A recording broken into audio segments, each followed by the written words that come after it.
Should I share? Just a minute, sir. Dear participants, now we are going to start the invited session. Today's invited session chair is Dr. Narendra Kumar, Professor, Department of Physics, Modi University of Science and Technology, Lucknow. So I would like to invite Dr. Narendra Kumar to session this chair. Please come. In this session, first talk will be given by Professor Arun Bansal, Distinguished Professor, Northeastern University, Boston, USA, on the topic the quantum revolution. So now I am handing over mic to the session chair, Professor Narendra Kumar.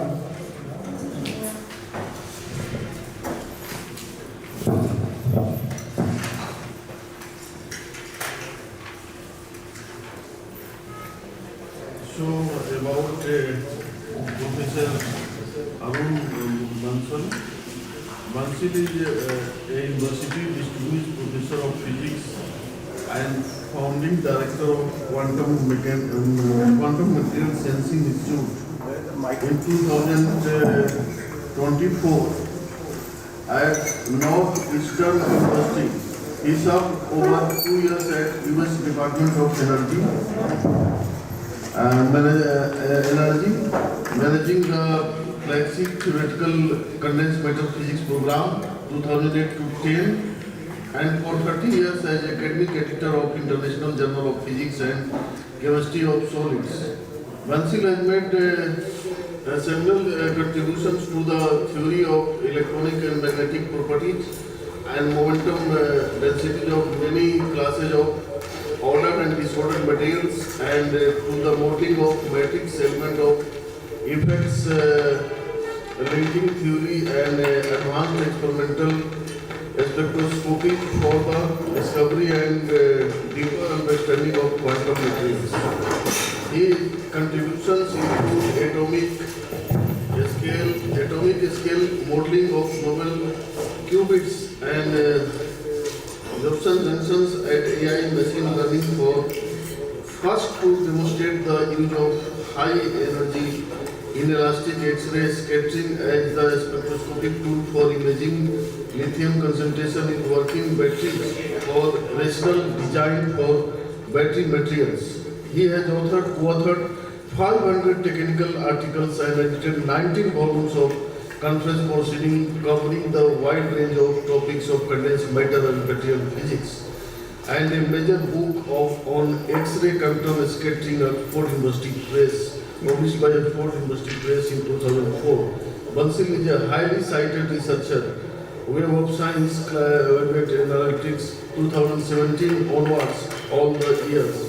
Most influential researcher in global science and engineering community, drawn from publications ranking in top 1% of citations. So now we invite Sir for his lecture, Professor Arun Bansal. Thank you. Thank you, Professor Sultan. Hope you can hear me.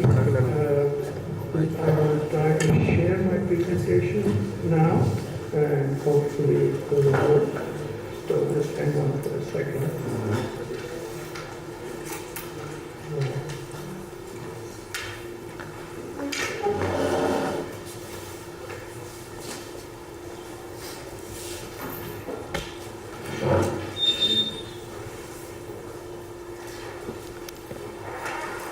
See anything?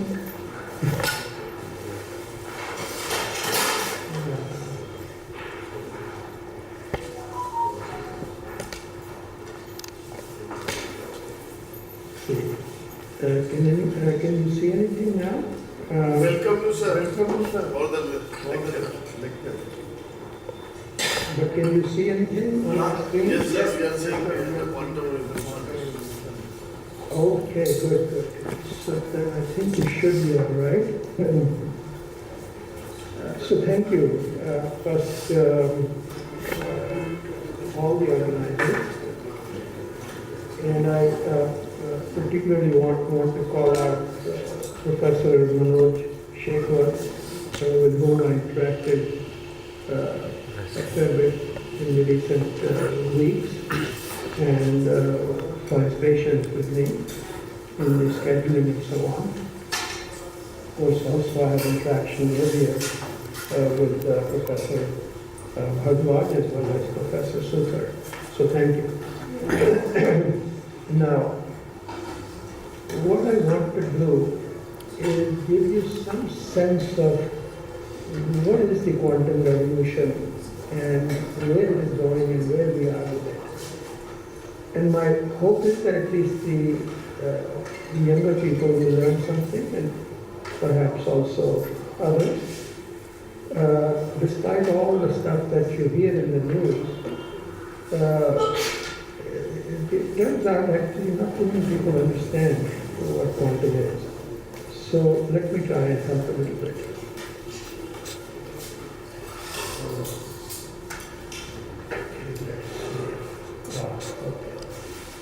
So what I will be doing is giving you a sense first of what the mind-bending key thing is in the quantum world, talk a bit about the quantum art, and that is where we are in the development of the field.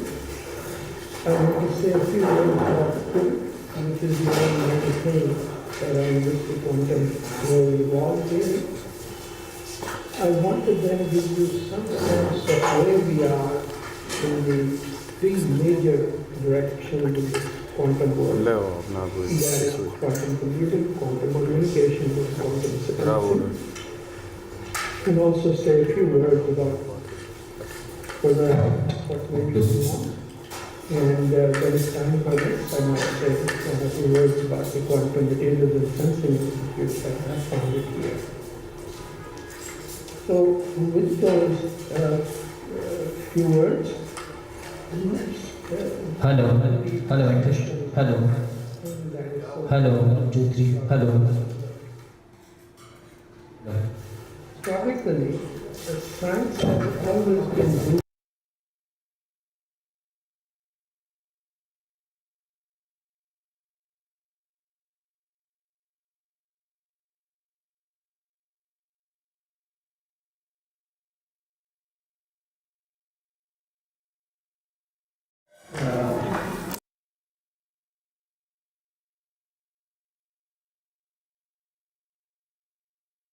up here, you see the Newton apple.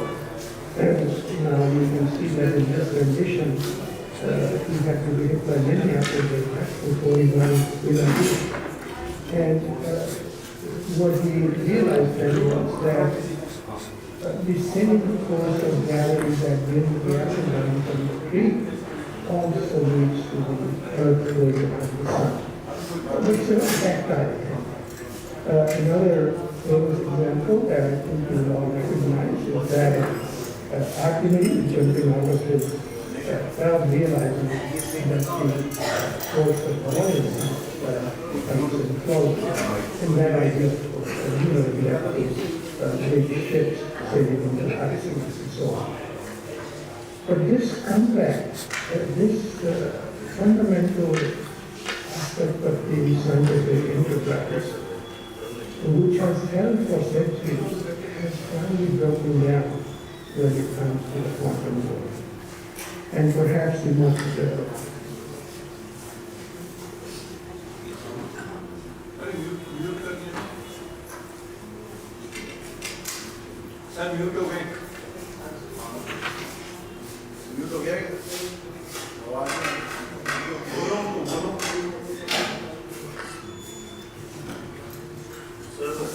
please,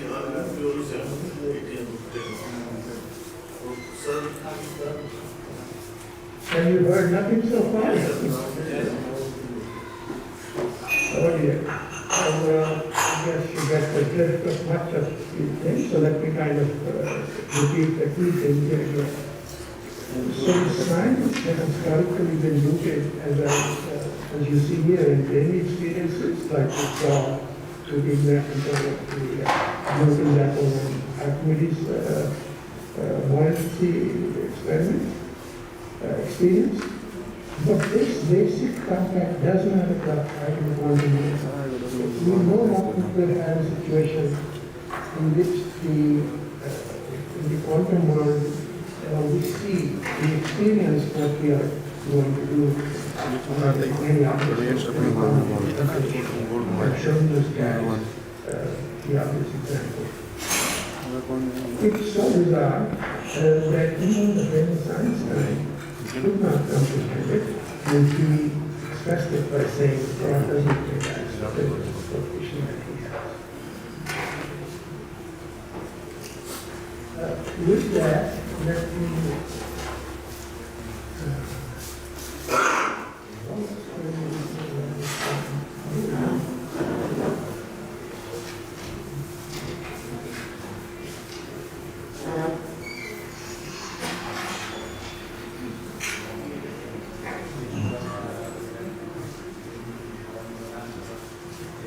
well, no one knows these things until they do. Ah, here we are.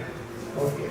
So now all the big technologies that civilization has learned,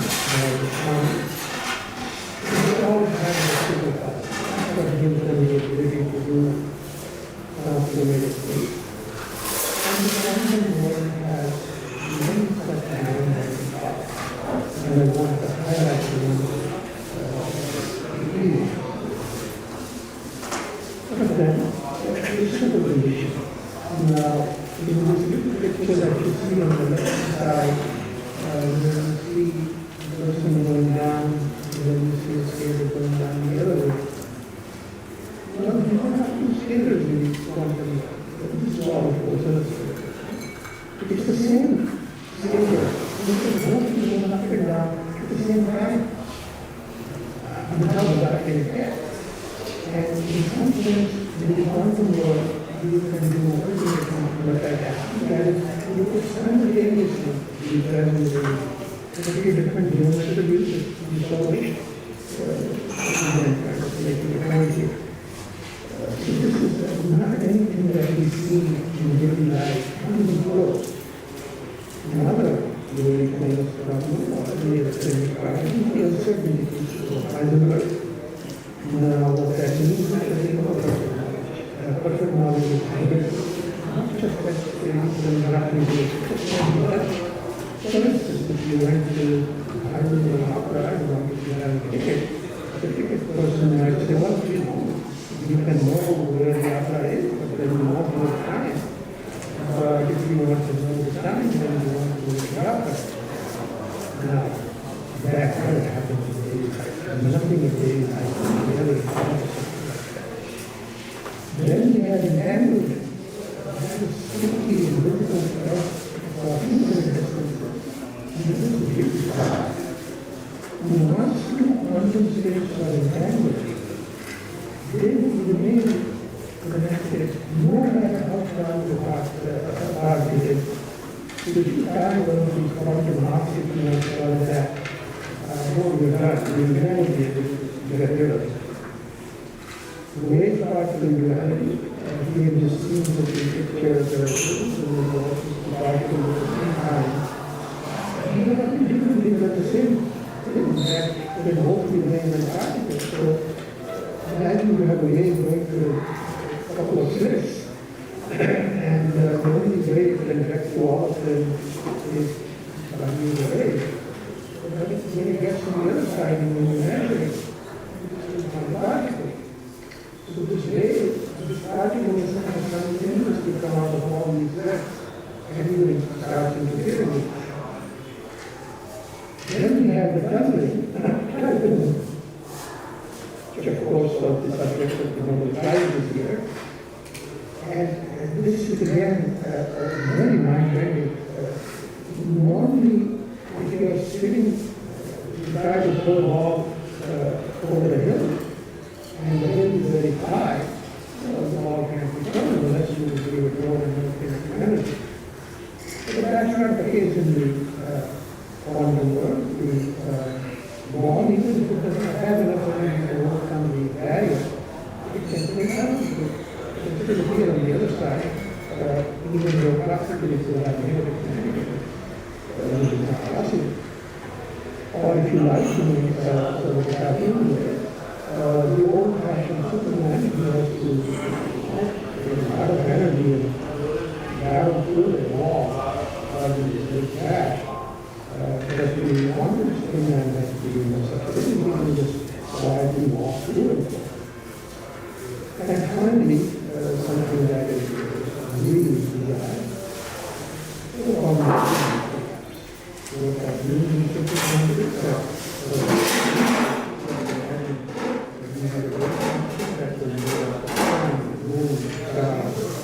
houses, flowers, and whatever you have.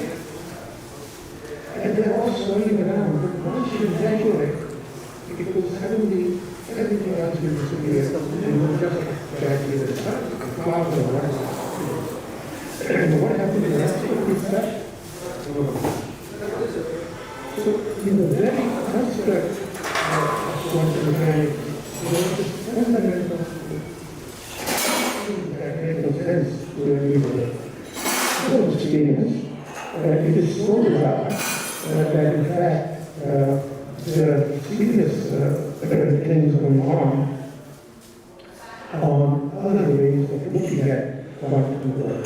And perhaps it's very likely that we haven't heard the last of quantum mechanics. It's probably not the ultimate theory of the matter and light.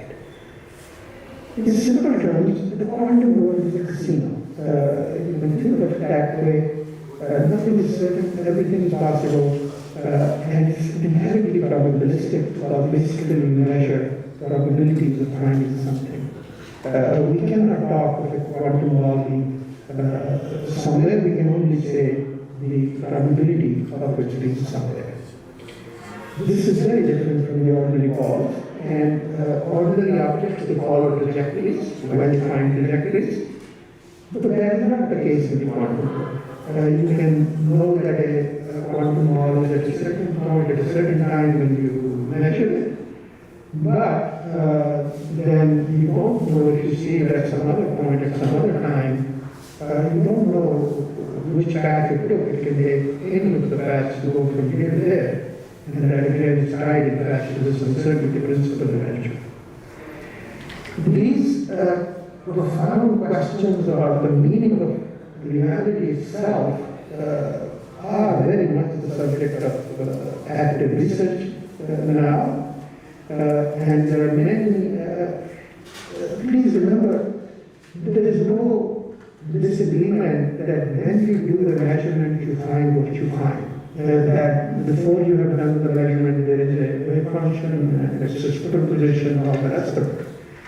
The problem is that when you measure it and the wave function collapses, what happens? That nobody really knows. And many different theories are being discussed. And this is a big field, and I'm not going to get into it, nor am I an expert on this, but let me just illustrate it in one way.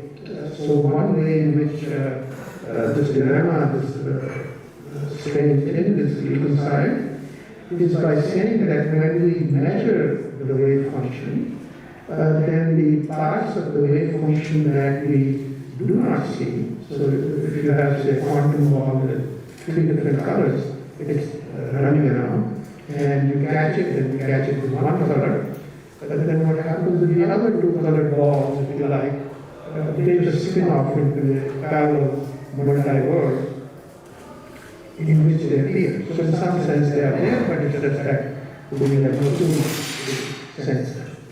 And there are many other interpretations to be born into the very question of whether the word is subjective or objective is challenged. In other words, is the word that we are seeing around us is just our own mental construction, or is this real? So is that philosophical that it gets?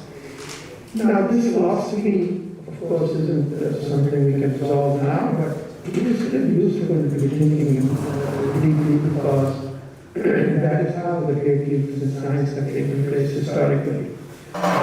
Many times, such as the very idea of atoms that Democritus had 2,000 years ago or more, which nobody believed then, but then as the tools became defined, certainly that is turned out to be the case.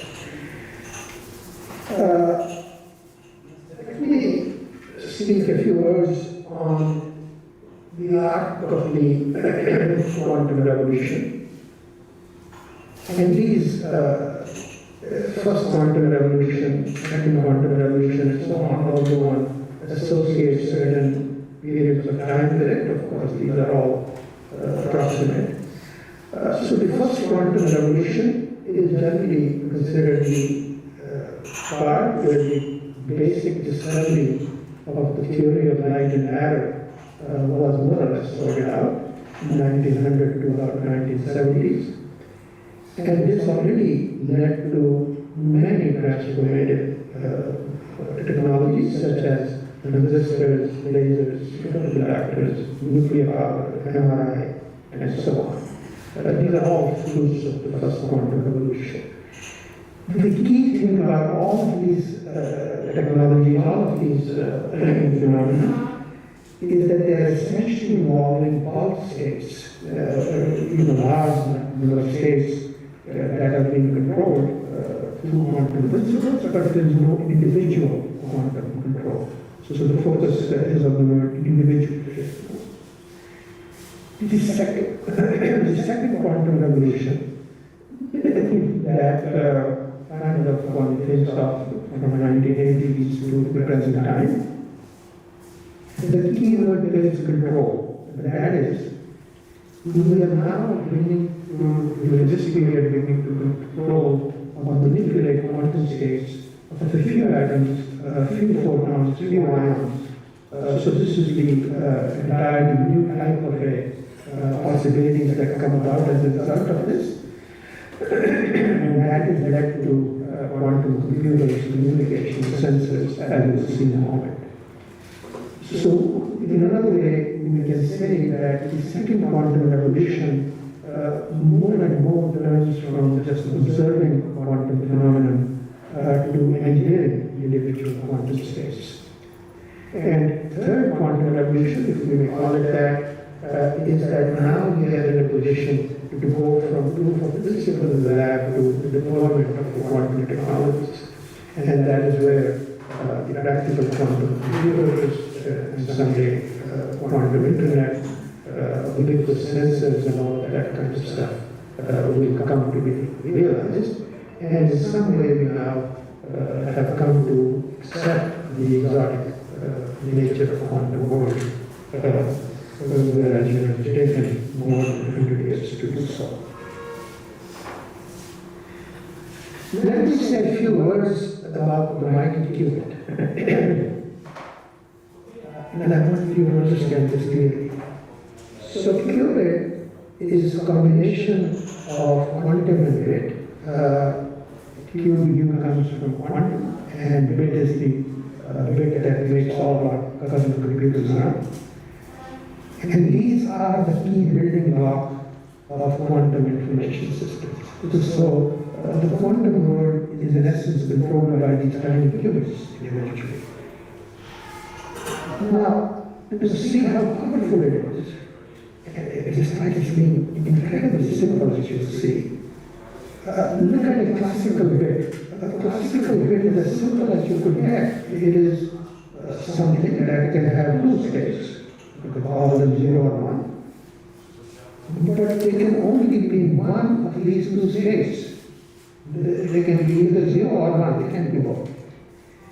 And that little bit, which you can implement, just take a simple electrical circuit, for instance, if you increase the bias, the current flows. If you decrease it, it doesn't flow. It's a very tactile little thing you can see in principle. And it is amazing to me that this little object, when you put zillions of them together, and obviously there's a lot of technology, can literally run the current world, from computers to internet to everything else that we see around us. That is the power of this little bit. Now think of the qubit. Another qubit is something that can simultaneously, because of superposition in quantum mechanics, it can be both 0 and 1 at the same time. So if you have a coin, you toss it up and down, either land's head or tail. But now this guy, kind of pictorial, you can imagine, is a spinning coin. So it has both faces, depending on when you look, you will see this or that, but it can store both of them at the same time. This is what leads to the exponential versus linear scaling effects. So let's kind of think that out. If you had n bits, the classical bits, you can only store one n-bit number at a time. You can take n of these bits, you can put them up, down, whatever the sequence, and then that gives you one n-bit number. Now look at what n qubits can do. In n qubits, every single qubit can be in two states, so you're storing two different things at the same time in every qubit. And now you just string them together and entangle them. When you have n of these, you will get 2 raised to the power of n states that are contained in the string, all at one time. Now imagine what happens if you had 300 of these qubits, all entangled. You can capture 2 raised to the power of 300 states at the same time, which is about 10 raised to the power of 90 states. And how large is 10 raised to the power of 90? Well, total estimated number of atoms in the observable universe is 10 raised to the power of 80 only. So even if you were to turn every atom in the universe into a bit, you wouldn't even come close to a simple 300-bit qubit collection. That is how powerful these qubits are because of this exponential scaling of the properties.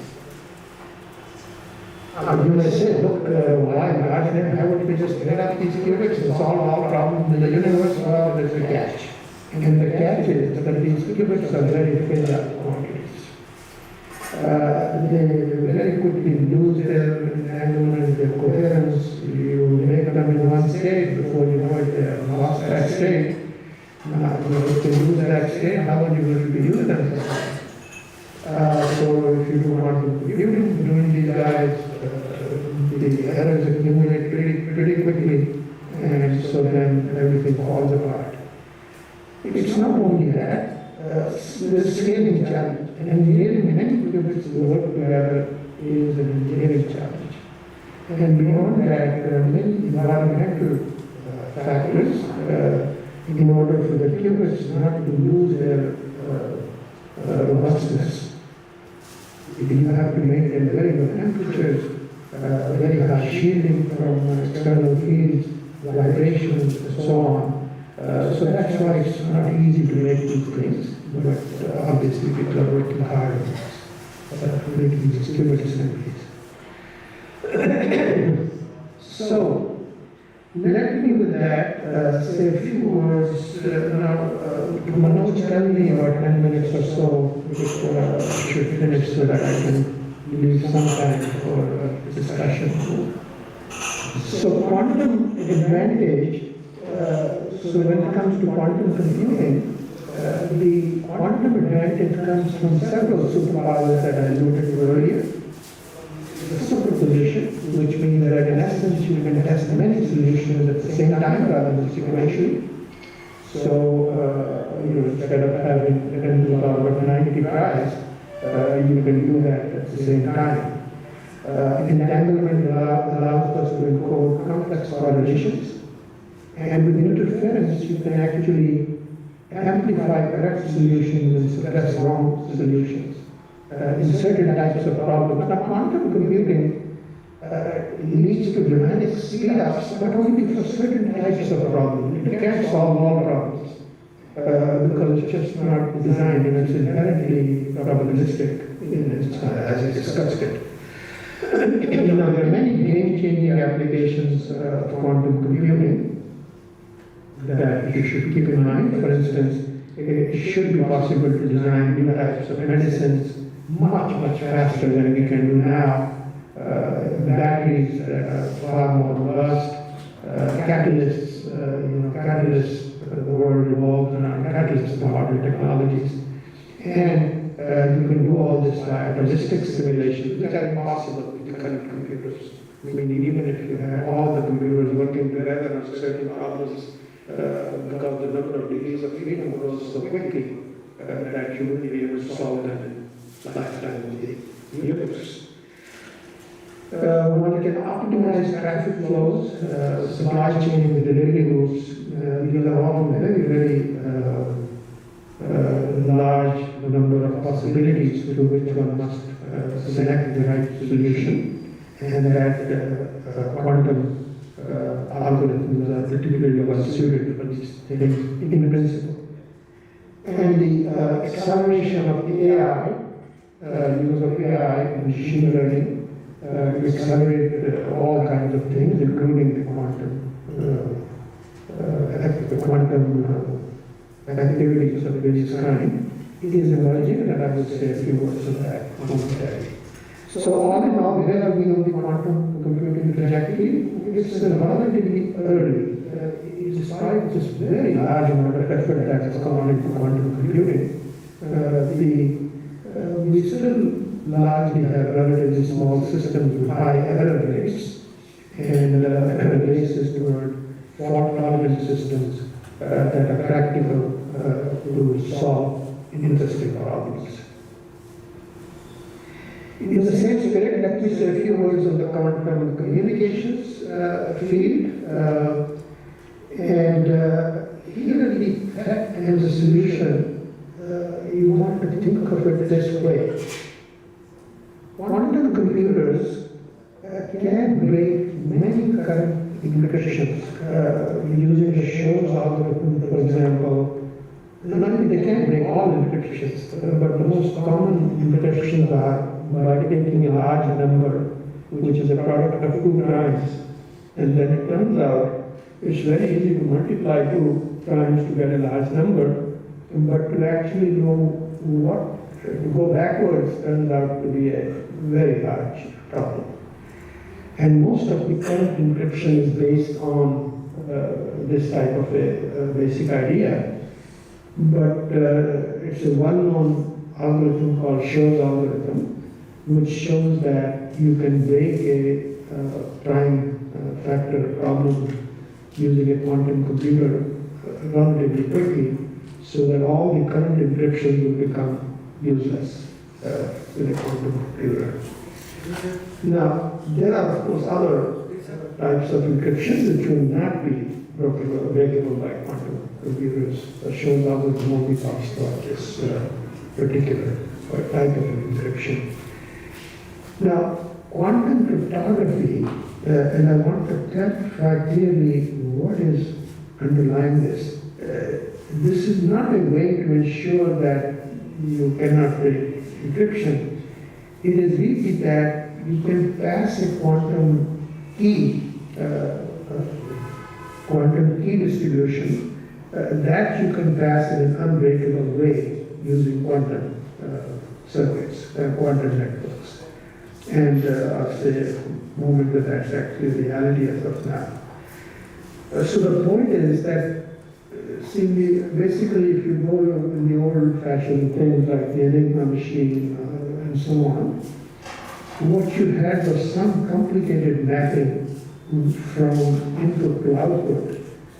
And the only way you could ever solve that was knowing what the key was. Now, point is that in order to transfer the key from here to there, if you use the normal networks, and then of course those can be sniffed, those can be read, so it's not very secure. But if you transfer them using quantum key distribution, that is in principle unbreakable. And therefore that can make this problem much better. Now the superpowers at play here are several, which are again very unintuitive. It turns out that there is no cloning theorem. You cannot make a copy of a general quantum state. There are no copiers of general quantum states, and they cannot be done. And the measurement collapse, which I have talked about at length earlier, that makes it impossible to leapfrog. In other words, the standard thing is something is going from here to there. Why can't we sniff it along the way? Well, the trouble is, the thing is that for the quantum stuff, the moment you try to sniff it, at the same time, the whole thing will collapse, and the other side will know that something has gone wrong, and they will reject that particular key. And entanglement, of course, as I said, enables to secure key sharing, which is the key to creating so-called asymmetric encryption. Game-changing applications of these are secure government, military, and business communications, protect critical infrastructure, healthcare, banking, power grid. These things are really vulnerable at the moment. And on the communication trajectory, the quantum key distribution is a reality now. There are demonstrations of something on the order of 1,000 kilometers that the keys can be distributed, both in terrestrial networks as well as in satellite-based networks. And the future is that we will have a global quantum internet, if you like, with distributed quantum systems. Let me in this spirit say a few words about the quantum advantage in the quantum sensing world.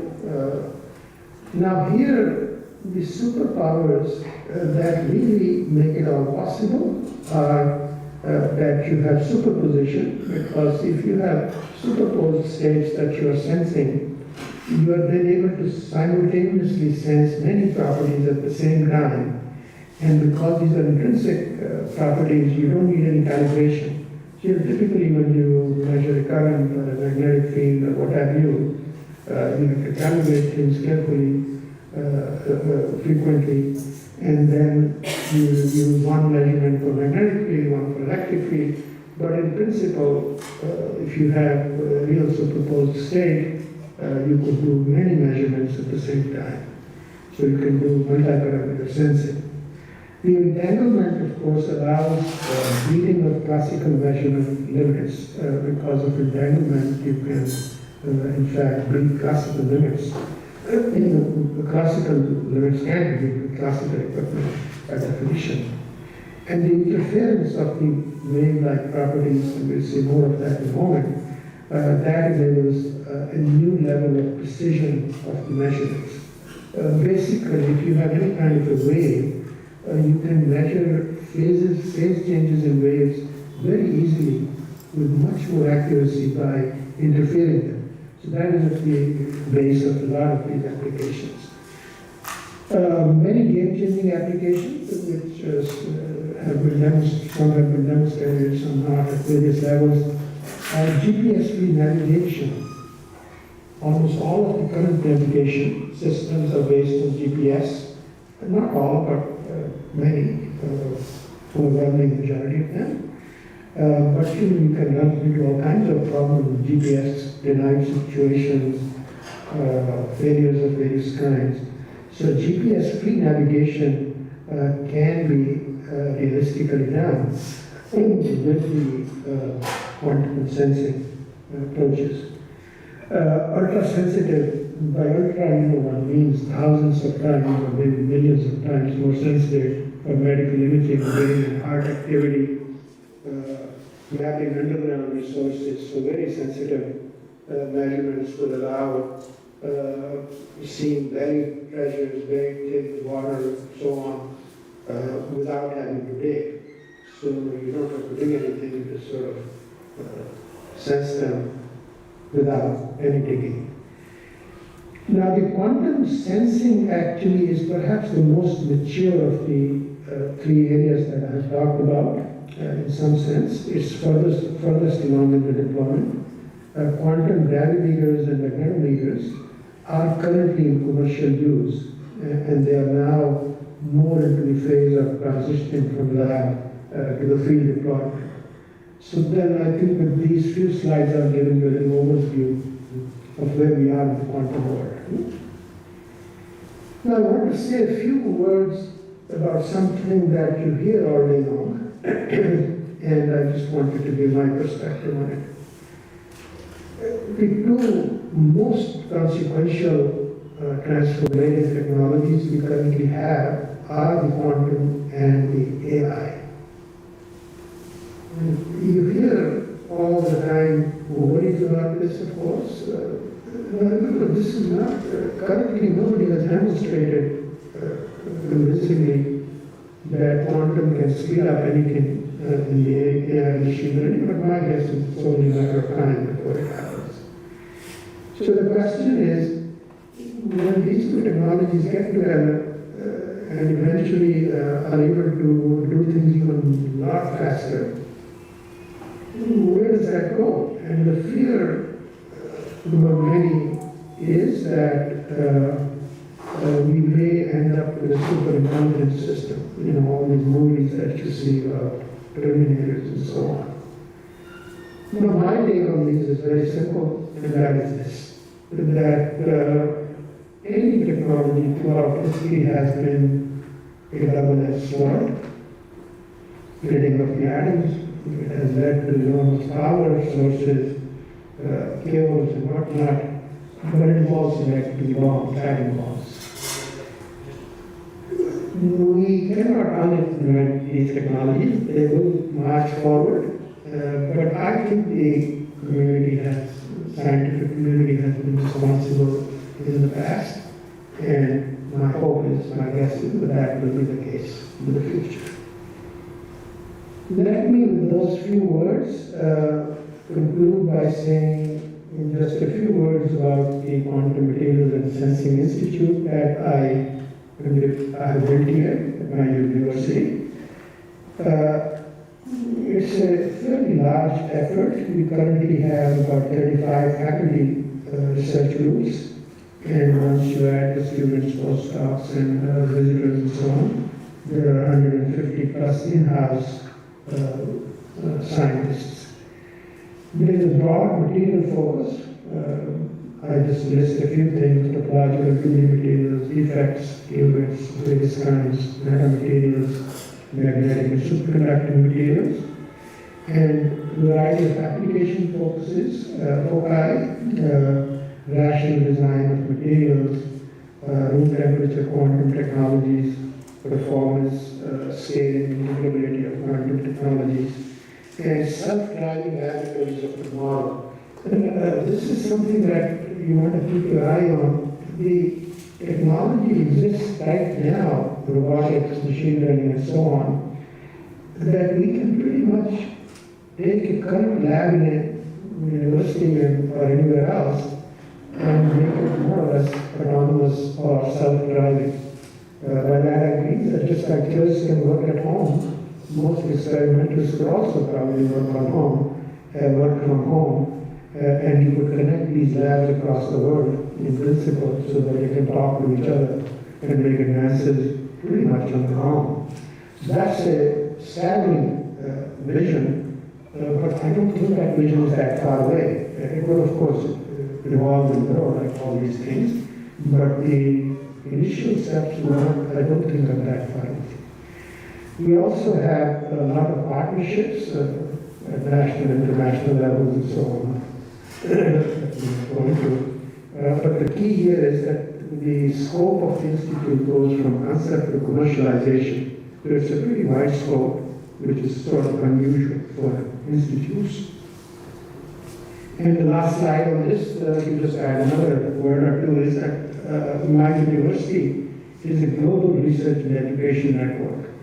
And I emphasize that this slide is already a little bit old, but it makes the point that we currently have 13 or 14 remote campuses, including the London campus, which is a full-fledged university, the only outside entity with the university status. We also have many other institutes and centers that we interact with. And really the future where these remote campuses will also become powerhouses of research, which is not the case with most universities, offers entirely new possibilities to take up problems of a global scale. So, with those words, let me summarize and conclude. I shared with you the quantum arc, that is, the discovery is complete, I think, although I don't think any sane scientist would ever say discovery is complete. There are so many examples in science where people thought discovery was complete, like the end of the 1800s and in the beginning of 1900, lo and behold, we have quantum mechanics and we have relativity found. So you never want to say that, but it looks at least the basic ideas are done. The real world impacts are accelerating. I think quantum sensing is already deployed. As I said, quantum computing and communication are advancing rapidly towards practical advantage. I think there is no question that we are witnessing a genuine revolution, one that is fundamentally reshaping the technology landscape, and it will substantially change our lives in 10 to 20 years. So with those words, let me stop, and hopefully I haven't gone way over time, which I never know. So thank you for your patience, and thank you for hearing me.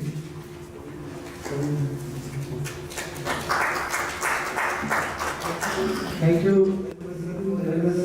This nice presentation. Any audience guide, whether offline or online was, please ask.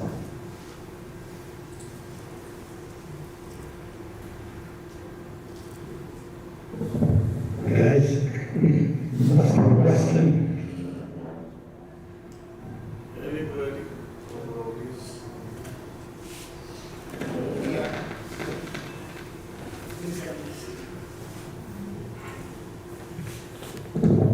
Thank you for an excellent lecture.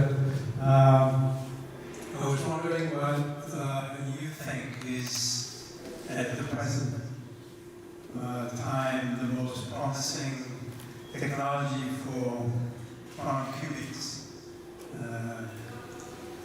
Oh, if I knew the answer, we would focus just on that. I think the smart thing to do at this point is to, we don't know who will win the race. The qubits are many different kinds. You have solid-state qubits, you have superconducting qubits, you have ion-based qubits, and so on. Now, the likelihood is that all of these qubits will be useful for certain applications. Each of them has its own advantages and so on. But for a given application, which qubit will become much more universally useful, I don't think anybody really knows. The other thing that I kind of hinted, but which is rather important, is that these qubits can't talk with each other easily. So in other words, if you have one platform with one type of a qubit, currently they don't connect with other type of qubits easily because there are different frequencies and so on involved. But that is a very active area of research. We are also very much involved in it to find a way of having heterogeneous integration of different types of qubit platforms. So it's a big field, but the simple answer to your question is I don't think anybody knows. So one should just keep going after all of them, as many of them as one can do. Any other query? So one query from my side.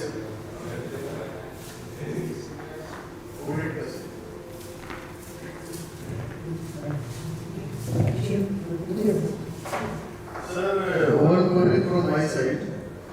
Hello, sir. Namaste, sir. Yeah. One query from my side. I just wanted to know that the field of the quantum computing has been nowadays emerging prominently, and the reason is that emerging AI and quantum like AI and machine learning, or without them it was emerging. If that one these was not they are like if AI was not there, machine learning was not there. I'm not able to quite tell what you're saying. It's kind of bundled up. I want to say that quantum computing is emerging now. So what is the reason? Vision is AI machine learning, or without them it was emerging like quantum computing. What was third phase was, as you told, that this is the third revolution. So third revolution is the AI is responsible, or without AI it can emerge. AI is totally different from quantum. Currently the two are pretty separate things, and in fact, nobody has demonstrated a quantum algorithm that is speeded up by AI. Currently, it's a very emerging field. But we like all emerging things. So as such, the answer to your question, as I understood it, there's no direct relationship between the AI revolution and the quantum revolution. Each has a life of its own. Even without quantum, AI is going to change the world. That is not exactly. But think of it this way, how do you imagine you mix quantum with AI? God knows what it will do. In principle, it could speed things up so much more for these certain kinds of problems that really spheres of superintelligence and so on may not be totally unfounded. But this is not future that none of us know what it will look like 10 years from now or even next year. I haven't really answered your question, but I don't know it better. So I don't think anybody else does either. Thank you, sir. Anybody more? Excellent lecture, sir. I want to know how we overcome the problem of decoherence. Problem of what? Decoherence, because qubits loses their Oh, yes, yes. This is a huge effort going on.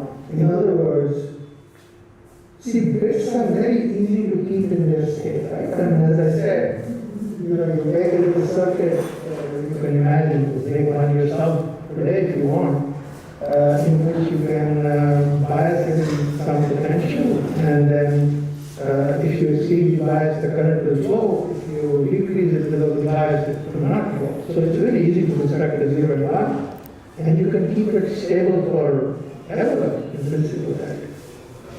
But in the case of a qubit, the key is that you have a superposition of, you have created a quantum state. And these quantum states are, as I said, very sensitive to external influences, temperature, which is, have a stop temperature, and atoms keep knocking around, and other things. So the answer to your question is that that is a very active area of research. Now, what is true is that certain types of qubits may be less prone to decoherence. What those qubits would be, your guess is as good as mine. There are standard ways, you try to figure out what are the decoherence pathways, and then you try to suppress them, depending on the type of qubit you have. Now, in the case of solid-state qubits, for instance, it's not even easy to tell what decoherence pathways are, because even if you have a defect in solid, you pretty quickly have a very large problem to deal with, because the number of unit cells become large and so on. And then if you're looking at harmonic effects and whatnot, then you need even bigger unit cells. So there's no free lunch anywhere, but it's a big area and an important area as to how do you control decoherence. That is the single, probably the most important question in the robustness of the qubits.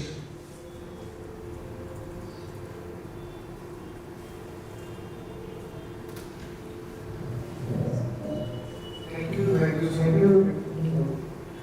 The lecture was very interesting, and you covered all the concepts, basic concepts, so that anybody can understand. Thank you, sir. Thank you very much.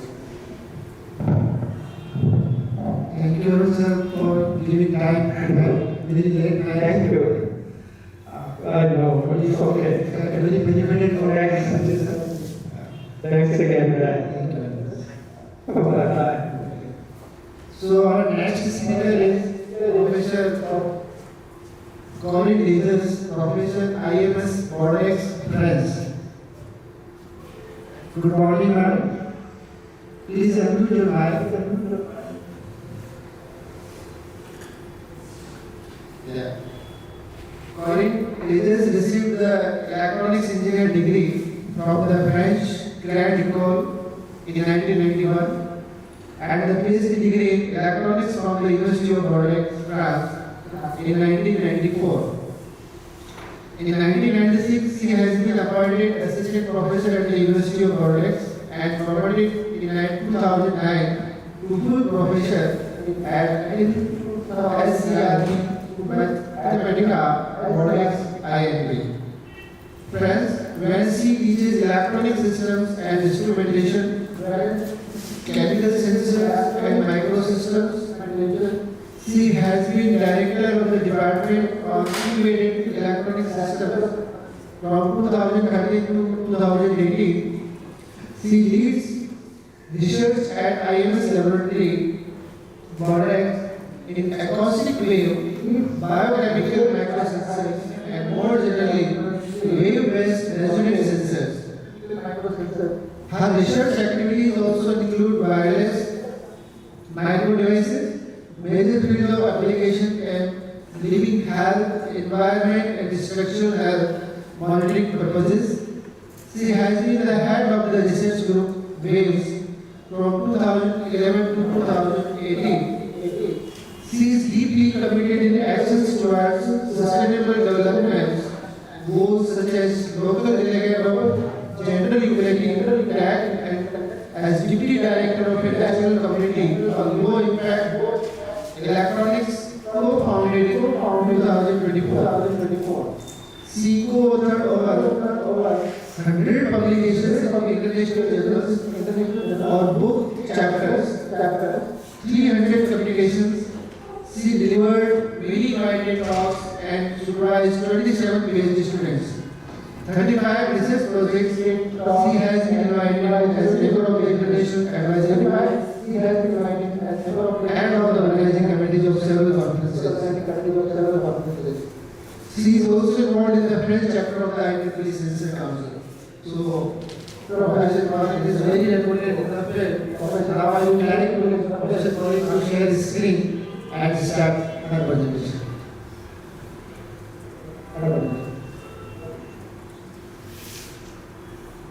Mic over to Corinne, please.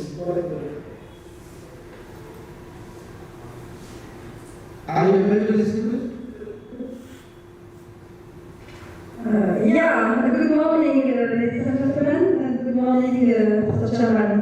The sound is not very good for me, but I hope it's okay for you when I speak. Yeah. Okay, so let's hope it will be okay. So I will share my presentation. Okay.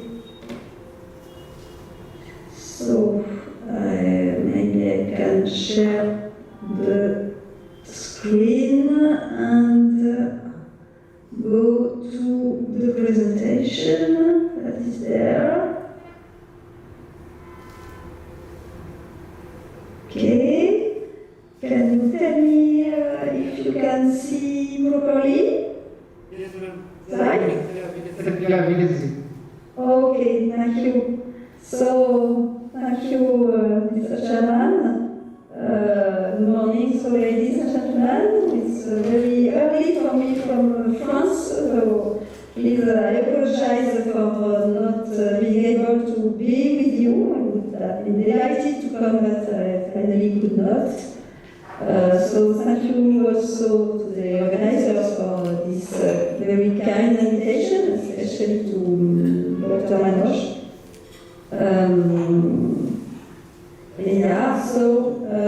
My talk is dedicated to wave-based microsensors, and I would like to go a little bit beyond conventional approaches, in fact. So I propose to talk about some results that we obtain with such wave-based microsensors and about perspectives, in fact, that are undertaken now to go towards perhaps more sustainable world, let's hope. I cannot, yeah. Just two short slides about my lab, in fact. So maybe on the previous slide, you could see a small map of France. So I'm in France, and Bordeaux is in the southwest of France, a very nice city. I'm sure that some of you maybe have been there already. And my lab is the IMS lab, which is for a laboratory for the integration from the material to the system. So with a very large panel of research, in fact. And on science and technology, with three primary administrative affiliations. That is the University of Bordeaux, and also the CNRS, which is the National Institute for Research in France. And my employer, in fact, is the third one, Bordeaux INP, that gathers all the engineering school in Bordeaux, and especially the school at Saint-Maléca. So the lab is up more or less 400 people, and the 9 research groups, in fact, covering a continuum of research from material, organic electronics, microsystems, waves, reliability, circuit design, automatic control, production engineering, signal, cognitics, and bioelectronics. And in fact, it's more or less a cycle, because bioelectronics, that means with the interaction with from the living world and our environments, and that comes back to the material, and that's the core of sensors. In fact, we are going to talk about that. And also for technological platform, as well as a lot of industrial partnership, especially including 8 joint laboratories. And I'm more especially involved in the group that is called WAVES, with 4 topics, in fact: materials, devices, zero power and terahertz, which is a new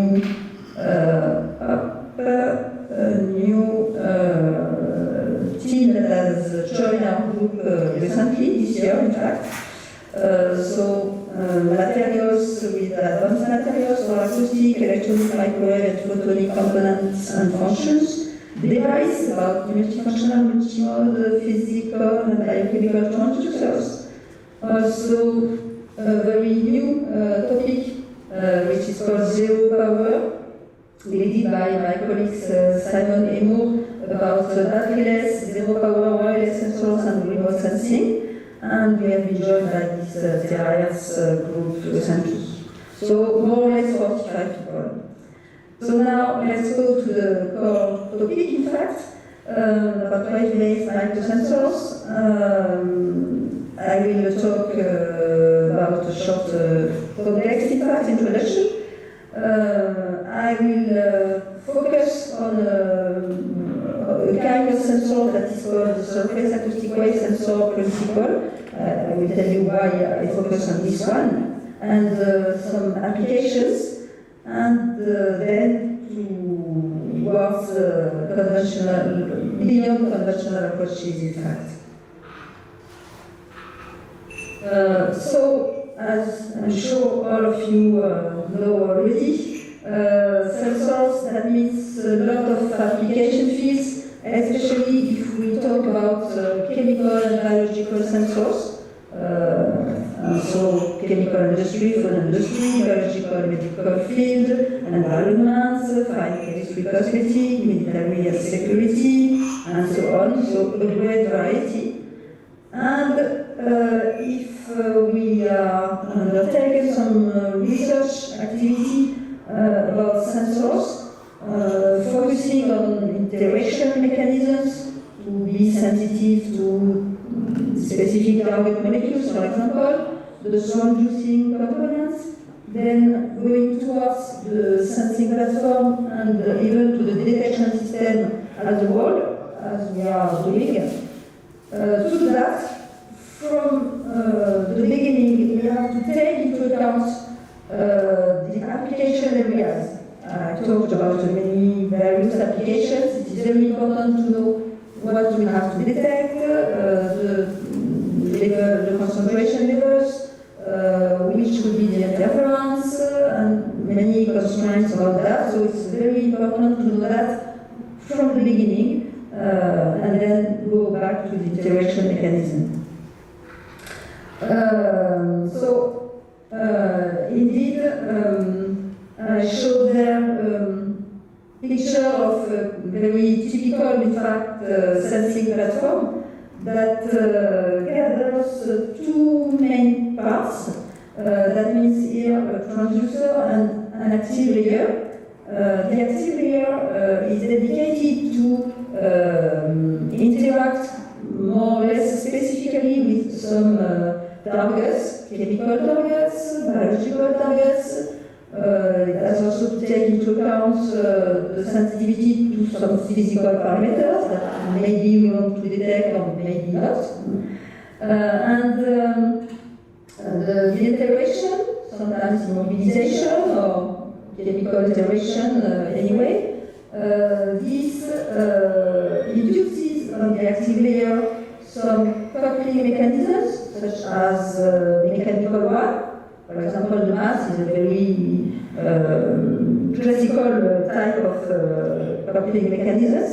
If there is some immobilization of targets, then there is a variation, an increase of the overall mass of the active layer. Some other mechanical parameters, such as viscosity, such as stiffness, and also some electrical, electromagnetic parameters, such as conductivity, permittivity, and so on. And for each one of these coupling mechanisms, we can have some the transducers that will convert this variation into electric or magnetic or acoustic, for example, signal, or optical, for example, too. So it is a second level of sensitivity. So the first one related to the active layer and the coupling mechanism. The second one dedicated to the conversion of this coupling mechanism into useful signal, in fact. And then most of the time we go towards electronics because we know how to deal with the electronic chain, in fact. And so we have these three levels of sensitivity, and for each type of assembly, the overall sensitivity is the product of these three ones. And we have to work on these three ones. If one is poor, then the overall sensitivity will be poor too. And in our team, we are dealing with some wave-based microsensors, and that means that we have studied transducers, especially about acoustic platform, also electronic ones that allows to go towards flexible substrate, optical platforms too, dealing with, for example, polymer materials, for example. All are related to integrable technologies and going towards, as far as possible, towards best sensitivity and selectivity. And since some years now, we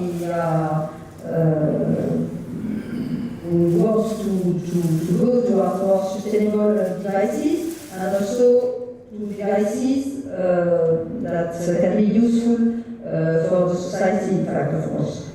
And I will focus now on the acoustic platform. Why?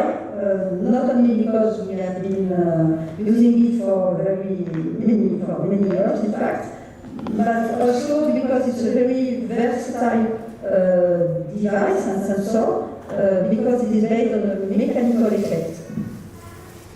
which is always there. When there is an interaction, we always have a mechanical effect. Sometimes also electromagnetic, electronic one, but not all the time, and the same for the optical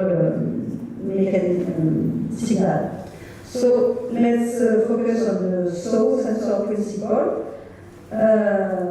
It is illustrated there. So basically, based on the piezoelectric substrate, interdigitated electrodes here and there. So for an output and an input and an output.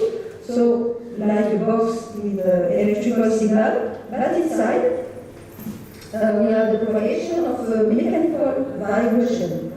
And this mechanical vibration, we can model it, such as represented there, and we use it. So typically it's a very used device in your telephone and many things. It can be very small and integrated and very used because we have very precise, accurate synchronous frequency depending on the waves that are propagating. And in our case, we made some large devices so that we can handle them quite easily, and we use them as sensor by coating the acoustic path surface with a sensitive film, in fact, depending on what we want to detect, in order to immobilize some specific target.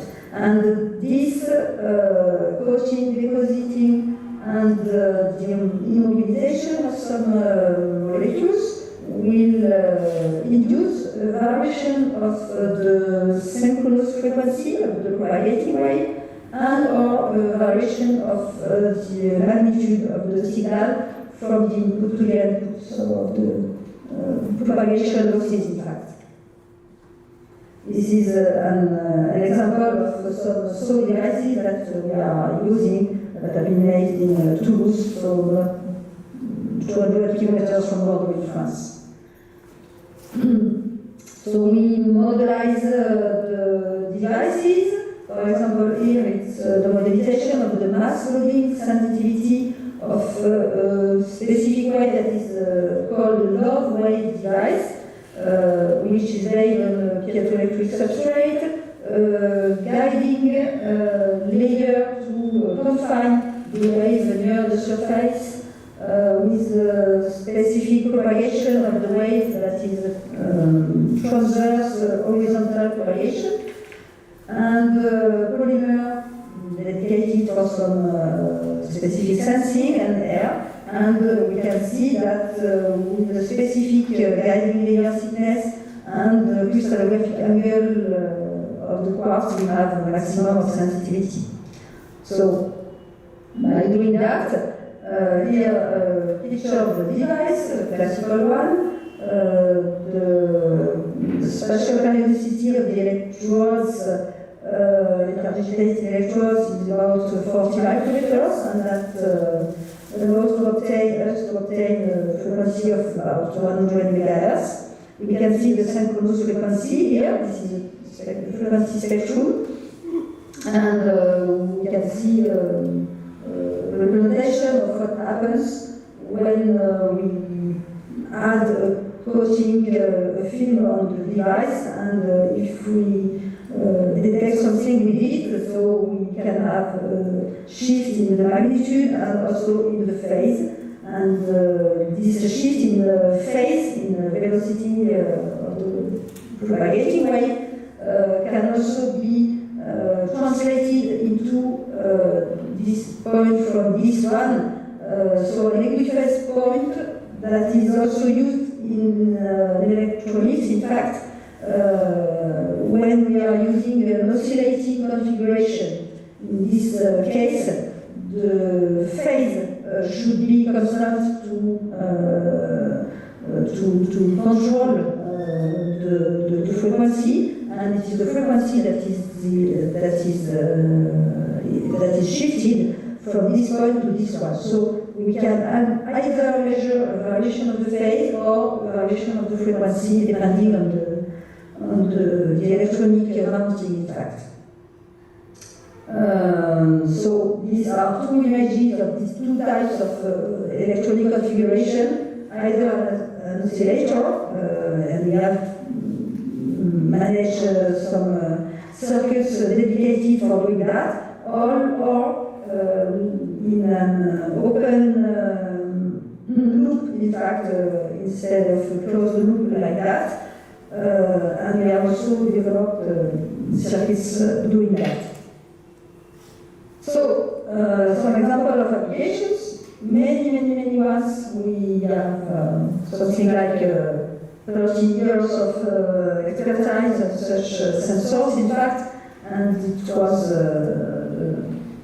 easy for us to work with many people in electronics, but also chemistry, biology, in order to be committed into such application for gas sensing, going to electronic noise, liquid sensing, going to biosensor too, and also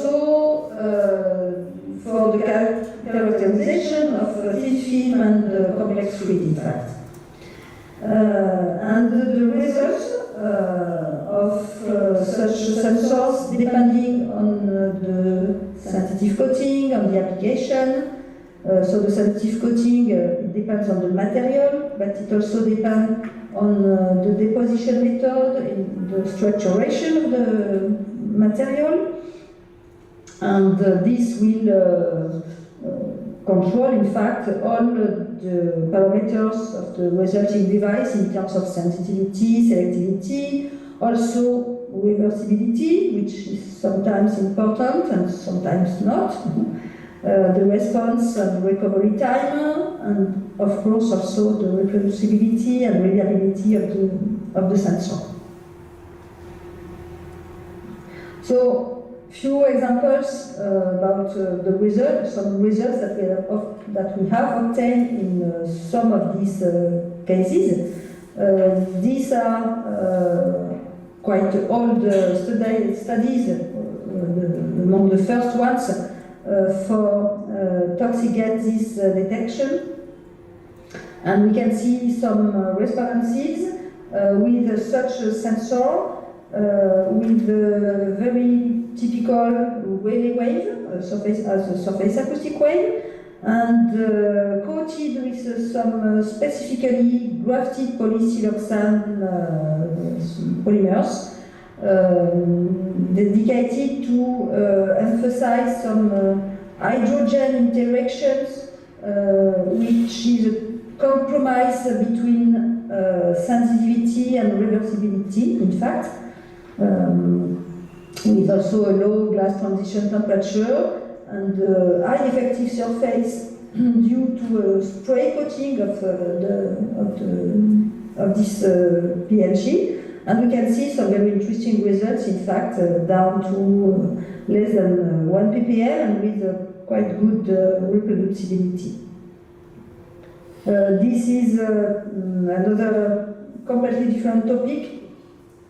We wanted to go to 400 Celsius degrees, in fact, and we had to deal with the langozites instead of quartz to go to such high temperature. And we also worked with some the team of Clément Sanchez in Collège de France, University Pierre and Marie Curie, to develop some films based on mesoporous sensitive films, in fact,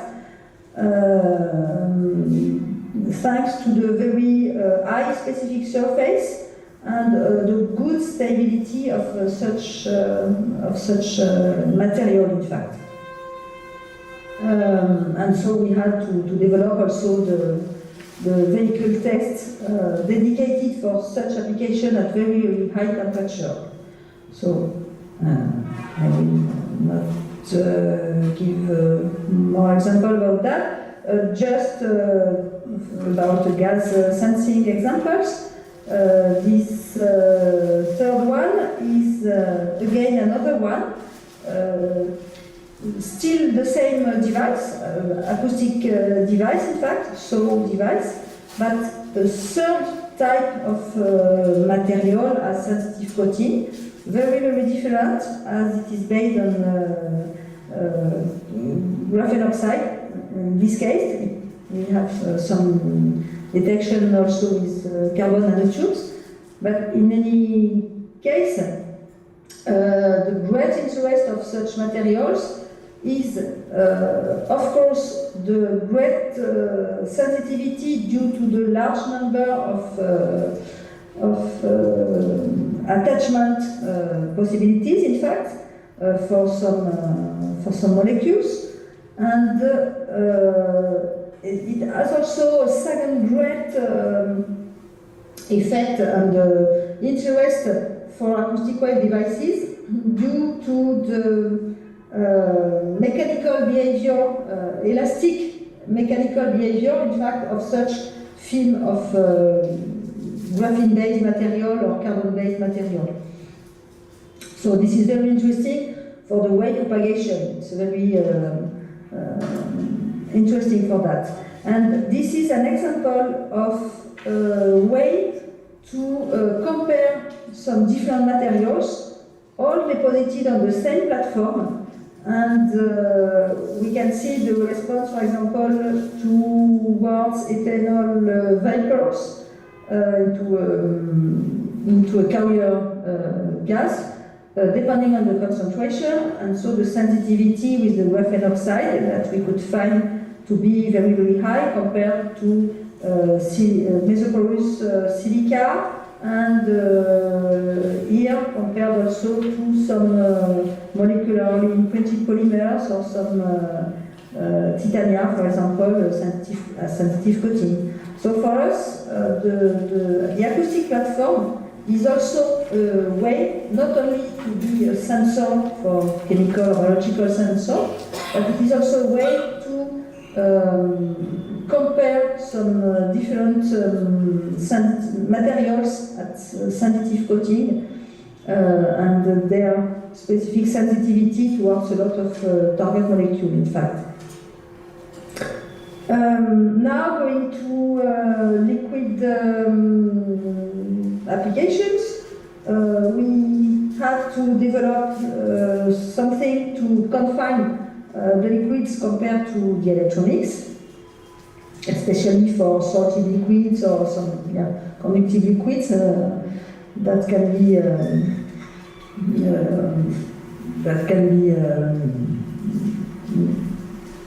not compatible with the electronics. So we have developed some polydimethyl siloxanes microfluidic chip to confine the liquid, either with the liquid flow or either to put it with the micropipette, and in order to confine the liquid on the acoustic path. We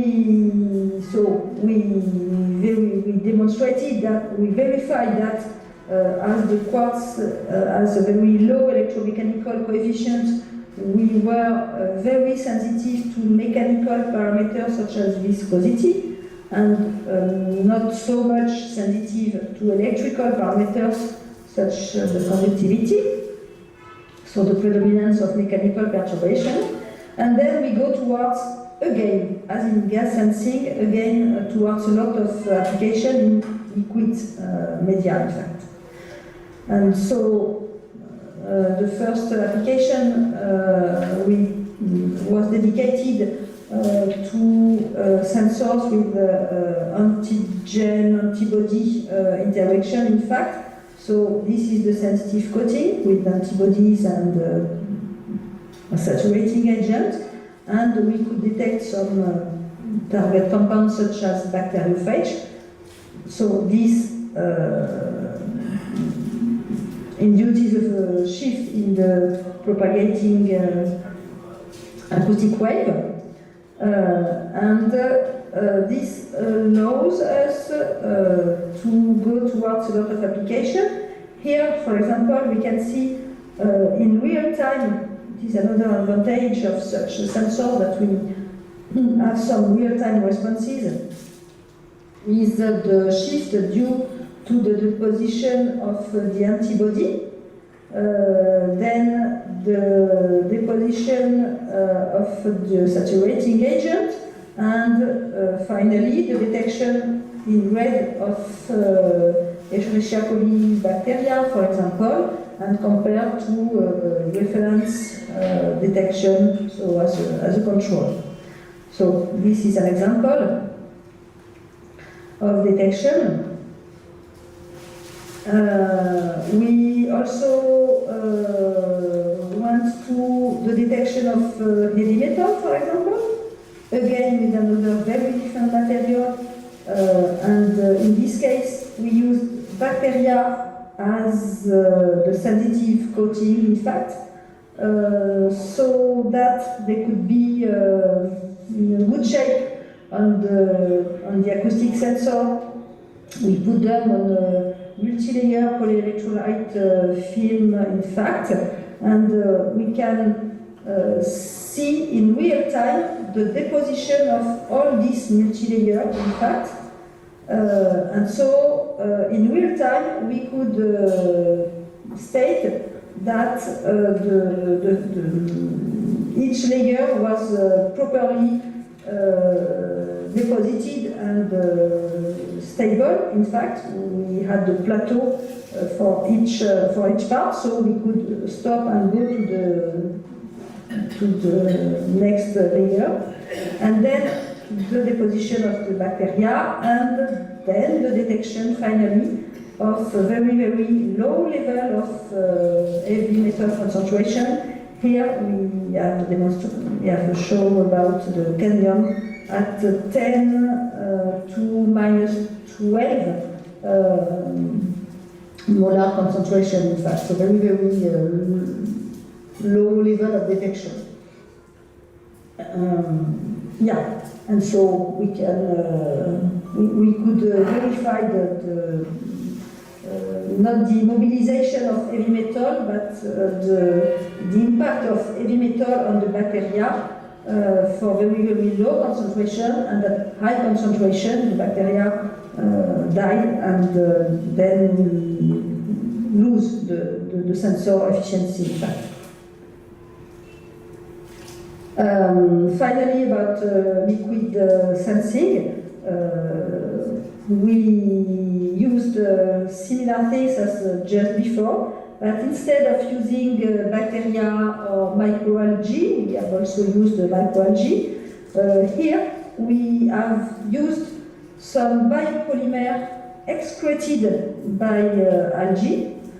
So these extracellular polymeric substances are a waste, in fact, from the algae culture, and this waste, so these biopolymers, we use them as a sensitive coating, and in fact then we can have a stable polymer that allows us to fabricate a sensor that it has been demonstrated that such polymers can be, depending on the original algae and after filtration, they can detect some heavy metals, some microplastic, some pesticides, so many types of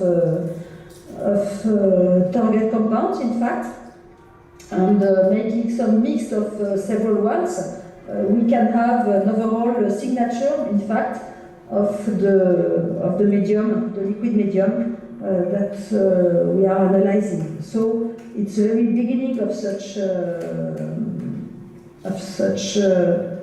developments, in fact, but it is very, very interesting because this polymer can be local without a lot of chemistry, in fact, so it seems to be very, very interesting. And so these are two images of some hands-on workshops that we have organized with our collaborator on this topic in French Guiana and in Tunisia too. yeah, so this is another application. I will not come into it because I think that the time is flowing for cancer biomarkers detection.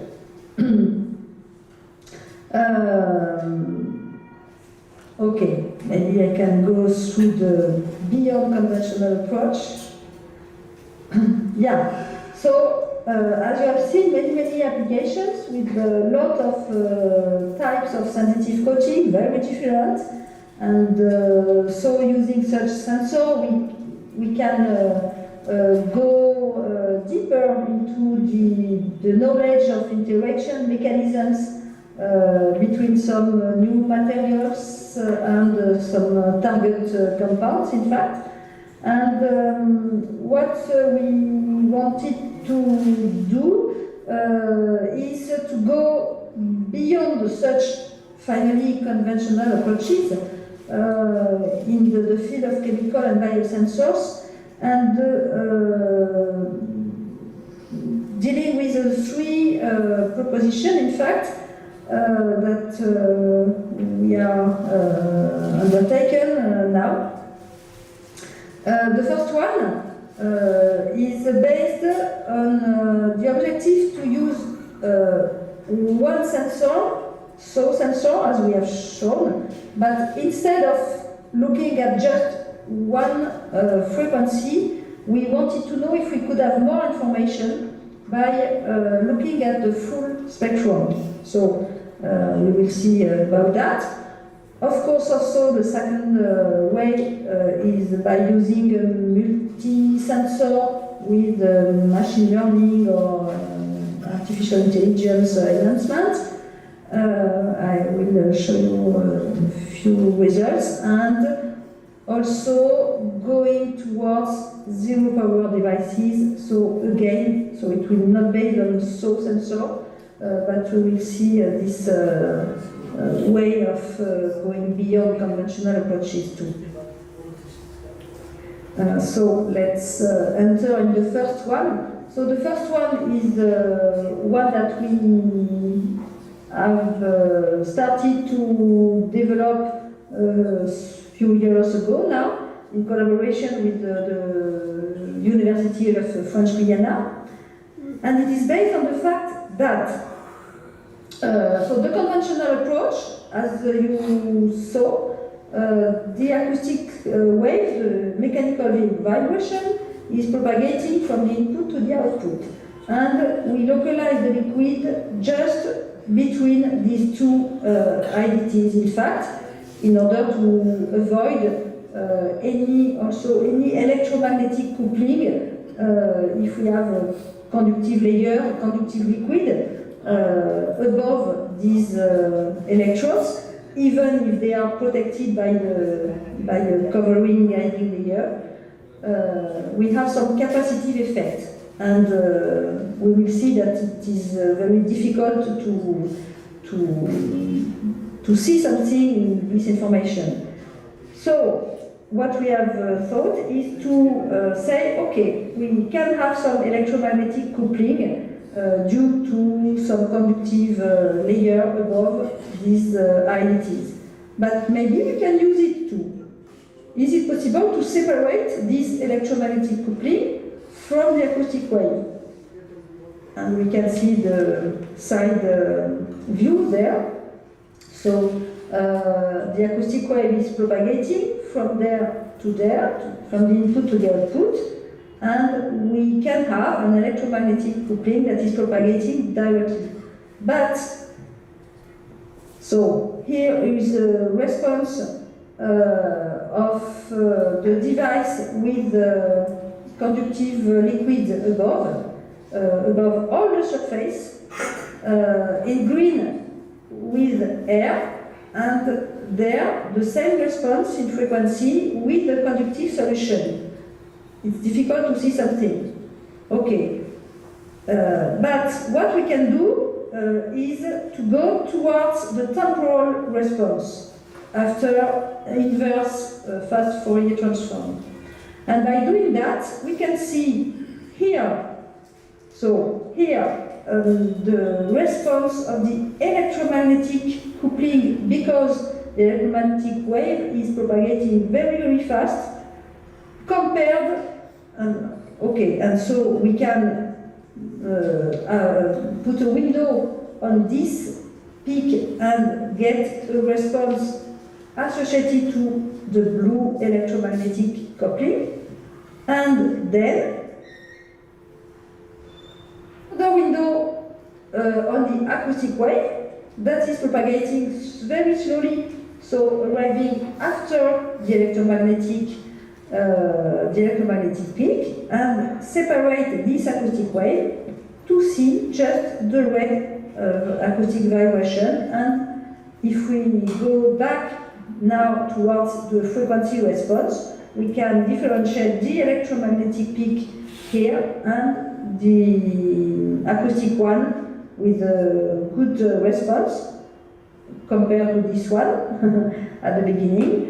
Very good acoustic response, in fact. And by doing that, we can have two information with the same device. And so it is very interesting because we do not have to add many devices to get more information, and it will be a way to we could demonstrate that we could detect something in a conductive liquid, and even with the electromagnetic detection, even get an information on the physical properties of the liquid. So I guess I should stop soon, perhaps. I would just like, so these are some examples of the possibility to detect something in turbid liquids, for example, that is not always possible with some optical sensors that are more conventionally used for the environment, rivers or oceans, for example. So these are some examples of going to the full platform, in fact, that we have used. So the second point is based on the use of machine learning or artificial intelligence enhancement, but it is now quite classical for most of you, maybe. This is an example of a microwave-based gas sensor. Again, some more or less interdigitated structure, but then acting as a filter at very, very high frequencies, so in the microwave range. But so then it is an electrical response, in fact. So it does not work for all types of target and sensitive coating, but in a lot of cases it can work, and especially if we add some machine learning. So we have some responses here. Maybe if you want, I can go back to that later with your question. But so this is an image. So a reference resonator, a sensitive one, and we could compare some responses with several devices like that, with different active layers on all of them, in outdoor deployment, in fact, something that is called the SenseCity platform, with a very realistic, in fact, environment for gas detection with vehicle exhaust and things like that. And so we had also some sensor to monitor the relative humidity, temperature, and several gases, the rain, wind speed, etc. And we could make some algorithms to finally detect, demonstrate that a sensor array with these three types of polymers, in fact, associated to advanced algorithms, could enable to predict separately relative humidity, temperature, and ozone. For example, this is just an example. And the third one, to finish, We are dealing with resonant wave-based microsensors, in fact.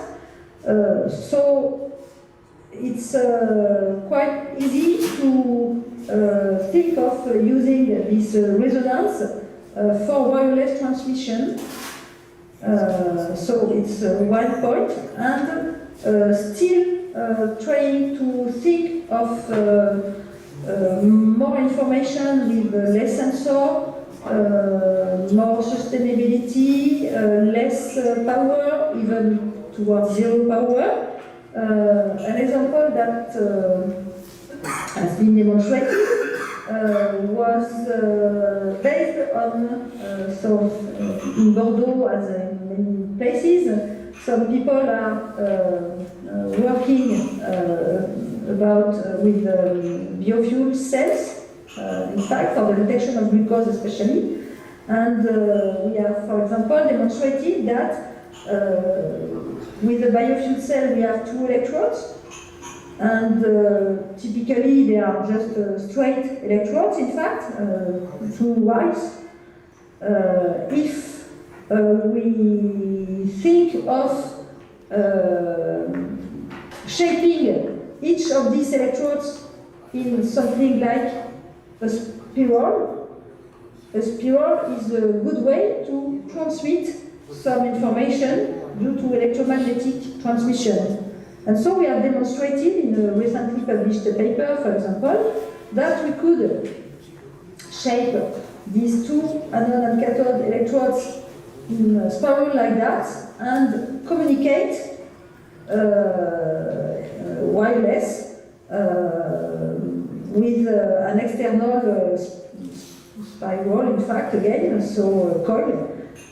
So this has been demonstrated, and it's finally a way to go towards something like a power generator, the biofuel cell, that could be implanted and wirelessly controlled, monitored from the exterior of the body, for example.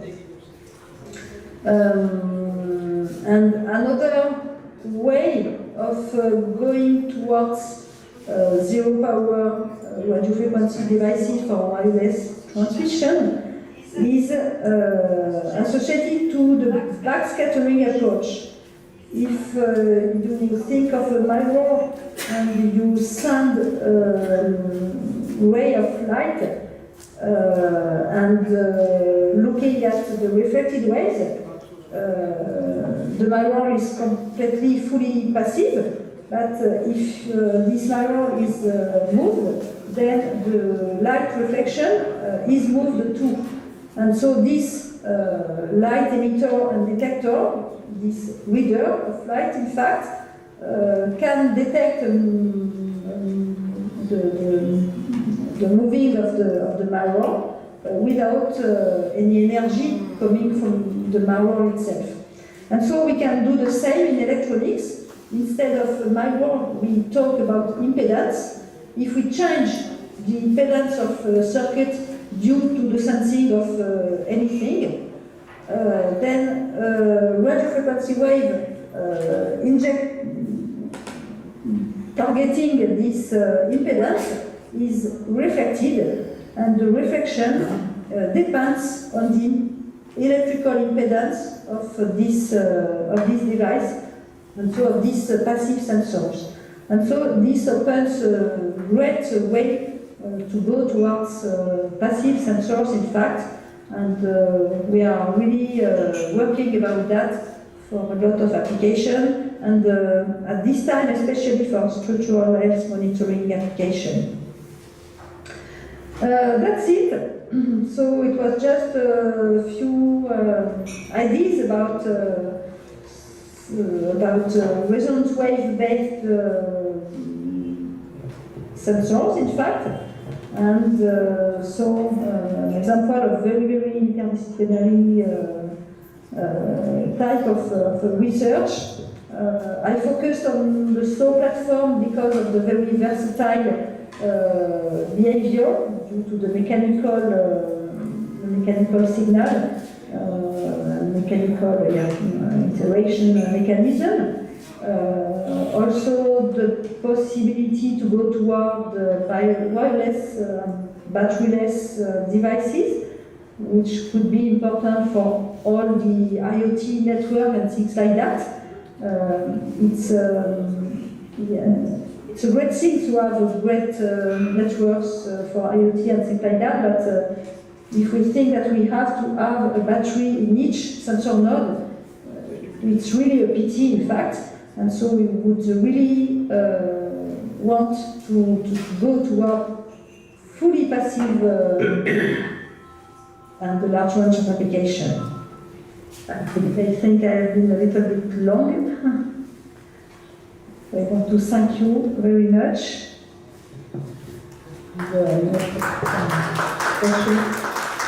Thank you for me. Hi. I'm watching you, yes. Okay, thank you. It is so good that you have kept this French Guyana a lot of work recently, of course. Oh, I can see you, I stopped the... Yeah. Okay, so well done. See you. Thank you. Thank you, ma'am. Thank you for an in-depth lecture about different types of sensors and biopolymer-based sensors and many kind of sensors covering all the topics so nicely in details. So thank you very much. So now the session is open for query from the participants.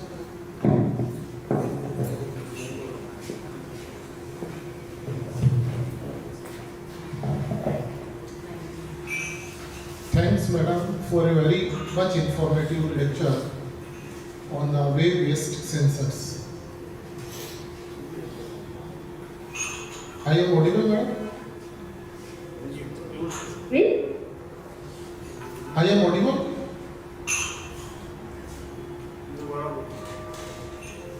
I didn't hear well. A very much informative talk from you on the topic wave-based sensors. I want to ask a query. Wave-based sensors face the problem related signal interference and noise from the environmental conditions. What are the best ways to overcome from these problems? Problem of signal on noise? Sorry, but the sound is very, very poor on my side. Signal interference and noise.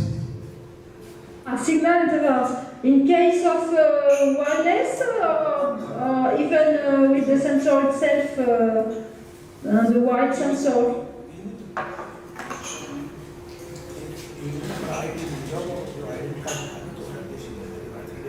So for the interference, I'm not sure if you are talking about, for example, radio frequency interference and things like that, or interference due to non-specific detection.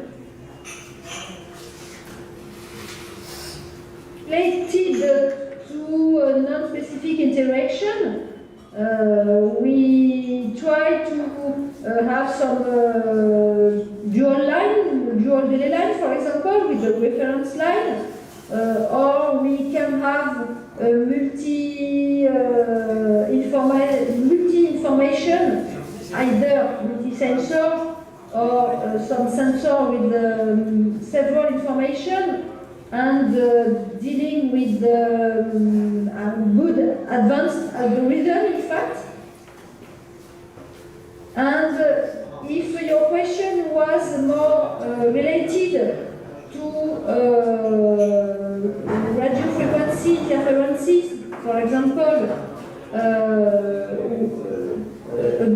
when talking about wireless sensor, so if your question is related to that, then we are developing now some ways to how to say, to send a radio frequency wave and the sensor response will modulate the main radio frequency wave for interrogation, and this modulated signal is going back to the reader, and the reader can remove the main frequency coming from the emitter and just keep the modulation, the modulated part that is really related to the sensor itself. I don't know if it is easy to understand. Okay, thanks. Thank you, ma'am. Now any other query?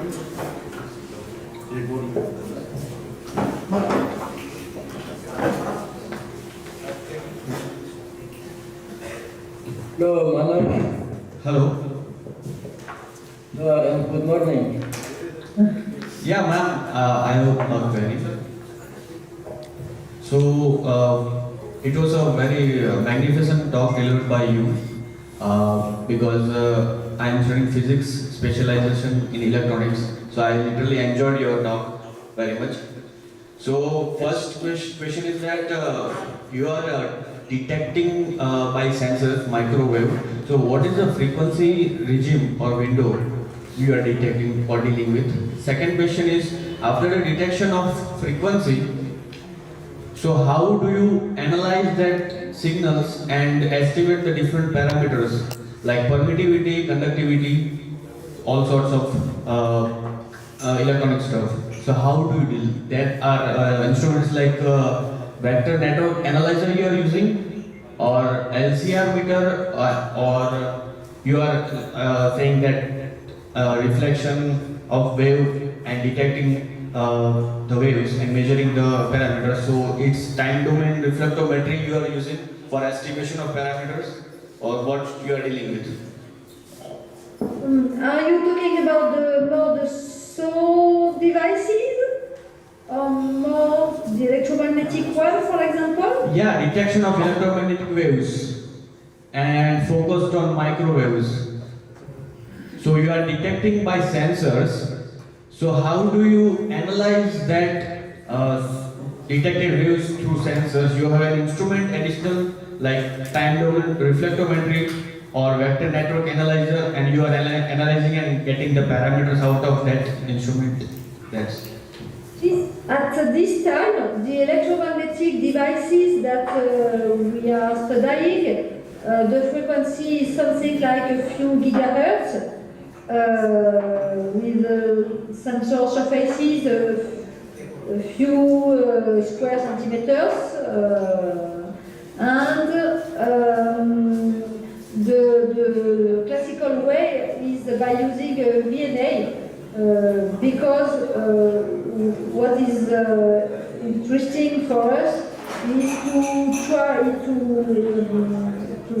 to work with some chemist people in order to get some set of sensitive coatings that are able to see something also by using advanced algorithm in a real atmosphere, in fact. And we know that with such electromagnetic sensors, even if the sensitive coating is very, very good studied, some of them hydrophobic, so that they are not too much sensitive to relative humidity. Some of them, so with different behavior of the different sensitive coatings, and advanced algorithms. But we know that we have a very, very poor sensitivity, in fact. With the eye, it's difficult to see something. And only if we add advanced algorithm, we can see something, and we can see something in a complex, realistic atmosphere, in fact. So the advanced algorithms are really important in this case.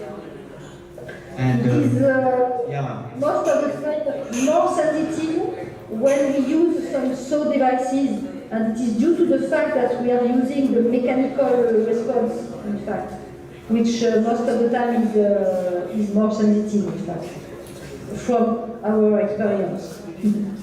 okay, ma'am, and going above micro, dealing with terahertz waves. So it is that particular frequency regime where electrical and optical properties merge.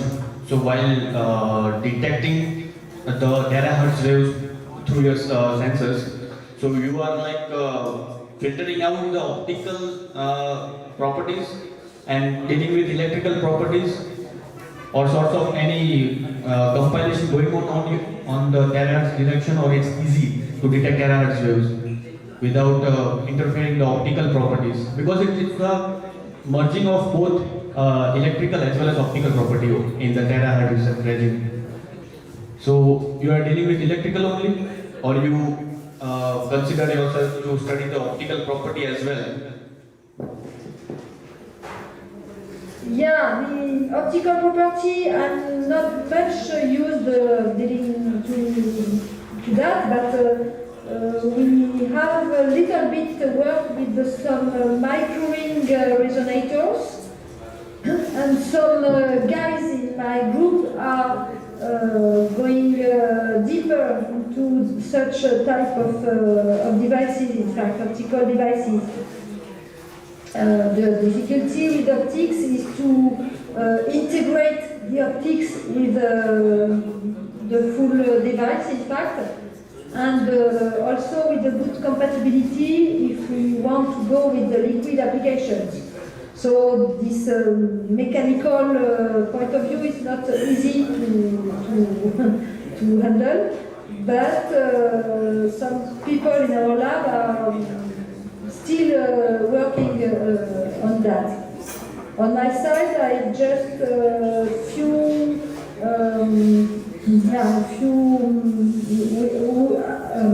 we have started together the studies on optical micro-ring resonators, but and we also have published something with some guys in Spain that were specialized in optical integrated optics sensor, and we try to combine to hybridize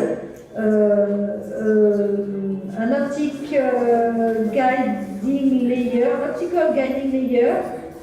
with the acoustic guiding layer that we are using with the SAW line. So we can think of such a hybrid structure like that. Yeah. And ma'am, small and last question and simple question. For next generation researchers, what you will give the advice you are facing right now in your research, a critical problem advice, so next researcher can move from that point? My deep feeling is that we try to go towards thinking of doing more with less.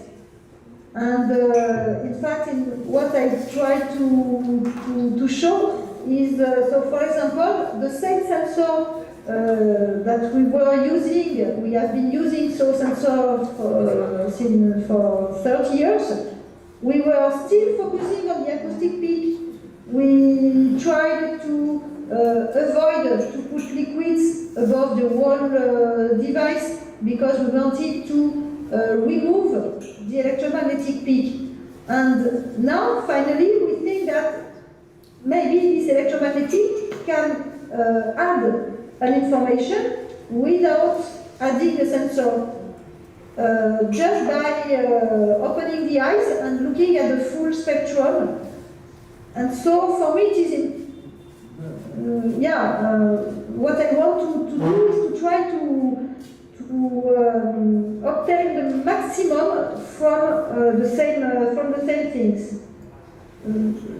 So that is deep feeling and what I would like to emphasize, in fact. Thank you so much. Thank you. So that's why, and I come back to the previous question, that's why finally, with the same, we can think of a single device with a very large spectrum of frequencies, for example, that could, from that we could get more information and yeah, and have good advanced algorithms to deal with such a large amount of information. Thank you, ma'am. Thank you for nice elaborating lecture. And the participants have... Merci Corinne, merci. Très bien, très bien. Merci, Yagmi. You're welcome. Thank you. Okay, so thank you very much. Have a good, conference. And thank you Thank you again. very much for the Thank you very much, ma'am. Now we are moving to the next speaker. So next speaker is Dr. Usman Ali Hussein, Professor, Department of Physics, Virat University, Turkey. Professor Usman Hussein graduated from Department of Physics, Ankara University, Turkey in 1974 and received PhD degree from Dice University.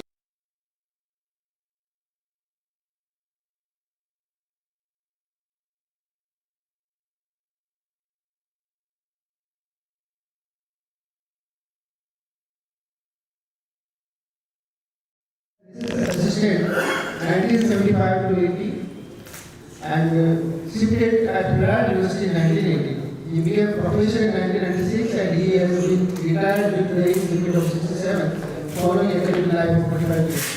He published over 80 papers in international and national journals. He joined over 120 conferences and symposia at international and national level as plenary speaker, keynote speaker, invited speaker, speaker or poster presenter. He served the program chair or conference chair in some of these activities. In particular, he joined in the last 6 years over 60 conferences as speaker, keynote speaker, and conference co-chair. Additionally, he retired at the end of November 2019 and contributed with keynote plenary speeches over 180 virtual and webinar conferences in the coronavirus outbreak in 4 years of his retirement.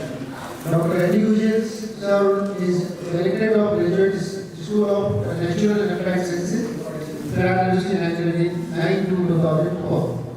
He supervised 5 PhD theses and 3 MSc theses. He is also technical committee member of many conferences. He received a certificate which is being awarded to him and his experimental group recognition of significant contribution of 2 patents to the powder diffraction file.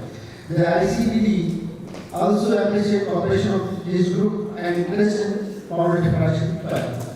So now I request Professor Ali Hussein to share his screen and start the talk. Thank you. So, actually, repeat all answer, please. Please share the screen.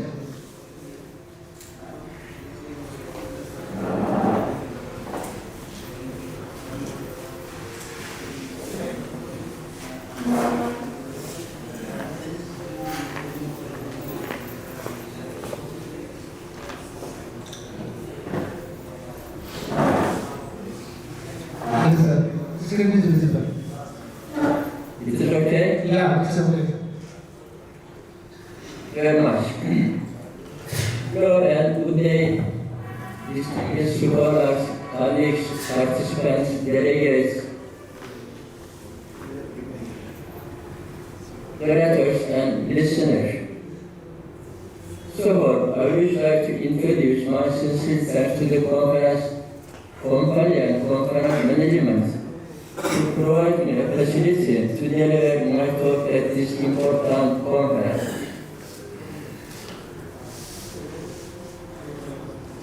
Let me inform you that this is a multidisciplinary conference and I am sure you agree with me that every scientist is not familiar subject of the science. Therefore, at the beginning of my talk, I will introduce the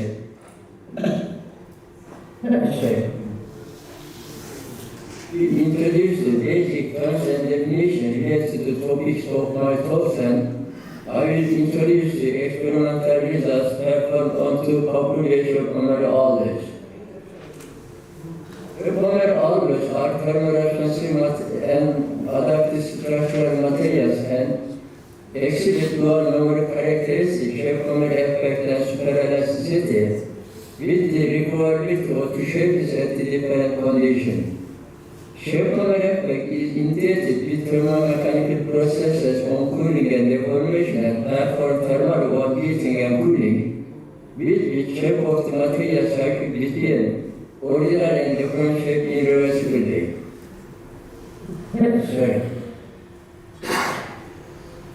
The plastic deformation due to the soft character of the material in the low temperature condition, with which strain energy is stored in the material and releases on heating by recovering the original shape on heating. Therefore, this behavior can be called thermal or thermoelasticity. Superelasticity is performed with mechanical stressing and replacing the material in elasticity limit at a constant temperature in the current region, and this behavior can be called mechanical memory too. Shape memory materials are deformed in the low temperature condition for shape memory effect, and they are stressed in the current region for superelasticity.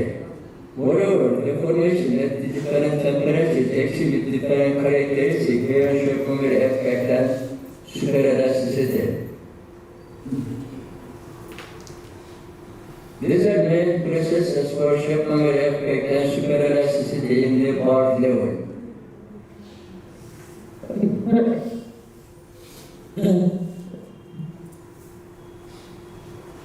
The shape memory effect materials are deformed in the low temperature condition, and uniform relation keeps the deformed shape due to the plastic deformation in the low temperature condition. After that, on heating, record the original shape and shape of the material cycle between deformed and original shape on cooling and heating respectively, after first cooling and deformation processes. Also, shape of the material cycle between deformed and original shape on cooling and heating respectively. For the superelasticity, materials are stressed in elasticity limit. The current region, and you can record the original shape by exhibiting elastic material behavior.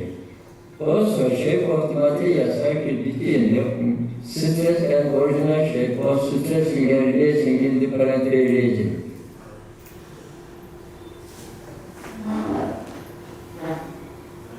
Memory effect is governed by the crystallographic transformation, thermal and stress-induced vortices transformation, and evaluated with the structural change in atomic scale.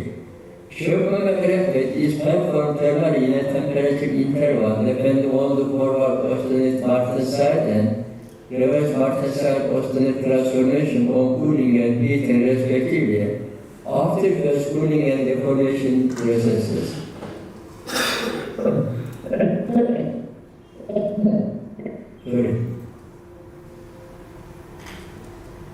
Elasticity is also a result of the stress-induced vortices transformation and performed with mechanical stressing and releasing in elasticity limit in the current region. Temperature disturbs or shape memory always on cooling and heating.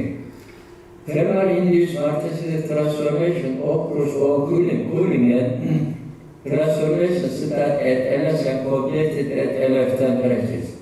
After that, on heating, reverse oscillating transformation start at AS and completed at AF temperature. MS vortices start, MF vortices finish temperature also. AS is oscillate start and AF is oscillate finish temperatures.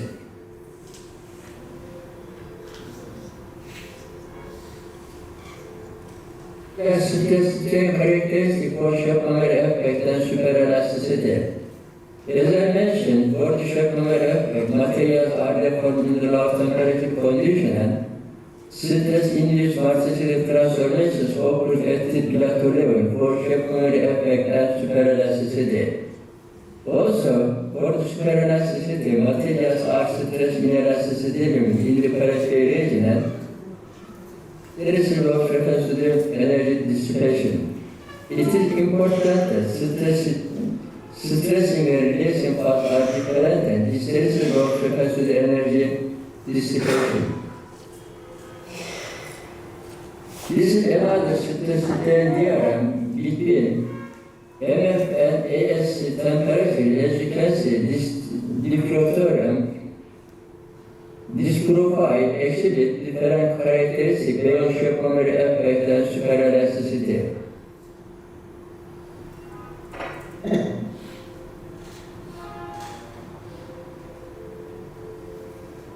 Schopenhauer behavior is evaluated by the structural change in atomic level and shape change occurring in the bulk level. Schopenhauer effect is caused by the thermal and stress-induced multi-state transformations. Thermal-induced multi-state transformations occur on multi-cooperative movements of atoms by means of lattice invariation in one monotype direction on the one monotype closed packet planes of the parentheses. Along with the lattice twinning reaction and orderly parenthesis structures turn into the twin multi-state structures on cooling. So, twin multi-state structures turn into the twin multi-state structures by means of stress-induced multi-state transformation with deformation in the low temperature condition. Atomic moments are compiled into the least atom distances and multi-state transformation have diffusion character.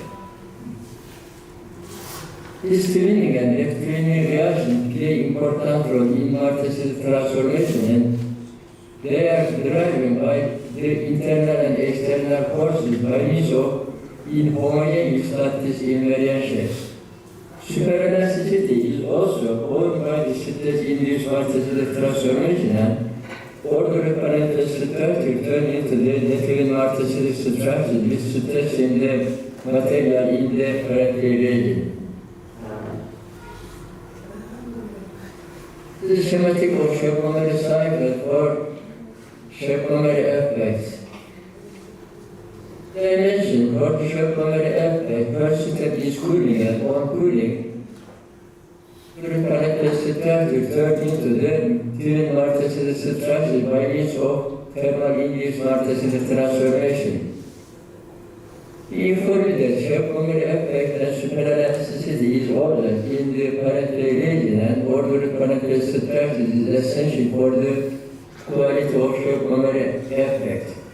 As I mentioned, for the Schopenhauer effect, first step is cooling and on cooling, ordered parental structure turn into the twin multi-state structure by means of thermal-induced multi-state transformation.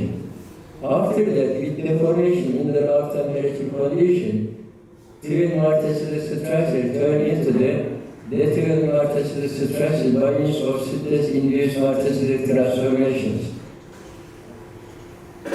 These treatments on heating, the twin multi-state structure turn into the ordered parental structure by means of reverse alternative transformation. Also, crystal structure of the materials are cycled between the twin multi-state structures and ordered parental structures of cooling and heating respectively after first cooling and deformation processes.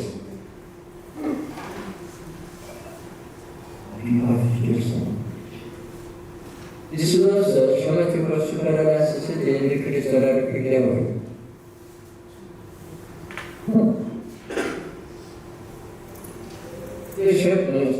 Superelasticity materials are stress inelasticity in the periphery region and ordered parental structure turn into the twin multi-state structure by means of stress-induced multi-state transformation.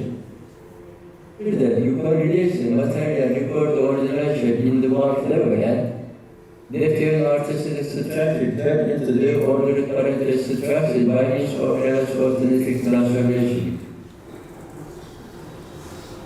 So crystal structure of material cycle between retinal artificial structures and ordered parental structures or stretching a relation respectively. It is important that this cycle is completely mechanical for superelasticity, and the same cycle is completely thermal for secondary effect after the cooling and deformation processes. Dimension superelasticity is also linked with stress-induced artificial transformation, which is induced by applying only mechanical stress with which current austenitic structure turn into the different artificial structures as in the deformation system of secondary effect. Different artificial structure turn into the current structure in correlation. It is important that crystal structure of the material cycle between the different artificial structures and ordered current structures also stretching and releasing. Important that stress behavior actually nonlinear behavior, stressing and relation are different and hysteresis of reference to the energy dissipation.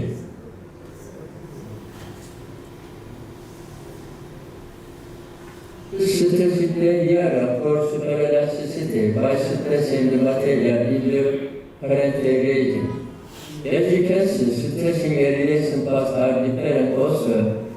This theorem exhibits nonlinear behavior and hysteresis of reference to the energy dissipation.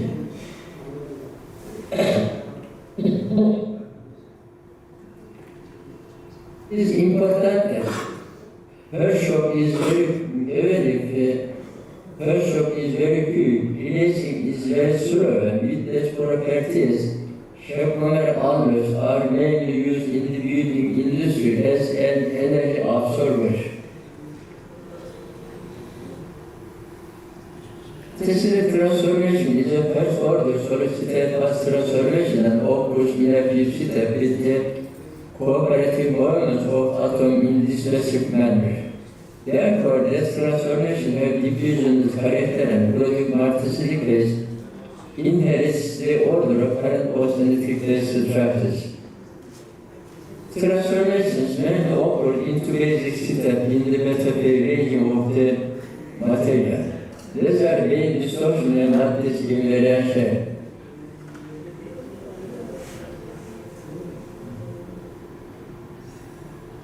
Where the basic catalyst structures observed in the shape number always first figure represent the ordinary body-centered cubic structures, second figure represent the cesium chloride type superlattice structures, third figure represent the Geometry type superlattice structures mainly observed in the ternary population of minerals. Finally, last figure represents the L21 type superlattice structures observed in the other shape minerals. Distortion is mainly effective in ternary population of minerals and consists of an expansion of expansion of 26% in O1 type axis called main axis and a compression of 11% in the 1 type direction perpendicular to the main axis. There are three main axes, there are two axes, 101, O1 and O01 and BCC-based units turn into the body-centered tetragonal structures as variant with different orientations. Lattice invariations occur as multiplicity variants on one type closed pocket pillars of the austenitic matrix, which is basal plane of the martensite. Shares occurs in the one type direction on the one type closed pocket pillars of the parenthesis. One of pillars family represents 613 pillars and totally 24 martensite variants occur with the lattice invariations. These pillars are listed as follows: 1 minus 1 1 minus 1 O1 and O1 minus 1. This invariation and lattice tuning is not uniform in copper yaşapanları alırsan, that causes the formation of layer structures. One another cross-bucket pillars of the parentage, these are bazar pillars, turn into the unusual layer structure which consists of an array of cross-bucket pillars with complicated stacking sequences called as 3 or 9 or 18 or martenside, depending on the stacking sequence on the cross-bucket pillars of the ordering lattice.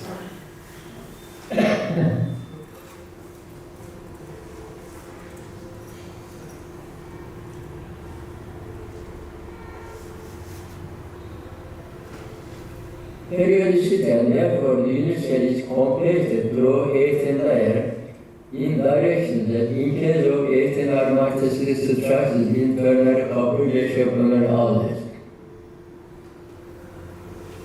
Since the formation of layer structures with lattice inversion, first figure represented one on the type cross-bucket pillars of the austenitic matrix in diothermal type superlattice structures that they have this sequence AB, and with the lattice inversion, the sequence turns into the layer structures. This sequence sequences ABC, BCA, CAB, and others for 18 armaticity structures in ternary copper yaşapanları alır.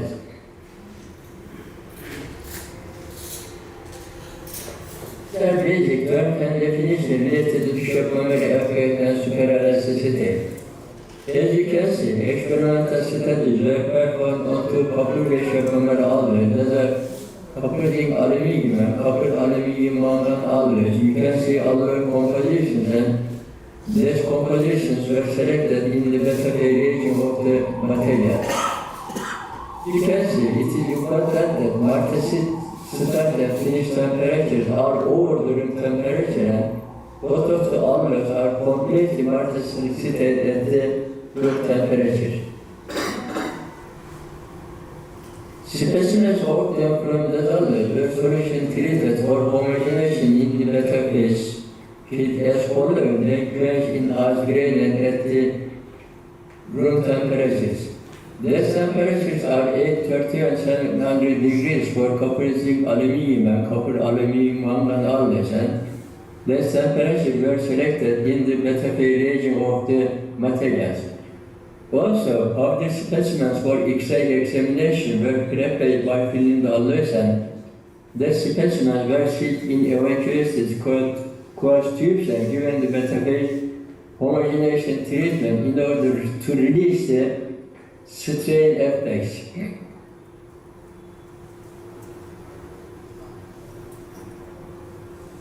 Temperatures are also the same, and homogenization time was selected 15 minutes for both of the alloy samples.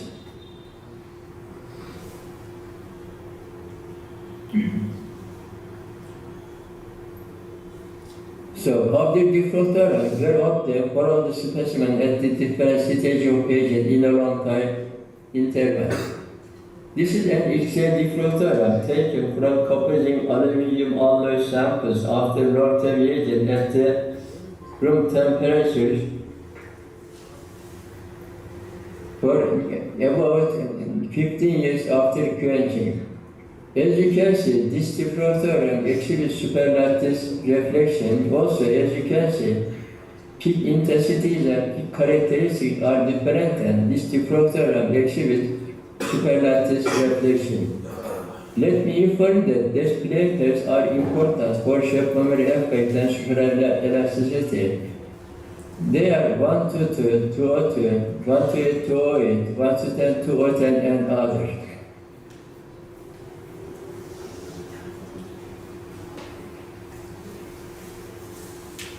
Another X-ray diffractor taken from copper zinc aluminium alloy samples after long-term agent for about 15 years after quenching. As you can see, this diffractor also exhibits similar characteristics with this plane phase.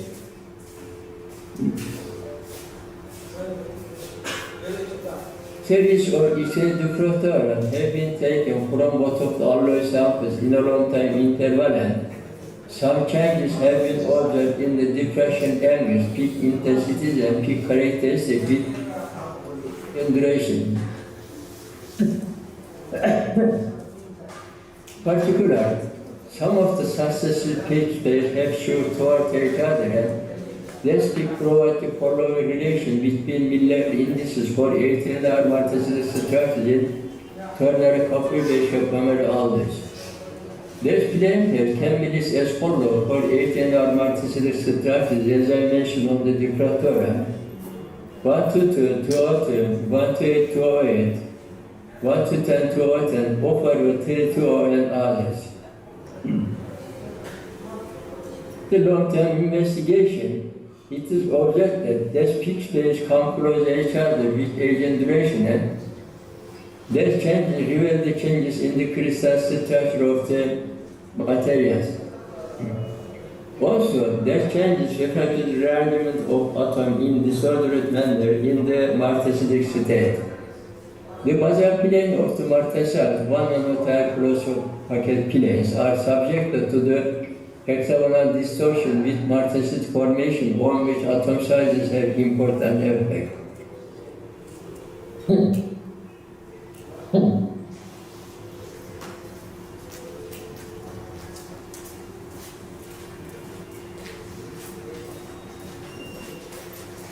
Case of the acute atom sizes occupying the lattice size,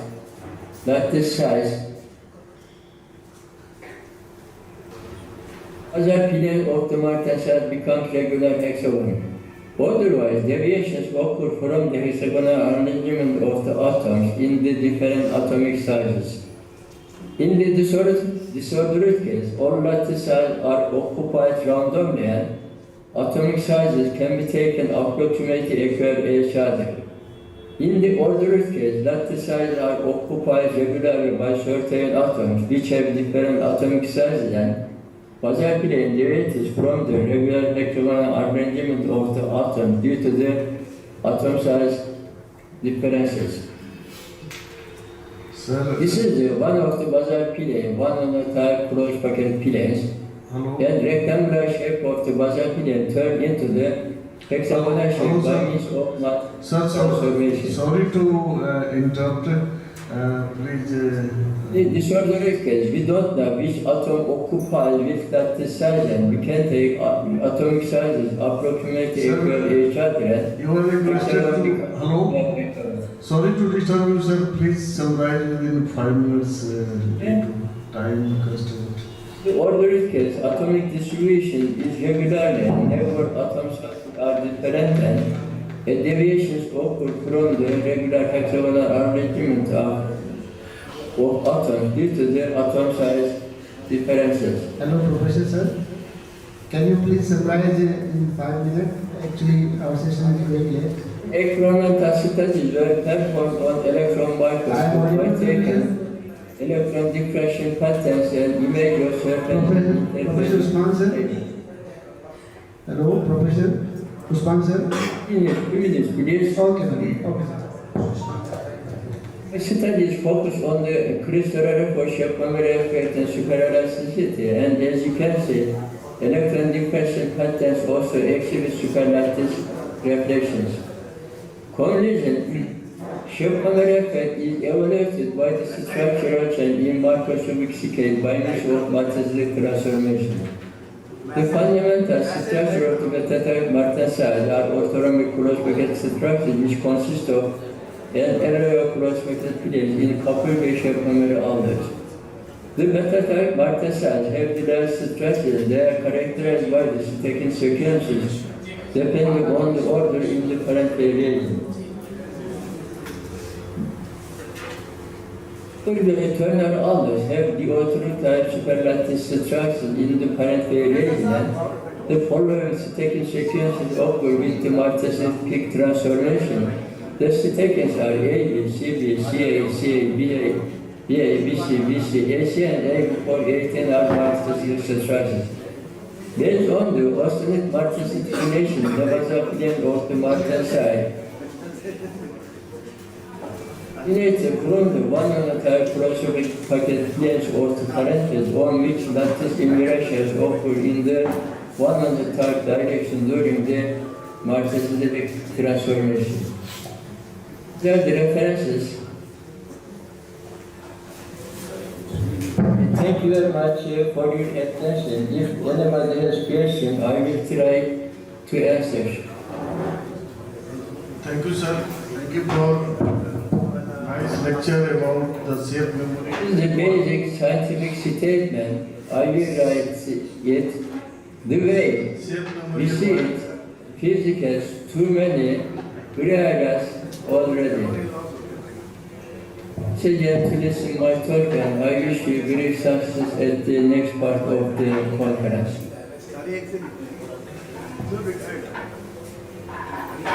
Thank you, Professor Osman, for giving a nice lecture about the safe memory alloys and their shapes, unit cell characteristics, and their fabrication techniques. So, participants have been very much benefited from your insightful lecture. So now session is open for the query from the participants. So please, if any query is there.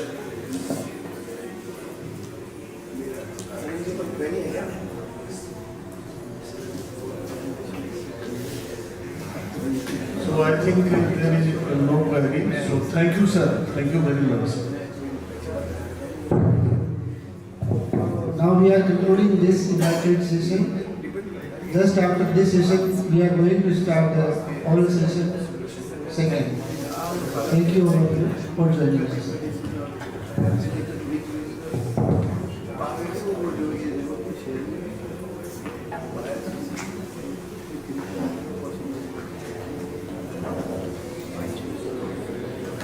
So you have to listen to my talk, and I wish you great success at the next part of the conference. Thank you, sir.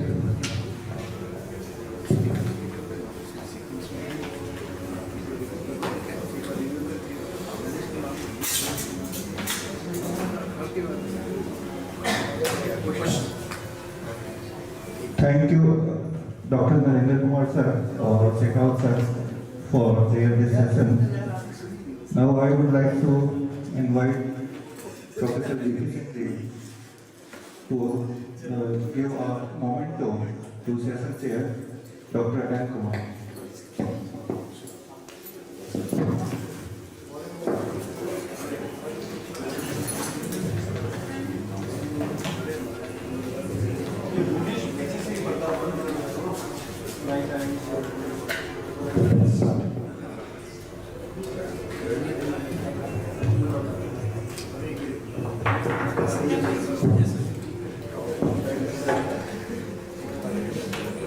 Next, I would like to invite Dr. Shivangi Madam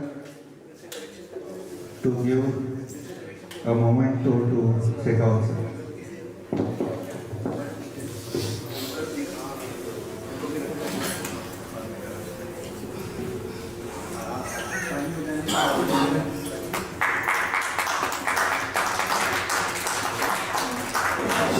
Shivangi जी ने आते ही अपने presence they the.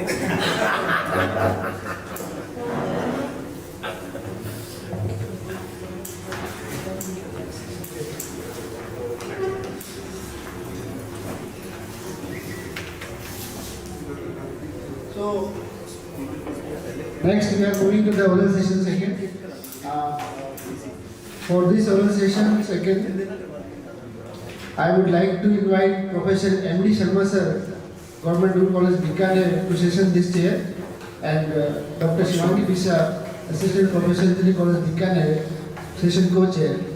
So please welcome Madam and M.D. Sharma sir. All the participants who have presentation in this session, please upload your presentation. Shortly we are going to start. I am just repeating the name and paper IDs. Paper ID D1 0001 Mr. Abhishek Suresh, D1 0007 Professor Arvind Sharma, E1 0002 Mr. Dinesh Kumar, F2 0002 Mrs. Babita Kumari, G1 0008 Dr. Manoj Kumar Seni, G1 0014 Dr. Pavin Kumar. नहीं आएगा तो मेरे को बता देना। I-1006, Dr. Susmita Roy. I-1010, Mr. Rahul Madriwal. I-1011, Mr. Amit Moria. I-1018, Dr. S.K. Barber. And J2003, Mr. Tanay Shah. Now, mic over to Session Chair, Professor Anderson.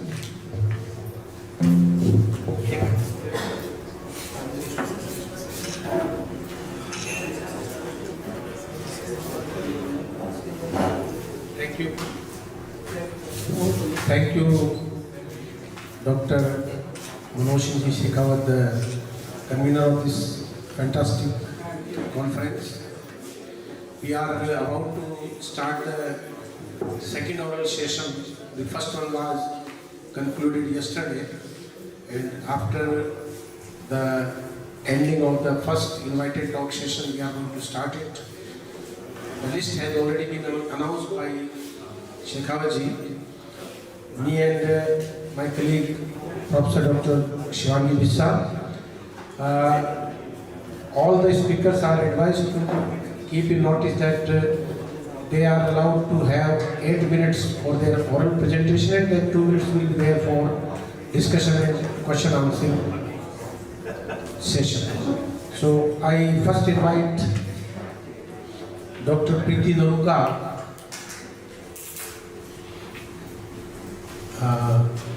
If Preeti Naruka is here listening me, please come on the dais. Okay. Then I request Abhijit Suresh, Mr. Abhijit Suresh, if you are here, Abhijit Suresh. So I think he is in the process of uploading the lecture.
We will give session-wise awards for poster and oral. So we remain up to the valuable session. So yesterday's and today's we will give in the valuable session.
I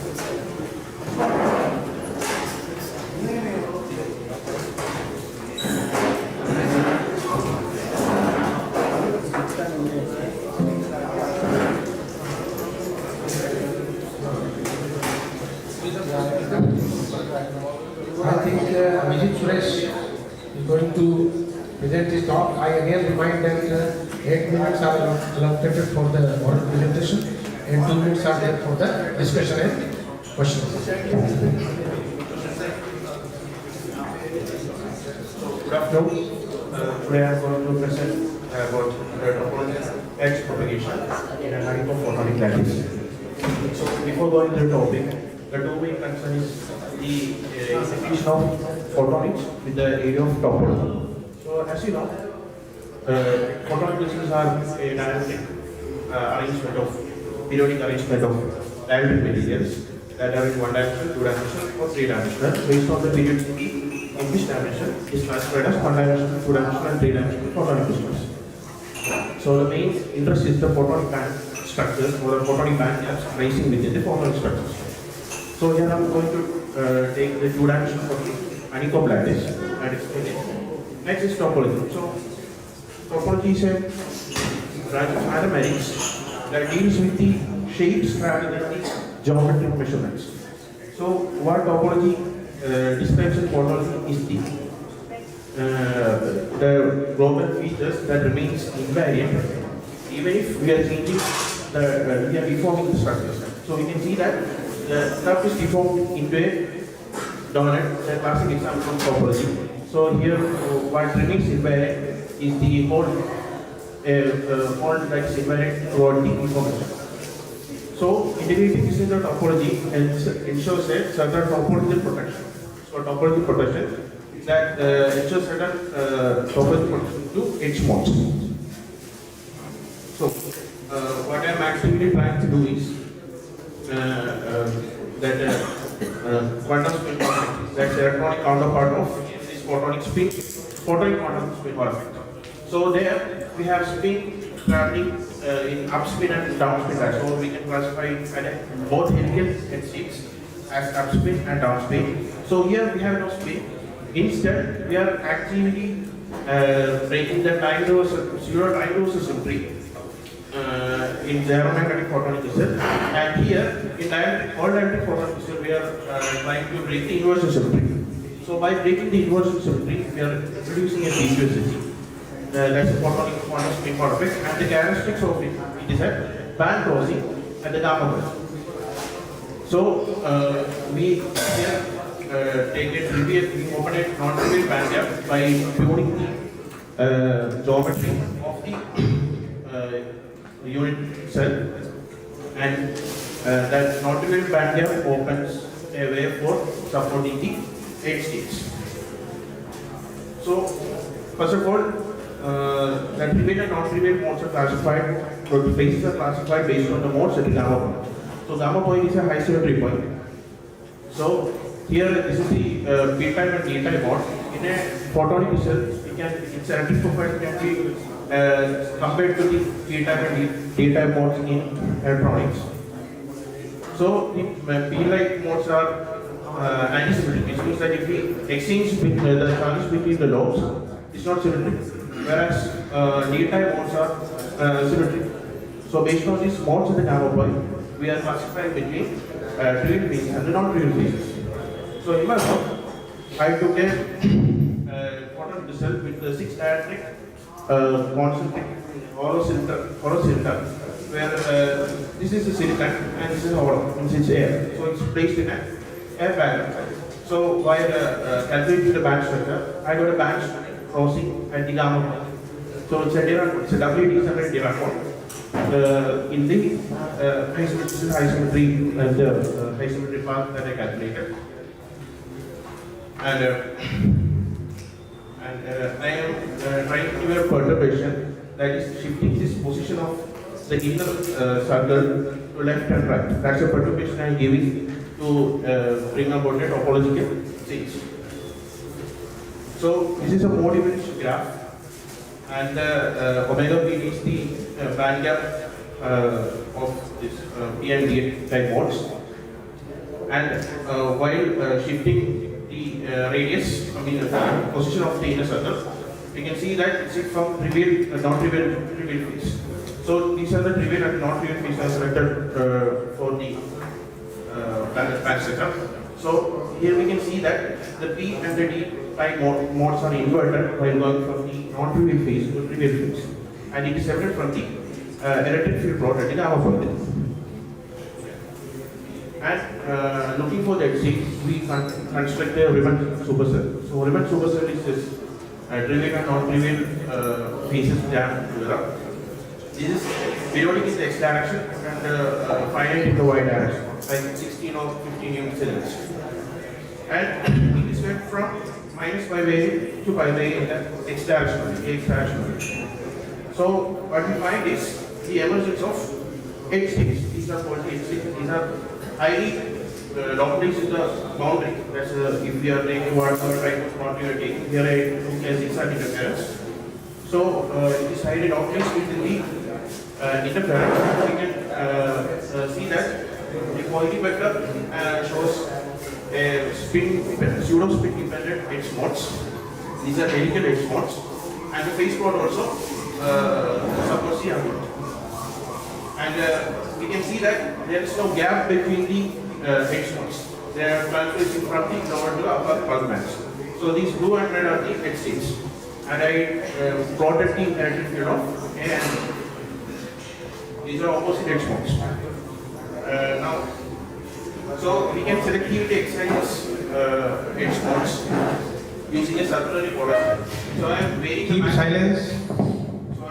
the magnetic field to excite the circular polarized modes. So I have a RCK and LC sources, like the right circular polarized sources and the left circular polarized sources. So these are all done in COMSOL. So I use a circle and define 4 points like this on the top of it to excite the polarized sources. So what we get is, when giving the RCP, with giving the LCP, it goes to the rightward direction, and giving S minus will go to the leftward direction. You can also see that the Poynting vector shows that there is no backscattering associated, no backscattering associated with it. We can also see that it transfers bends and it goes through all the bends, and also it's defective. 7 minutes. It's also defective to most of the defects and disorders. And another, while playing this boundary further, we open something called as higher order topological insulator. So what higher order topological insulator is, that it doesn't follow any bulk boundary correspondence. So for a 2-dimensional bulk, we can get 1-dimensional HCs and also 0-dimensional HCs. These 0-dimensional HCs are called as constants.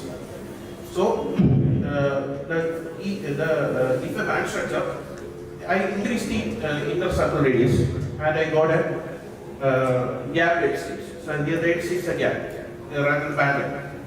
And even the HCs have gap, we actually get a corner modes. So here I decided trivial, not trivial, instead trivial zone. It's called a flake structure.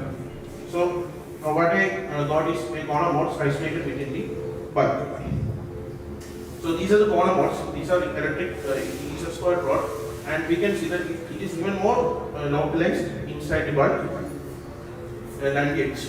We also get an edge, but these are leaky edges, which means that it leaks into the bulk. So that's it. In summary, I have designed a photon crystal showing higher order topology and also first order topology. And these these photon crystals are enabling application disorder resistant nanocavity sensing and low photonic devices. Thank you, Mr. Vijit. Now I ask the esteemed audience to ask questions. You are any query related to what any of you.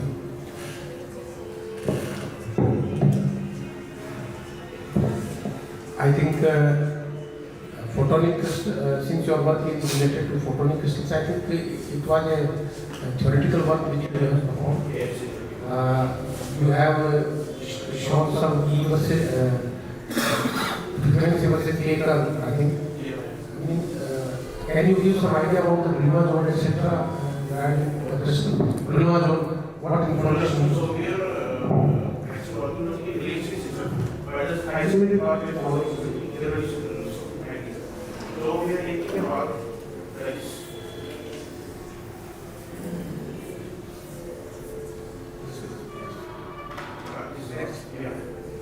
So this is the part we are taking. This is the yellow zone is the regular release zone. The release zone. These companies are all excellent users.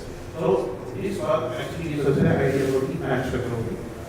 You said that you have perturbed the northmost atom here, but in the next slide you show that two atoms are brought closer. I think. What I understand is in the next slide you show like that. There was another you can see that the lower two atoms and the upper two atoms are a bit closer in comparison to the real structure which you showed. So, for a moment, can you explain what this is going to affect the characteristics of the material? So, in what way? So what changes is the topology given by for this structure there is a particular topology that is the number. So this structure has a particular topology, independent topology, and this structure has another topology. So by bringing them together, that topology is changes over. So this topology invariant actually protects the edge state that are arising from the aqueous edge. Okay. Yes, thank you.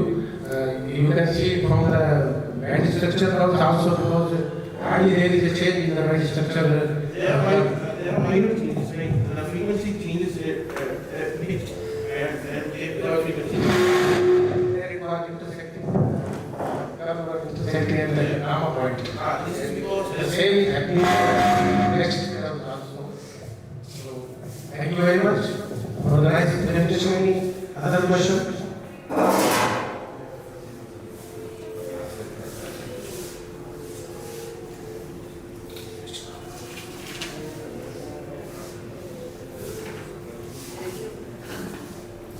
Thank you once again, Mr. Abhijit.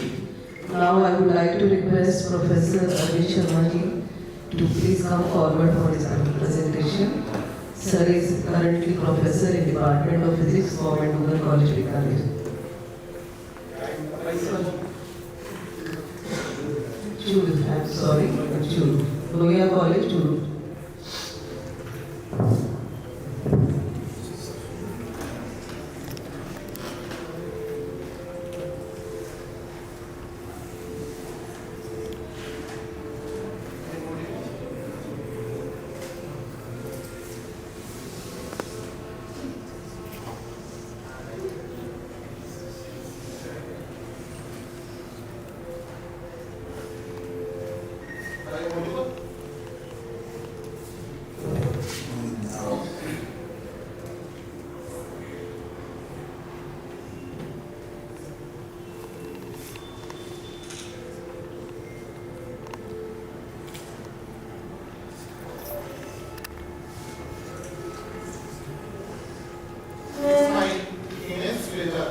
That organizer of ICC 2025 gives me this opportunity to interact with scientists and scholars.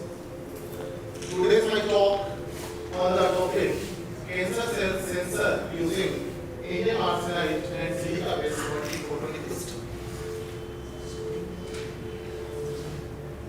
This is the outline of my talk.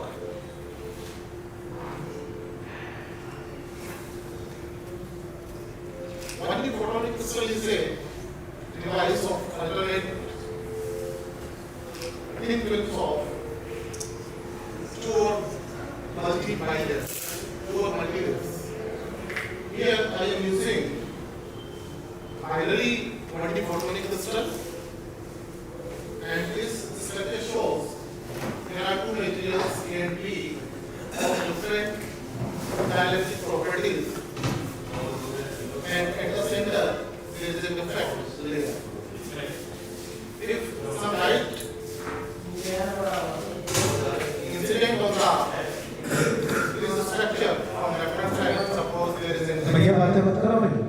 And after that transmitting, there is also we are getting electromagnetic wave, and we can observe the transmittance spectra from such spectra, such structure, and that is influenced by the structure that we are taking. Photonic crystals are periodic optical artificial and natural nanostructures that can control or manipulate the flow of light. The idea started from Lord Rayleigh in 1887. Such kind of structures are coming on the inside of science. Only photonic crystal defined as media is a periodic in 120 dimensions. Here I am taking only photonic crystals, which is comparable to wavelength. The main property of such kind of structures is controlled from the property of photonic band. The region where transmittance or reflectance is forbidden for some specific range of frequency or wavelength. Similar to semiconductor, where we know about the energy band gaps for electronic band gaps.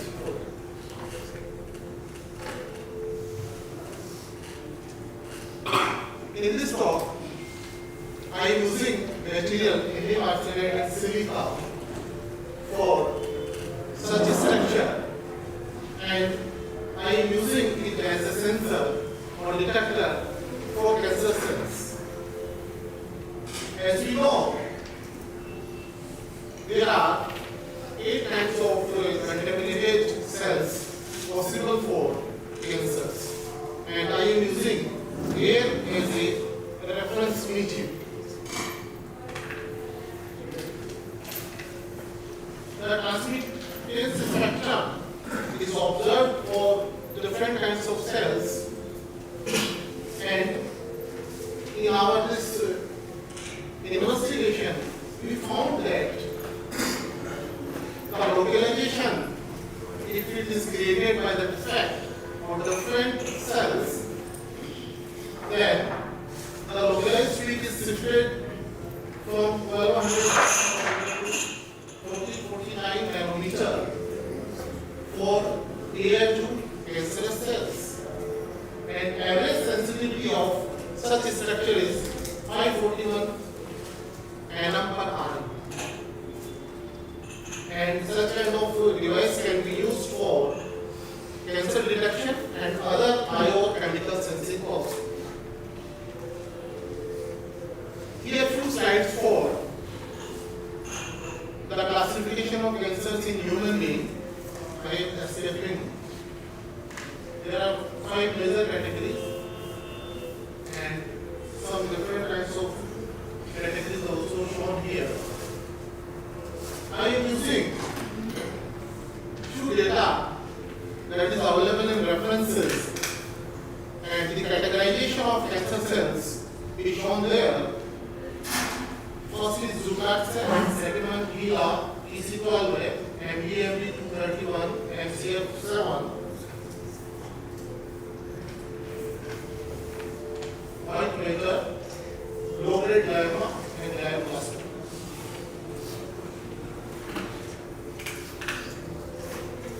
The materials used is here. One is silica.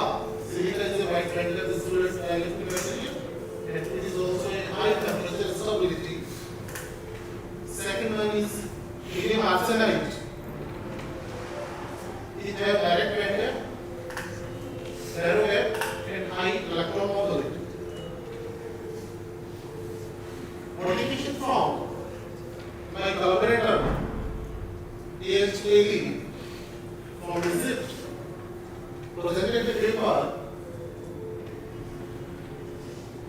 and here I am using different materials, and there are few good results from such kind of materials I have observed or investigated.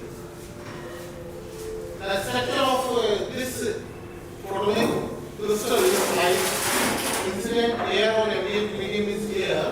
After that, helium and silica have 5 layers, and exactly in the between there is a gap where can be infiltrated the air or cancer cells, and after that there is a same layers, 5 layers, and at the last it is glass as a substrate.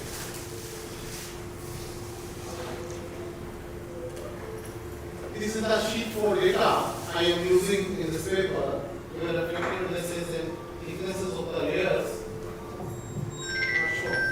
This is a simple structure. If there is an incident medium, if there is light, and after that transmittance spectra, we can observe physics. I am using here this transfer matrix method for this structure, and these are the few relations which are using for results. Key findings of this talk or this paper is shown in figure and tables. First of all, this is a transmittance spectra, and we can see in the effect mode at around 1200 nanometer for air. This is for normal cell, Descartes cell. Here, PC12, MB231, MCF7, white matter, low grade glioblastoma. It shows in a single slide. We can easily that there is a reference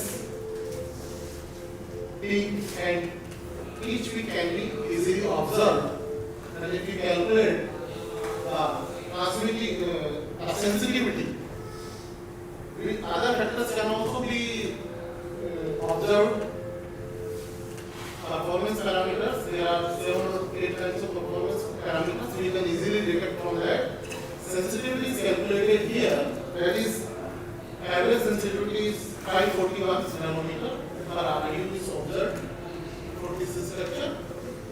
So, this structure is very useful for detection as biochemical sensing.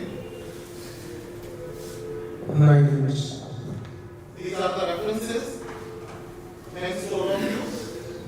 If any query, you are welcome. Thank you, Mr. Professor Amit Sharmaji, for your nice talk. I invite from the audience to ask any query you have in your mind. Please come. Come on.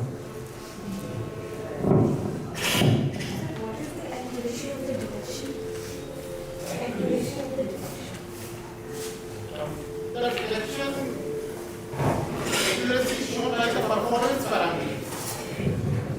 There are many parameters, but main parameter is sensitivity. If there is high sensitivity, there is much more accuracy.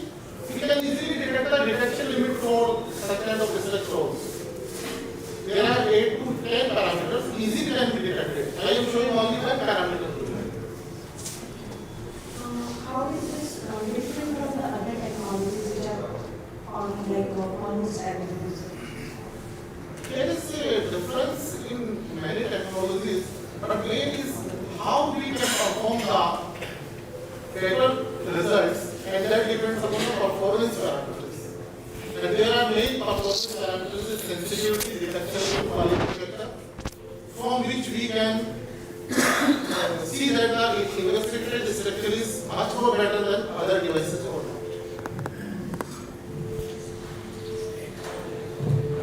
There is one more question from Dr. Sudhirji. So what is the reference, how you are detecting that you are detecting basically the virulent difference as I thought? So what was the reference, how you determine that this difference is coming from the cancer cell? Yeah, we are taking the data for cancer cells. In table, we are showing the optical property of the cancer cells. There is a difference between optical properties of the cancer So cells. this is the theoretical work? Or? This is theoretical modeling using transfer matrix.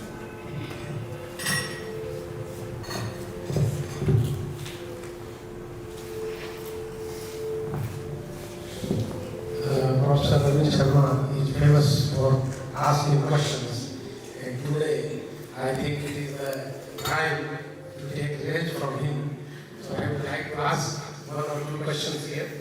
Sir, you, as Bhagwati said, you have done theoretical work and you have taken data from some text.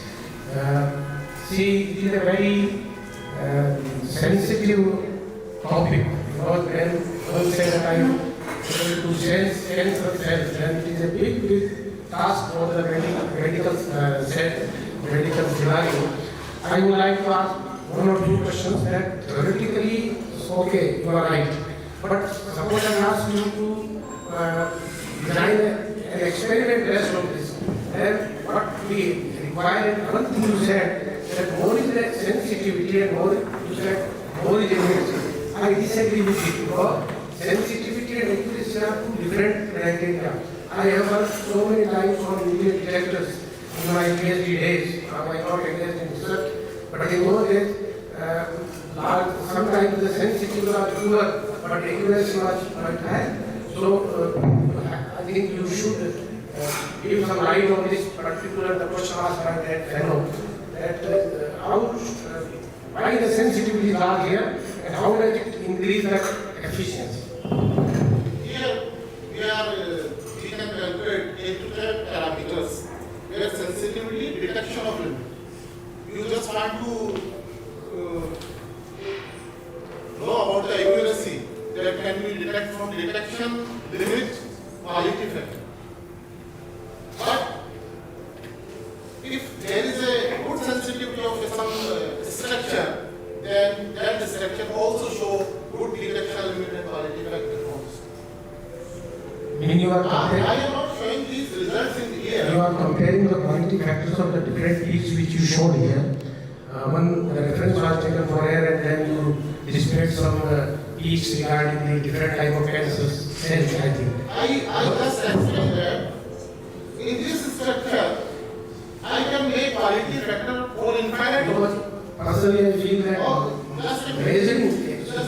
measuring the qualities of different cancer cells is a very, very tough task because how shall you do it? You have to take some samples of the cancer cells. This is a theoretical body and reference is taken from a standard paper.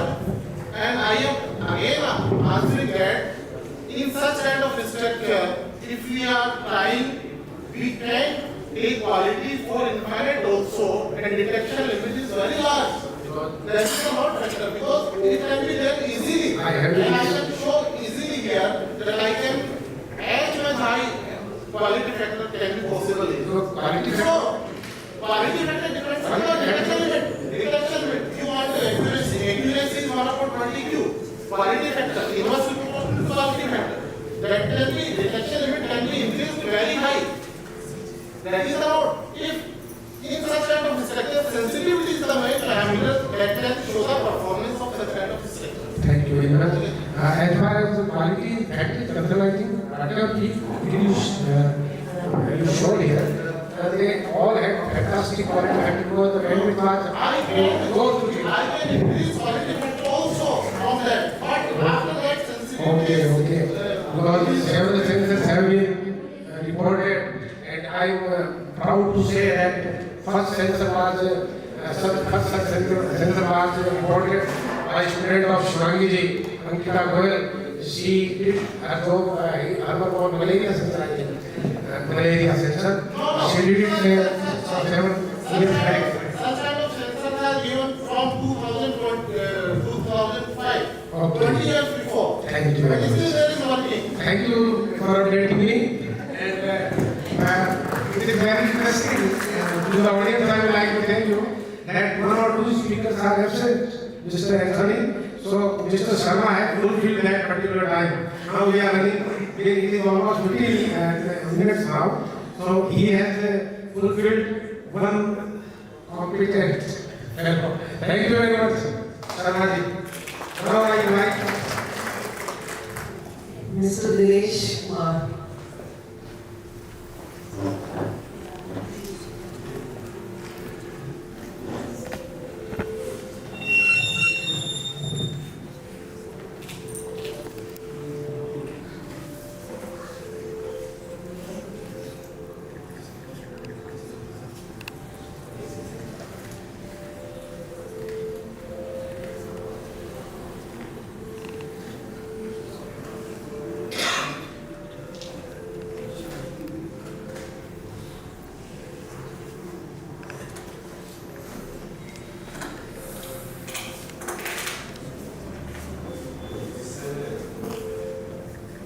During the lecture, I request all the audience not to talk, and the time scheduled once again I repeat, 8 minutes are there for your presentation. After 7 minutes you will be gone, and then 2 minutes are remaining for the discussion.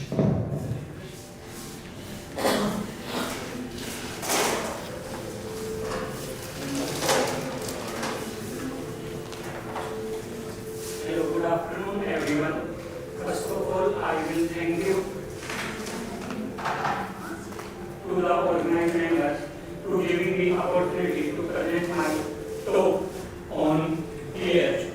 Today, I am presenting rapid physical and physical property characterization of double mix topological insulators. Here is the outline of my talk. First, I will introduce what are topological insulators, and after that, what is our motivation to study these type of materials. After that, what objectives we want to achieve in this field, and for these objectives, what methodology we have adopted to achieve these objectives, and after that, I will discuss some results and conclusions that I could draw from these. First, why we need topological insulators? If we use some electronic device like mobile phone, computers, laptops, it got heat up after some time, and it happens due to Joule heating. When an electron in a conducting wire travel from one point to the other point in the wire, then it got scattered or collision from the different points, due to which it loses its energy, and its energy reflected in the form of heat. Now, can we minimize this loss of energy? And it can happen by the separate motion of the electrons. First, we see a practical situation. If we in a city like this crowded situation, and we want to move from one place to the another place, it will take a lot of time and lot of energy to move from one place to the another place. So humans resolve this situation by separating the motion of left side vehicles moving in one direction and right side moving vehicles in other direction. So can we separate the electron motion like this? And if we separate like these channels, so the collision possibility becomes less, and so there is less loss in the energy. First understood, what is the topology? Topology is a branch of mathematics in which we study the property of solids and objects under the transformations which remains constant. So in topology, if we see this donut, it turns out to be a cofimum, and both objects, cofimum and donut, belong to the same class of material because both have single one pole. So topological objects can contain only the integer poles, and the same number of poles are categorized into the same category. So topology turns out to be describing the electronic field of the matter. Quantum Hall state is the first example of electronic state that is distinct from the all previously known states. So in 1983, Richard Coles tried to explain that distinct electronic state with the help of topology. So he correlated the topology with the electrical conductance. As the holes increasing, the electrical conductance increases. So first understood what is Hall effect. This is classical Hall effect. A current carrying wire or current carrying bar is placed in a transverse magnetic field. There is a charge carriers feel a Lorentz force in the case of magnetic field, and due to this Lorentz force, negative charge particles are accumulated on the boundary of this bar, and positive charge particles are accumulated on the boundary of this bar. So due to accumulation of the charges, there is a potential difference, and this potential difference is known as hole potential. And every hole makes a hole coefficient, and which is very useful to determine the conductivity and charge carriers in the material. So classically, he represents the resistivity versus magnetic curve forces type. Here, rho xy represents the conductivity in transverse direction, and rho xx represents the resistivity in longitudinal direction. But after the 100 years from the discovery of Hall effect, when K1 Krejci doing experiment on 2D electron gases, he finds the strange behavior. Here, these resistivities are showing this behavior: longitudinal resistivity having independent of the magnetic field, and transverse resistivity directly proportional to the magnetic field. But here he found completely different behavior, because when at very low temperature and high magnetic field, he put two-dimensional electron gases. In the presence of magnetic field, these energy levels are great, and this is given by Leonard equation. And as the magnetic field increases, omega increases, so the separation between the energy levels increasing. And here the conductivity is directly proportional to n, as we seen in the previous cases.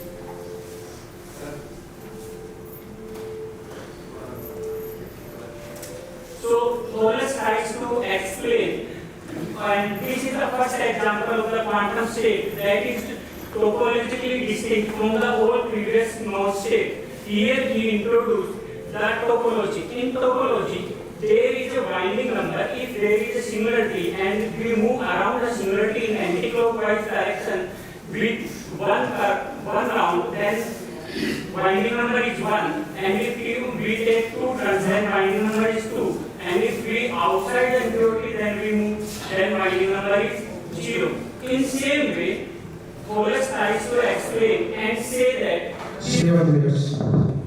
first previous zone boundary can be taken as to calculate, and he defines the term number, and this term number is same as the winding numbers. So what is chiral states and how this is possible? Suppose the electrons moving inside the bulk, and here the electrons take the circular motions, and if magnetic field is very high, then the radius is small, and the temperature is very low, then the velocity is small. So these electrons are localized at one place. But at the boundary, these electrons have no space here to complete the boundary, complete the revolution. So they scattering off, and due to this scattering, these electrons are moving from one part to the another part. So here in insulators, there is a clear difference between conduction band and the valence band, and when these boundaries carry the current, so there is a possibility of one channel that is connecting the conducting band and the valence band. So in same way, if we try to merge these two types of one for upstream and one for downstream, and if we combine these two, then magnetic field will be cancel each other, and we got this situation. Here the solution is that we need high magnetic field for such phenomena, but here the role of magnetic field is played by the spin orbital coupling. Now into quantum Hall effect, spin quantum Hall effect, we have two channels, one channel for spin up, one channel for spin down. And here we show these two conductions exist. So topological insulators, first vertically topological insulators were introduced, HDT, CDT, quantum bands in 2006. After that, in 2007, experimentally this is possible, and 9 minutes. it happens after a critical distance. If we have a critical distance greater than DC, then they are inverted, and this is a topological behavior. And this happens due to the band inversion, and it happens due to the spin orbital coupling. So after the discovery of these, DI and SP alloys have the property of topological insulating. So what's our objective? We have to introduce the mixed topological insulators by making the alloy of these elements. So we synthesize the crystal alloy by using these elements in the lab. First we grind them and making them pelletization, and by using the Boltzmann modified technique, we make the crystal of such type, and this is the heating diagram which we have to follow. After that, we take the analysis of the crystals, and analysis of the crystal we prove the phase purity of the crystals. And after that, we take the characterization, example characterizations, and we got these types of cell parameters. Now after that, we measure the transport phenomena of these crystals, and if we see here the resistance versus temperature curve, if so, as the temperature increasing, resistance decreasing, it means it has a insulating behavior, and we want such situation that bulk is insulating and surface is conducting. In the previous we studied DI, SBT, SE2 here, and in previous DI, SBT, E3 here the conducting nature. So we compare. So here we compare the MR curves of both the crystals, and both the crystals have same topological characters. And as the curve remains B-type, then the more topological characters and the mixed topological characters have parabolic in the shape. And after that, we have external analysis for find out the conductions of the material. And here is my conclusions.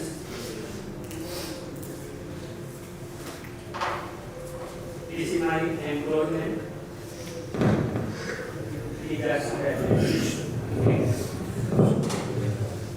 If there is any query from the audience, please come forward.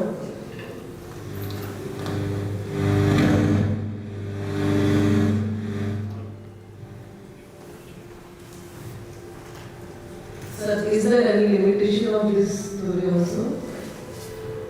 Actually, limitation ये है कि bulk से conduction मिलता है, तो bulk conduction को reduce करने के लिए हम मिक्स टोपोलॉजिकल की हेल्प लेते हैं कि जो कंडक्शन है वो सरफेस से भी है और बल्क से भी। तो we are trying to making such alloy in which bulk is more insulating, because at low temperatures disorders play the role of conductivity due to weak anti-localization effect or weak localization effects. So we are trying to minimize the conductivity of the bulk, and it happens in this crystal. In previous crystal, it shows some conducting nature. Yes. I think your work is experimental because you have grown the single crystals. Any specific technique is used by you? Any specific technique to grow the single crystals? Modified management techniques. Okay, and then you did SRD, various techniques to characterize them. Okay. One thing I would like to tell you that in your second or third transparency which was there for Hall effect, can you show me that? I want to rectify something. It is only an advice in future. Second or third, Hall effect. Yes. When you are telling about this, you said one thing that under the influence of the magnetic field, negative charge is accumulated on the left hand side and positive charge is accumulated. Never use such statements in future because no, just what I am saying, listen clearly. Whether it is a positive charge or a negative charge, that will go on the left hand side. One thing you should notice. Because if you use the F equal to Q into the cross B formula, what type of charge cables will go on one side? Now what happens is, suppose a crystal is having deficiency of force, then what will happen? All the electrons, because electrons are in majority, so they will go to the left hand side, and the efficiency of the holes on the other side or efficiency of electrons on one side will be acting as a positive charge. So if the two carriers are in equal quantity, you will not find any sort of fault voltage there. So it is an advice that whenever you are talking platforms like this, then you should understand what I am speaking. Every word counts. Thank you very much.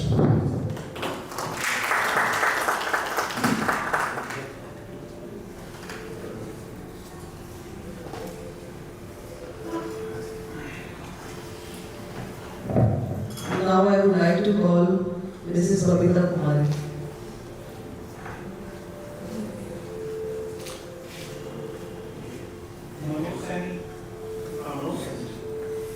Manoj Sani.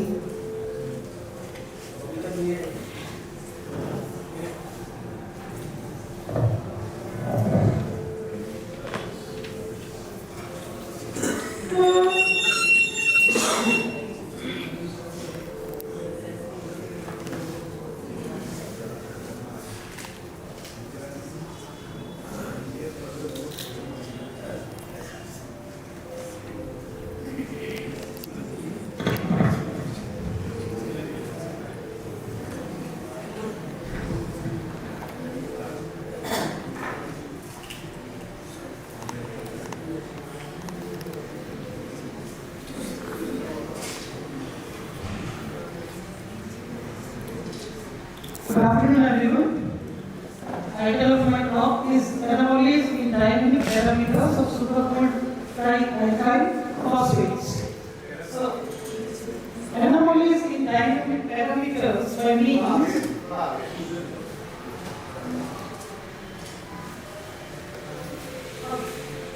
anomalies in dynamic parameters by means we are focusing on two parameters, namely fragility, and another one is stretching exponent. So the people who are working in the class forming liquids or maybe dealing with non-linear dynamics might be familiar with these two words, which are known as fragility and stretching exponents. So let's move ahead. I have studied this in trialkyl or trialkyl phosphates. So to obtain these two parameters, we generally use two kind of mechanism. One is, let's say, enthalpic one, that is, we can obtain the data from differential scaling calculator, and another technique to deal with such things is a broad directed spectroscopy or wide frequency temperature range as well. So, in generally, what we notice for simple organic liquids, the data obtained from DSC and VDS are generally consistent for these two parameters. One is reality and then stretching exponent. Only few data was reported for which manifests the difference between these two dynamic parameters. So, our sample over here is a trialkyl phosphate, which we say as TB. So we perform the experiments over constant heating and cooling rates, and then constant cooling rates and fixed heating rates, and apply this something called TNMH model or TNMH formalism. To apply this TNMH formalism, we obtain the dynamic parameter, one which is we name from here is enthalpic fragility. So enthalpic fragility from DSC method, which we use is 102, and the parameter stretching exponent, which is beta, which found to be around 0.5 or 0.4. So let's now the time to look at this sample under dielectric spectroscopy. So these are the losses curve with respect to frequency at different temperatures. The graphs has been put fit with average economic equations, which is also known as Kolmogorov equation, Paul-Davidson equation, as per choice of parameters, and then we find the relaxation time, and then we plot the relaxation time with temperature, and determine overall the dynamic fragility index, which is we name over here is empty, because we are getting it from direct data, so we name it empty. In the last slide, we named it MH, where we are getting it from enthalpic resonance. So the empty value over here is 60. Okay, and the higher, which we have measured in the last slide, is 0.7. So right now, if we can put this in compare both the results obtained from PSC and as well as from dielectric. So here we plot both the results as for fragility as well as stretching exponent. For fragility, we not only compare this organic liquids such as trielectric phosphates, we consider alcohols, esters, pharmaceuticals, metallic, monoalcohols, and so on, and we found the consistency between this MD and MH, whereas EBP stands for similar levels for stretching exponent. Okay, so for stretching exponent, we can correlate and understand in terms of delta E, which is nothing but a difference between the static dielectric constant and dielectric constant at higher frequency.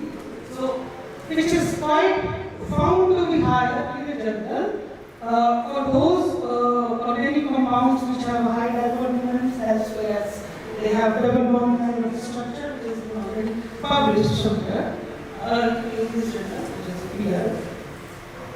So now, if we look back to the comparison of MP and MH, here we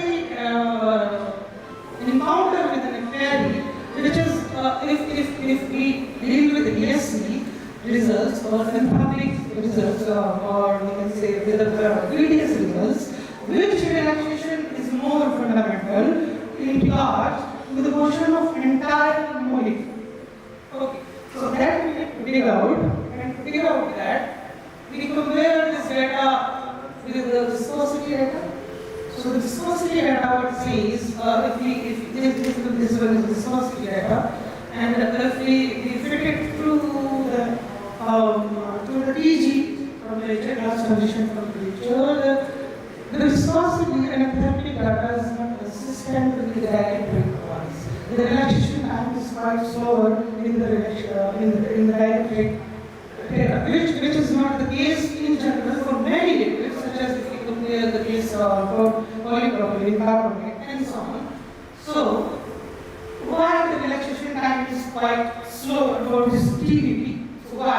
So one possibility is quite possibility that if you look at these alkyl phosphates, their power is quite polar comparatively, and they are the three sites have a chain. Okay, so if we look at there is a possibility that the response that we are getting dielectric technique, which is quite possible that is coming to the polar core only. Okay, so that further can be seen in hydrophysical simulations. There is found that this PVP is quite intent to make cell assemblies. Okay, they are making cell assemblies. We have calculated another factor, which is nothing but GK, correlation factor. Okay, so if they are making some cell assemblies in antiviral direction, the GK is generally less than 1, and it is greater than 10. The entire resultant dipole moment is greater than 10. Okay, so here this result from the experimental data or experimental parameters is confirming us that these alkyl phosphates are making cell assemblies. So we probe the entire chain of this alkyl phosphates from the high probability and obtain the result for MD as well as MH, beta D, and beta H. So this comparison after getting MD and MH with the entire chain, what we see is as long as if we move from shorter chain to bigger chain, the difference between MD and MH keeps on increasing. So, what we conclude from this is that the fragility index and the stretching exponent, the difference between both the dynamic parameters increase with the increasing engagement, as well as what we suggest from this study that this enthalpic relaxation is more regards to when we talk about the motion of entire molecule. If the motion of entire molecules we are having in alphic relaxation, so we call it a global one, and in the dielectric, whereas we are getting the response from the polar accord, so we call it response to the local. Thank you. This is a picture I have in China somewhere. The place in Hebei province. So you can see this is nothing but the, you can say beginning or end of the Great Wall of China.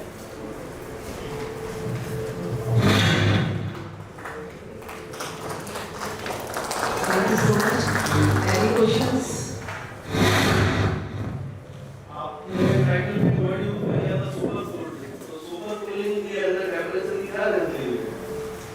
Solar cooling is temperature.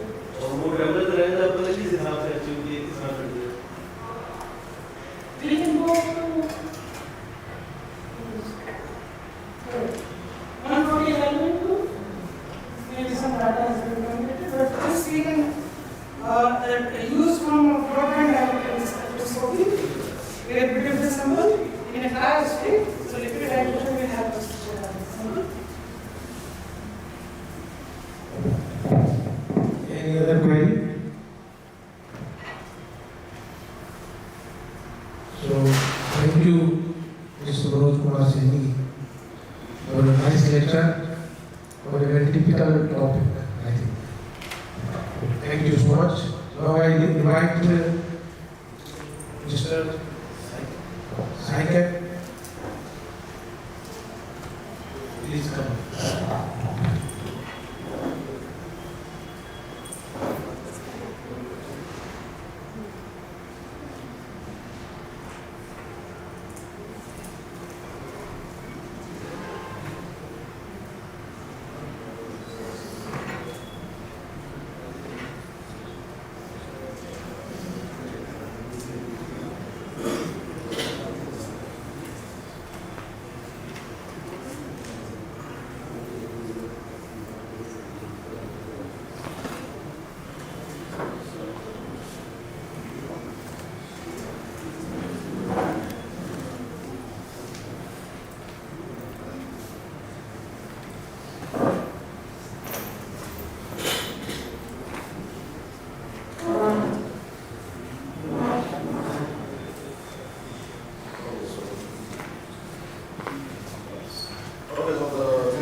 RGO with sulfide.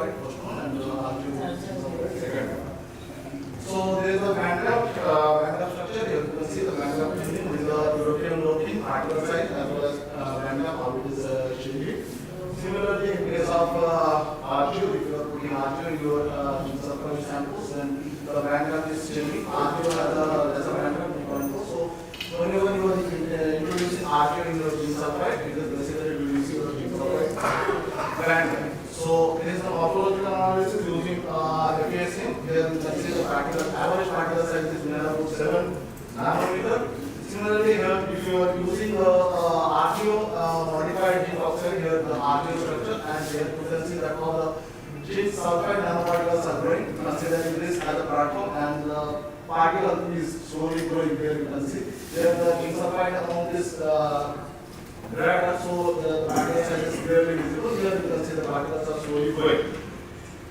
TLS or elemental analysis, obviously clearly indicating that all the elemental analysis, that is uranium and carbon, etc. are present.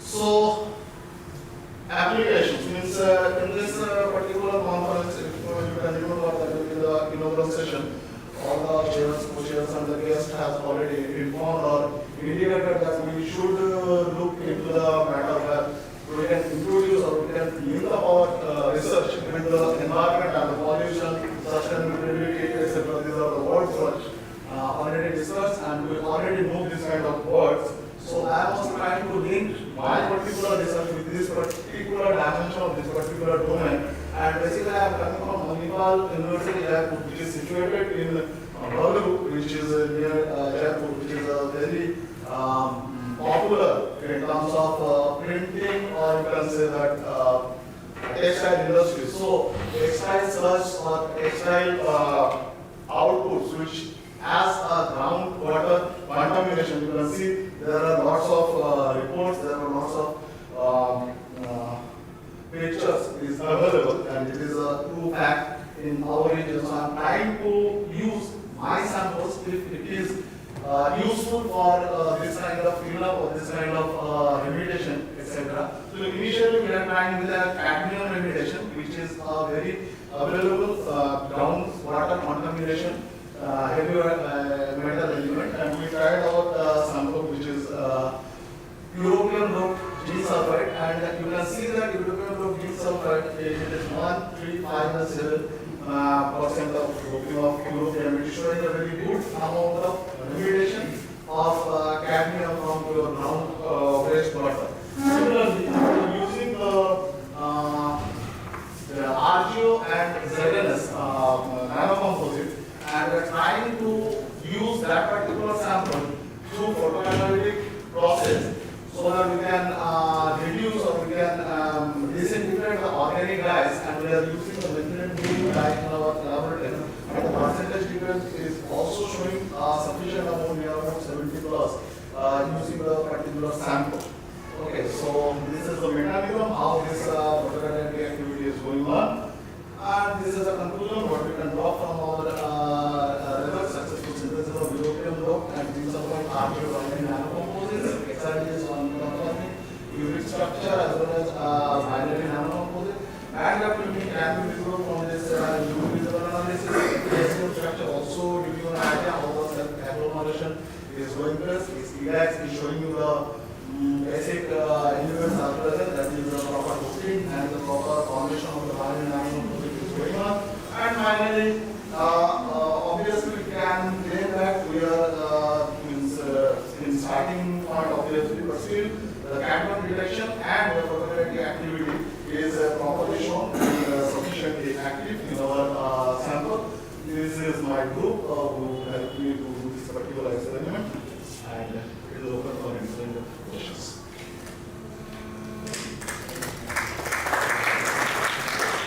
Thank you for such a time-bounded presentation, Marisol.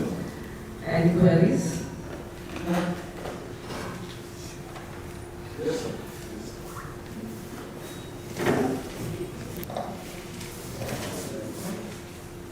You show the removal of cadmium. Removal of cadmium, yeah.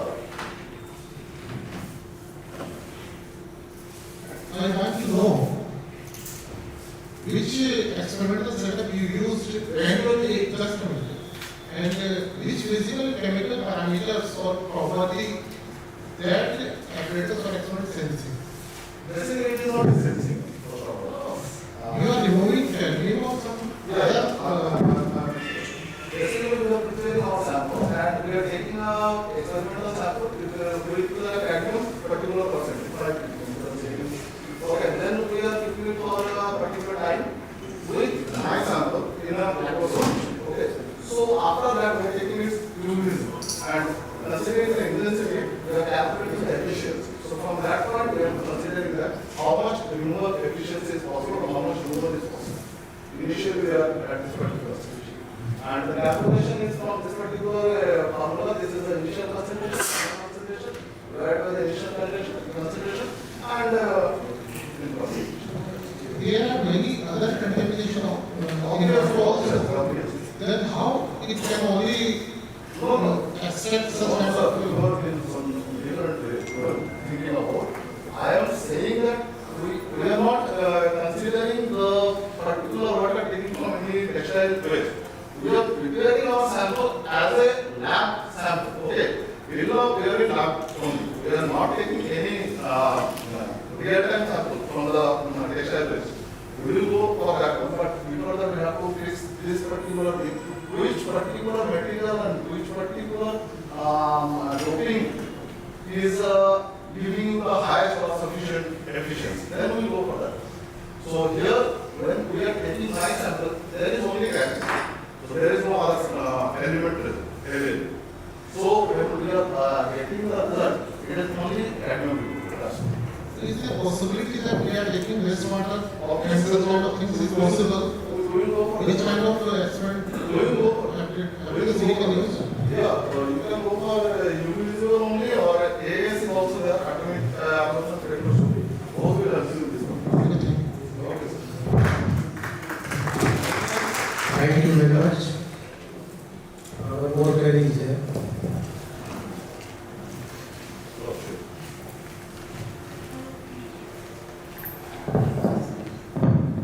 Sir, can you please say what are the pH studies? Like at what pH you pH is a very good question. Actually, now we are not concentrating on the pH particular measurement.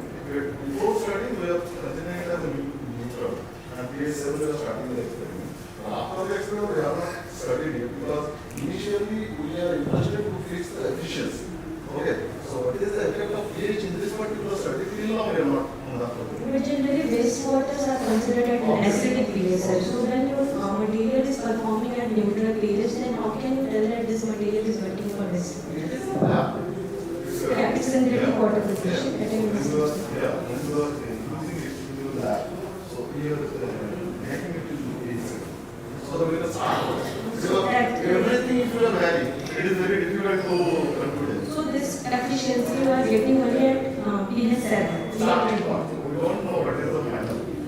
After we have some material But my question is, when you will go for wastewater treatment, are you very much sure that this renewable efficiency you will Yes, we will go for pH study also.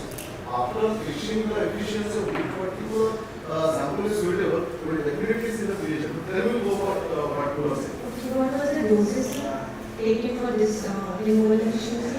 Doses means here we are taking these samples.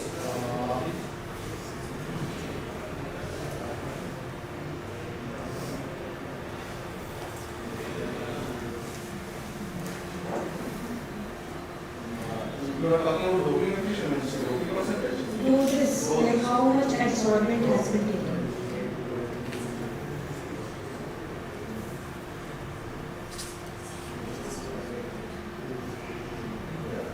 So you are preparing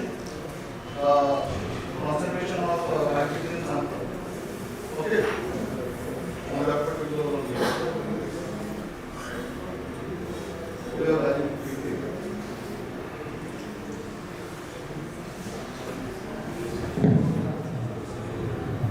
Thank you, sir. Now I invite the next speaker, Sushmita Roy. Dr. Sushmita Roy. She knows him. Next one is Mr. Rahul Agarwal. Please come.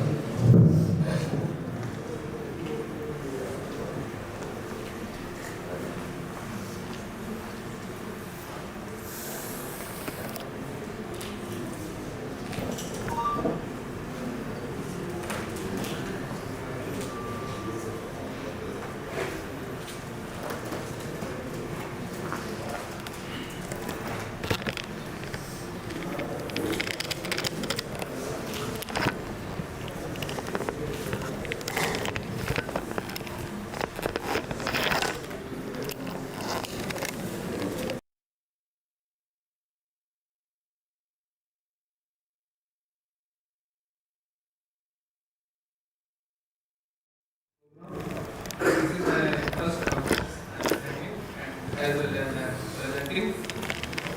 At this conference helped me a lot. I had to connect with many fellow researchers and many more. So today I am presenting a study on transition method of science. So why are they? I will talk about in this presentation. Why are they important? What is their significance? Why should we do it? So first of all, we define this. What are spinal currents? Spinal currents are a very important magnetic material in research field. Spinal currents are ceramic materials, cubic structure belonging to the space group F3. They consist of a closed packed cubic structure and have two sides, tetrahedral A side and octahedral B side. In tetrahedral A side, metal cation is covered by 4 oxygen atoms. In octahedral B side, metal cations are surrounded by 6 oxygen atoms. And these sites improve very much their magnetic properties, structural properties, as well as electrical properties. So by these cations occupy their sites, we can distribute them in normal spinal and inverse spinal. In normal spinal, M2 plus ions occupy tetrahedral A side and Fe3 plus ions cations occupy octahedral B side. And when Fe3 plus ions distributed in both A and B sides and M2 plus ions occupy B sides, so then it becomes a inverse spinal. And this changed their magnetic property, electrical property because of their distribution in size. So when now we talk about why transition metal doping, because by doping transition metal we can precisely control their magnetic property, electrical property, structural property, and we can also derive application. We can also do application centric research. If we want any application, then we can precisely control their properties and can we collect our application. We can enhance their magnetic properties, magnetization, coercivity by doping, and also can use electrical properties and their dielectric behavior and their softness and hardness and their magnetic properties. Also we can modify the structural modifications and optical properties by doping. Now there are several synthesis methods like Solgen method, co-precipitation method, hydrothermal solid state reaction. But for particularly transition metal dope, for synthesis of transition metal dope spinal currents, Solgen methods and co-precipitation methods are widely used and gives very good results because they both can produce nanoparticles and can be done at room temperature. And Solgen method gives you molecular level fixing and no impurities, gives highly purified samples which can be used as your in applications. And co-precipitation method also is very simple, cost effective and can be done at room temperature and can be done in large scale production. So both the techniques are very important and widely used for nano materials production. And these techniques we can use for characterization like XRD for crystal structure, phase purity, and Rydberg refinement for precise structural parameters, and cation distribution because cation distribution is very important in these spinal currents where they sit or attach on tetrahedral A side or octahedral B side. They change their magnetic, electric, and various physical properties. And these techniques we can use for SEM, scanning electron microscopy, transmission electron microscopy, for morphology, particle size and distribution, etc. Now, these are their key magnetic properties like saturation magnetization, the maximum magnetization achieved under applied field, and this is affected by which dopant you choose. This will affect their magnetic property and the site preference, where you attach the dopant. If you attach dopant on tetrahedral A side, it will change the property, and same dopant on octahedral B side will change the property. And also you can change coercivity and remanence, and these are some application of spinal ferrites and dope, the transition metal dope spinal ferrite. These can be used in biomedical, in targeted drug delivery, magnetic anesthesia, and MRI contrast, biosensors, and in high frequency transformers, inductors, and many more. And can be used environmentally friendly for water purification. Some researchers also did the water purification by doing industrial waste removal. Harmful red dye will eliminated by spinal ferrites also. And energy uses are widely used in spinal ferrites, like in computers, hard disks, memory, and various applications.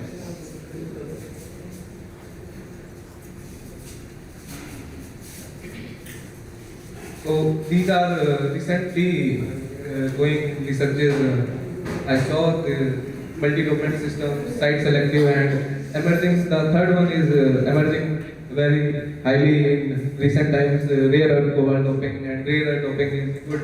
And transition metal doping is again getting high in 22, 3. And these are some advanced doping strategies and can be worked further, like by doing DFT and triple dope systems. And this.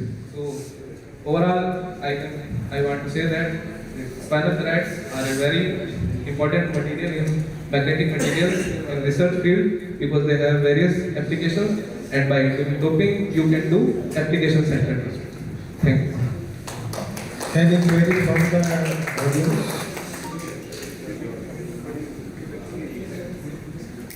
Any query? Excuse me, sir. Yes. Mr. Rahul, you have mentioned the experimental techniques also, but you have chosen the density functional theory for the study, right? Why you have chosen instead of experimental, this theoretical? So why I chosen DFT? Because DFT is a theoretical work, and the doping and getting results are experimental. So DFT helps you to predict the results before doing experimental work. So you can dope on particular site tetrahedral. Just I say that when you dope at different sites, tetrahedral A site and octahedral B site, both give different results. So by using the DFT, you can predict the outcome, so that when you do experimental work, you don't need more hassle, more experimental work. So that DFT will help you to predict the result, and then you do experimental work, which will be very helpful. What are the alternative methods for DFT, and what are the advantages of DFT over these methods? Sir, DFT is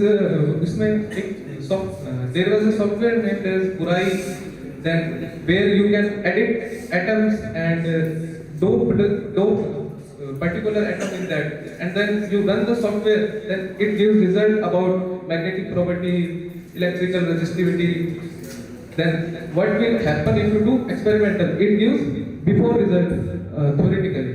So you get the idea that what will the outcome will come. My question is different. What are the alternative DFT? Alternatives, sir. Alternative of DFT in vertical modeling. Oh, I don't know. One more question. You've chosen certain transition metals. I can see over there. Is there any special reason of choosing only these ones? No, ma'am, it's not that special reason. I have just studied those ones. I think The answer is that transition metals and rare earth metals are having some magnetic properties, magnetic behavior that might be the cause. Thank you very much for the informative and review lecture. Have you started doing some calculations, etc., or not yet? Not yet. Because whatever you presented was, I think, a review on the work which you propose to do in future. Okay. Good luck for the same. And now I invite Amit Moriaji. Mr. Amit Moriaji, please come up and present your lecture. Have a clapping for the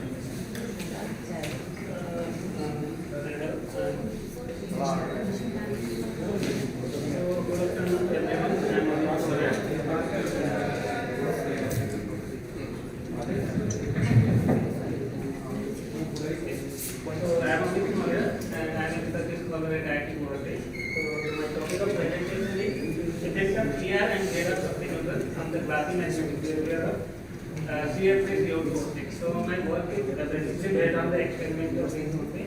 So this is the outline of my presentation. So first I will give a brief introduction about that particular compound, and then I will come to my result.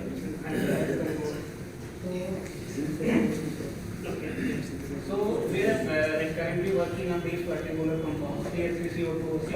So these are the properties for So this is not a three-dimensional compound. It's basically a quasi one-dimensional, not exactly one-dimensional. So why I am saying it as a quasi one-dimensional, I will discuss in the upcoming slide. And the second thing, it shows the spin geometry frustration due to its crystal structure that it not satisfy a single ground. And the other thing, there are two cobalt atoms here. So one cobalt is in the lower spin state and other is in the higher spin. And sometimes what is the quantum tunneling of magnetization. So basically, what is the quantum tunneling here? So as we increase the magnetic field, in general thing, what happens, the movement gets oriented in the direction of the magnetic. But in that particular example, what happens, after applying each 1.2 Tesla of magnetic field, there is a sharp increase in the movement, which depends on the height of this increase in the movement vary with the temperature. And this happens with the interval of each applying 1.2 Tesla, and this is basically due to the tunneling of a quantum of movement. Okay, so why here I chose that particular element for that substitution, like ER and ZR. So basically, our goal is to investigate how this spin transition, right? As I said, here there are two cobalts. One is in the S equal to 2 and one is over spin 0. So basically, we want to see the transition temperature. It shows the two transitions which happen at TC and the TD. Basically, TC is the transition when it we cool the sample from higher temperature to lower temperature. So this happens a transition from ferromagnetic to disorder anti-ferromagnetic. And below this 11 Kelvin, it started showing the spin pulses. So our aim is to see how this thing will change when we make a spin state transition. So for this transition, we have to make a charge imbalance. So here we have substituted here at the calcium side, which is +2 oxidation state, and this is in the +3 oxidation state, with introduction additional positive charge. And in the other case, we have substituted Zr at the place of cobalt, which makes the same thing. So here there is a possibility addition of the electron at the cobalt side, which makes the transition from S equal to 2 to S equal to 3 by 2. From S equal to 0 to S equal to 1 by 2. And the other things, the ionic radii are comparable with the cobalt and the corresponding calcium side. That's why we chose this particular compound.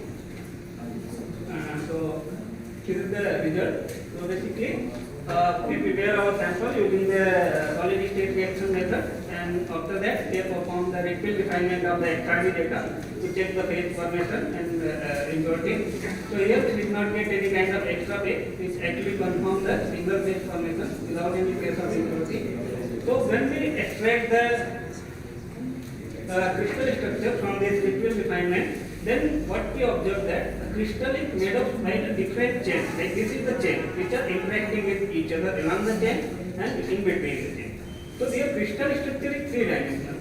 But what happens when we measure the distance between these magnetic ions along the chain? This is half of the distance between the magnetic ions in between the chain. So due to the half of the distance, their interaction along the chain is very high as compared to the interaction between the chain in the other direction. So on the basis of their interaction, they are quasi one-dimensional.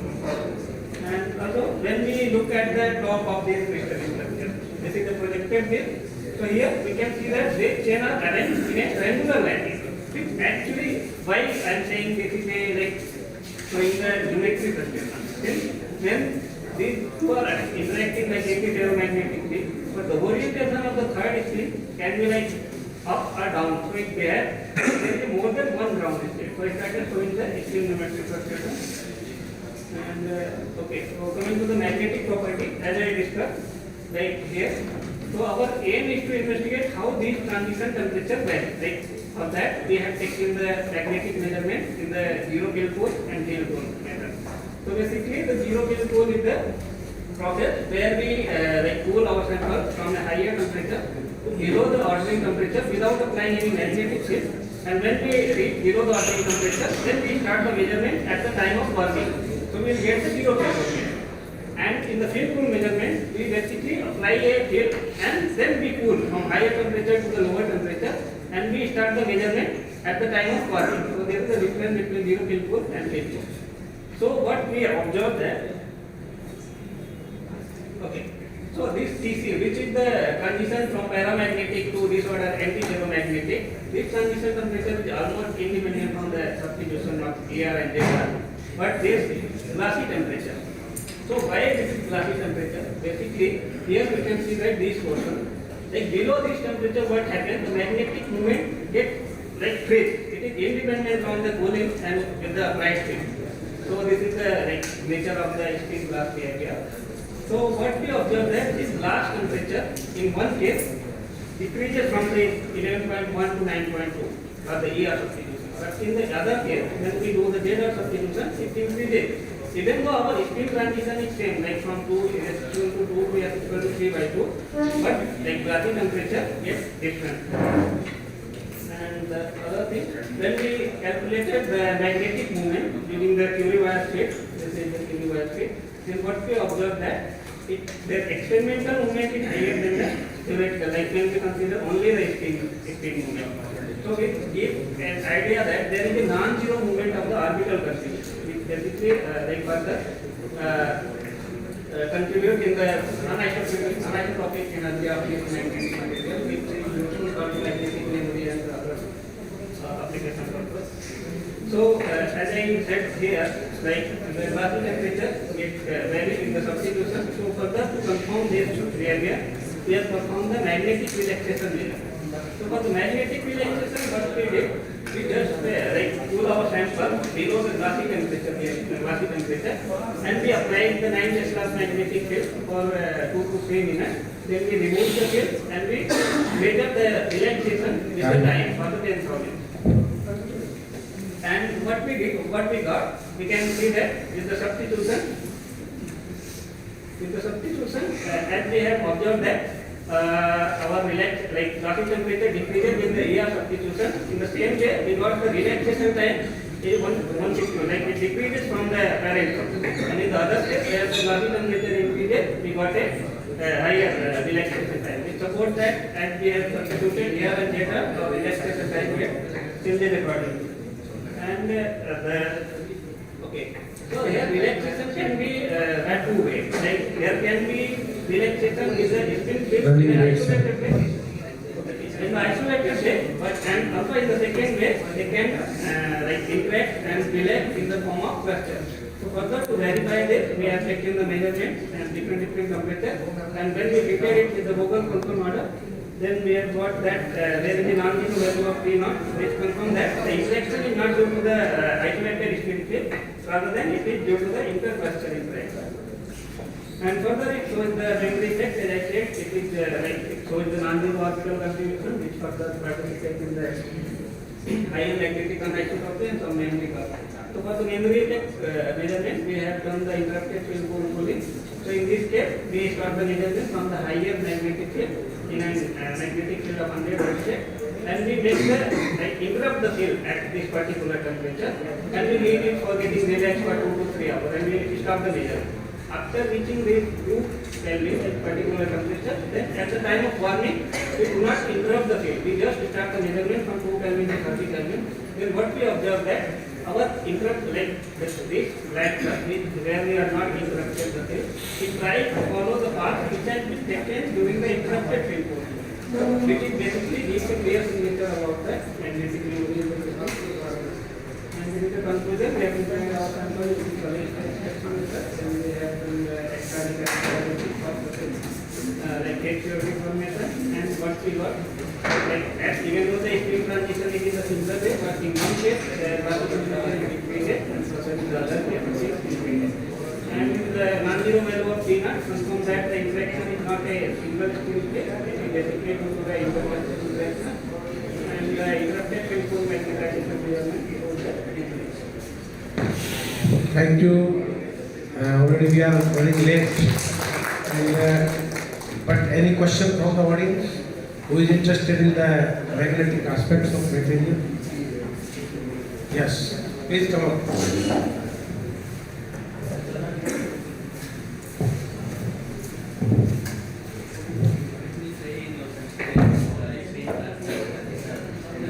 Take the mic.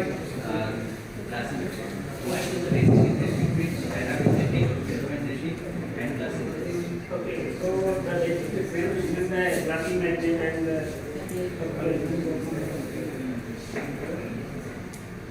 okay, so in paramagnetic what happens, there is no ordering.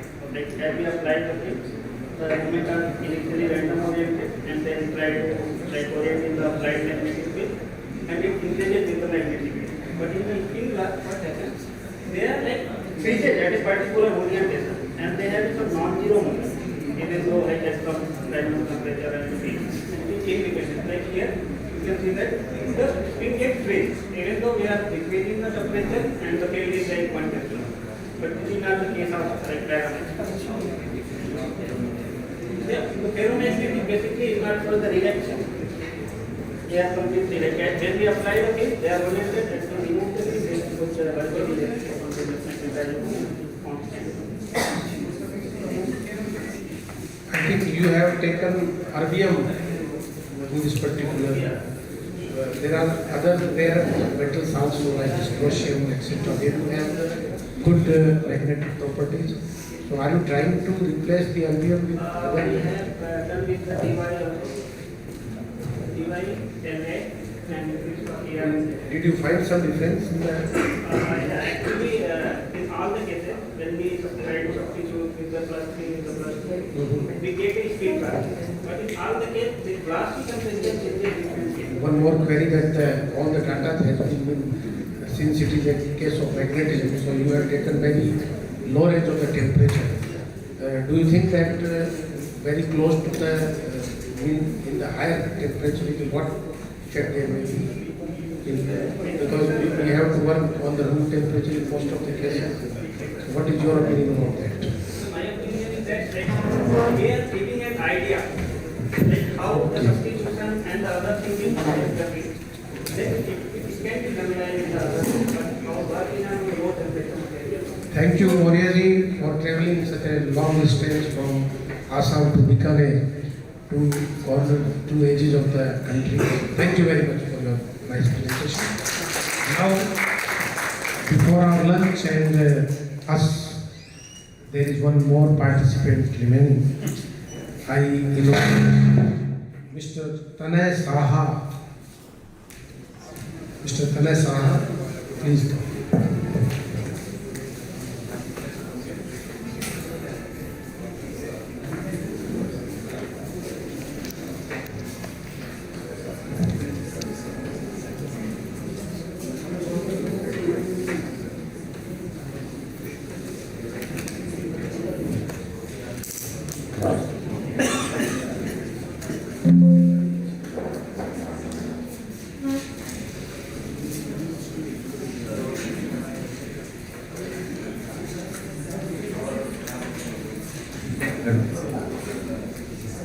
Good afternoon to respected chairperson, dignitaries, and my co-researchers.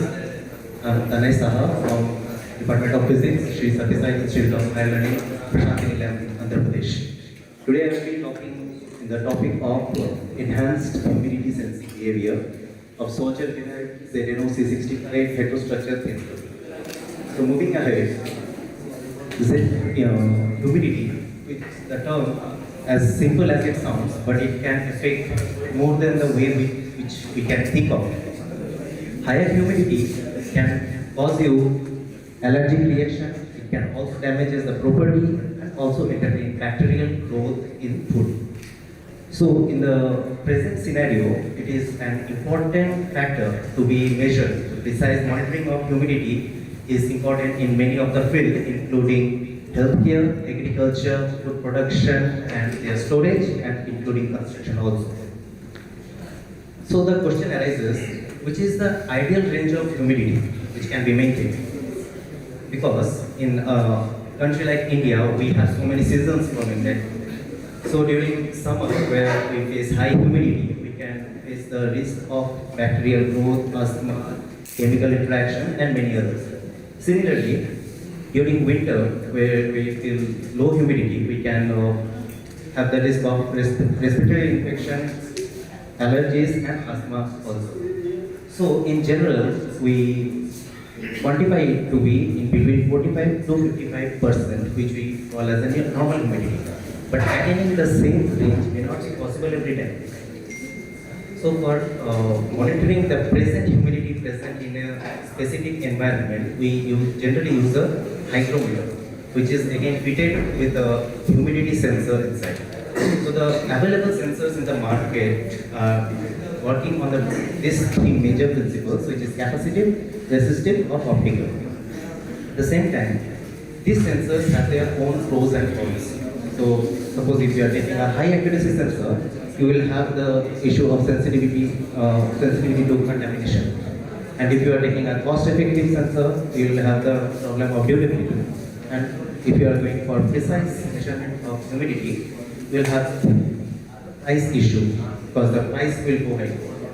So the challenges which these present sensors in the market are facing, these are sensor drift, which is loss of accuracy over time, contamination due to environmental particle present, and hysteresis and slow response.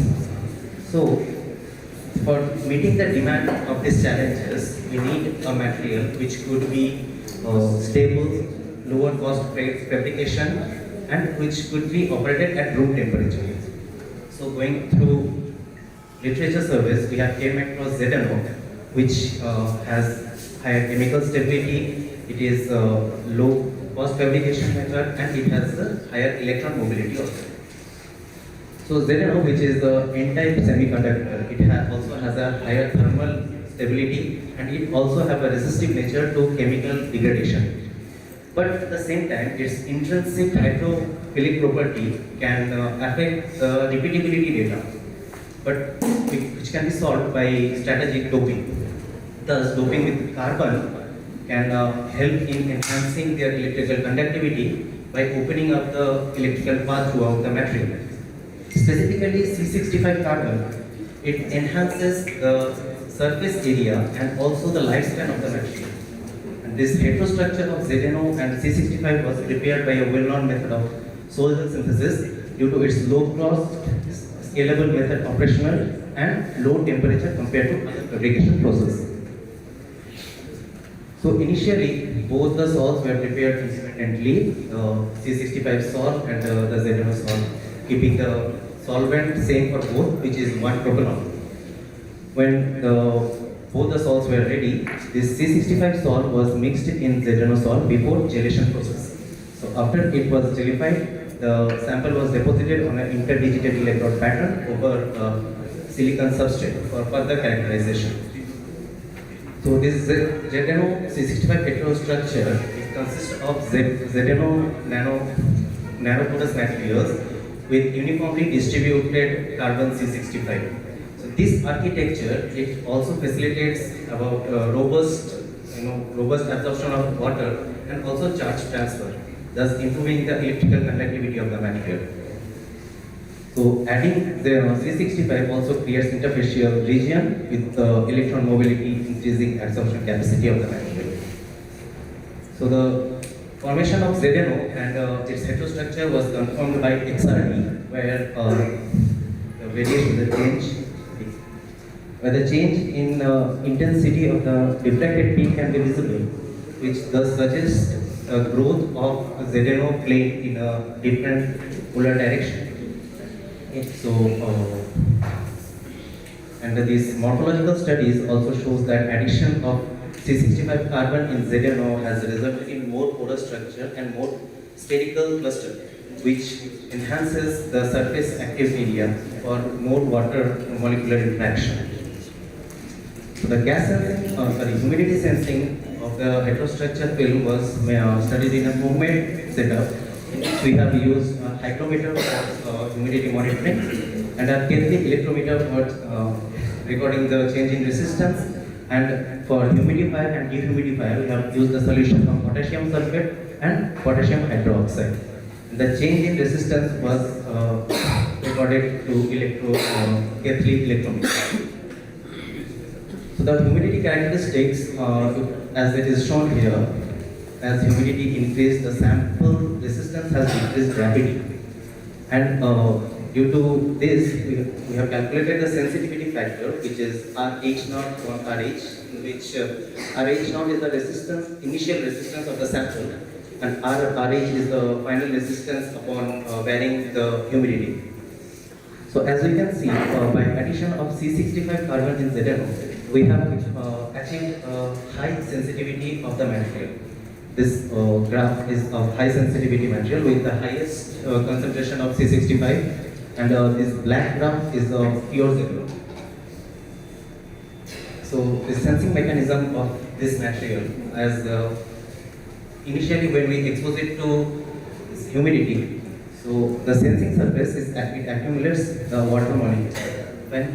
So now due to sphere coverage, these water molecules on top of this sensing surface cannot make a continuous chain for conduction. So it may form to hydroxyl species. Then if we continue increasing this humidity, so the further water molecule will get attached to it by hydrogen bonding. Then after this component of chain can conduct charge by forming a continuous series sample by proton hopping to the next aqueous molecule. That's how the resistance is dropping and the conductivity of the material is increasing. So this material we have attained 4 times sensitivity in 4 times of the current sensitivity we have achieved. The response time of 2 seconds and operating range of 40 to 90% of relative humidity we have achieved. And this sensor maintained consistent performance across the entire operational humidity range at room temperature. So in summary of the work, we have prepared a ZNO Z65 heterostructure thin film as obtained by using sol gel method. Humidity sensing behavior of the samples were tested by monitoring the change in resistance in exposure to different humidity. ZNO C65 structure sample have exhibited very large enhanced humidity at higher C65 concentration. So this attribute to the heterostructure of the conducting carbon, ZNO, porous microstructure and nanoparticle morphology with large surface area. So I am acknowledging it is about 9 minutes. So in acknowledgement, I heartily thanks to UGC BSR Startup Grant for the financial support and Center of Research Instrumental Facility in SSIHL for various accreditation processes. I also thank my supervisor, Dr. G. Parmesh, under which me, myself and my co-researcher, everyone of which have been working. And thank you. Thank you very much. Again, I invite from the audience, I think Mr. Anthony, Dr. Anthony is interested. He will gather some aspects. Please come. Can you be more specific about what at the function between the C65 and the zinc oxide makes the system more sensitive to humidity? So the Sereno, it is intrinsically it is a hydrophilic material. So its lifespan also decreases if it is more exposed to nature.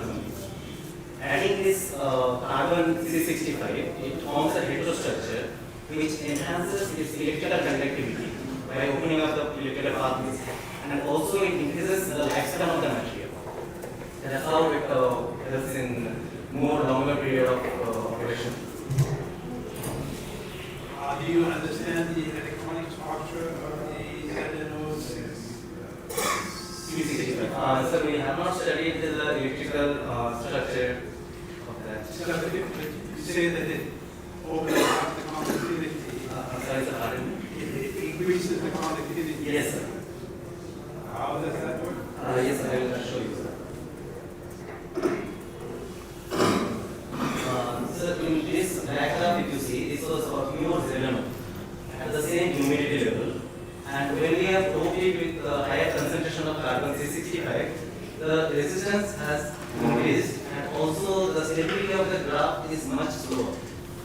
And talking about the sensitivity, if you see, sir, the sensitivity of this C65 dope xenon is much higher than the pure xenon.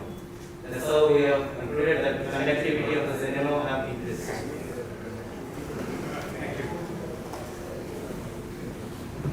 Yes, Professor Sharma is interested.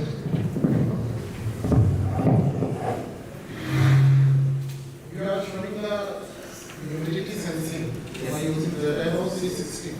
Yes, sir.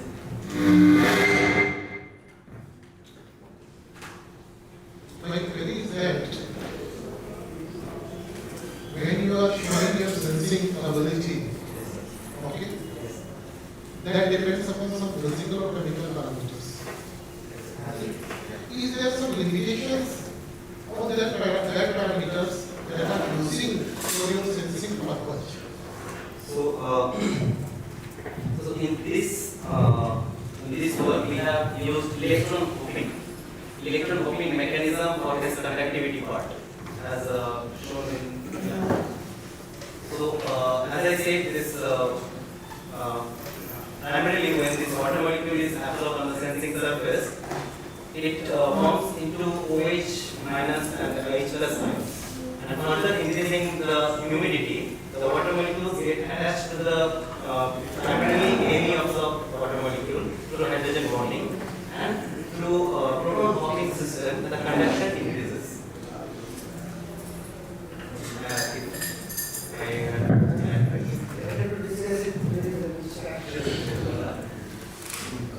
Thank you very much for your nice talk.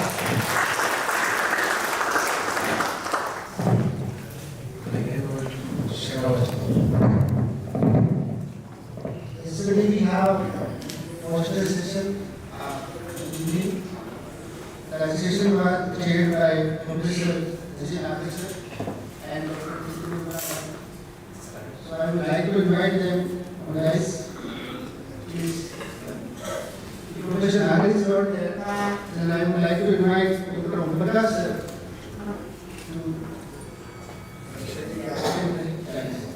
please.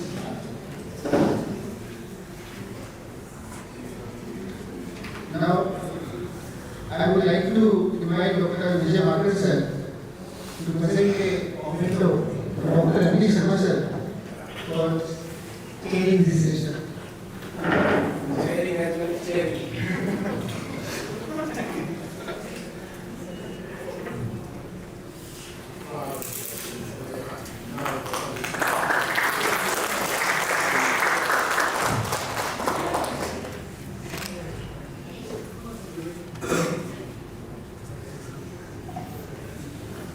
Thank you, Makar sir. Now, I would like to invite Dr. Praveen Goel sir to present a comment to session co-chair, Dr. Sharma.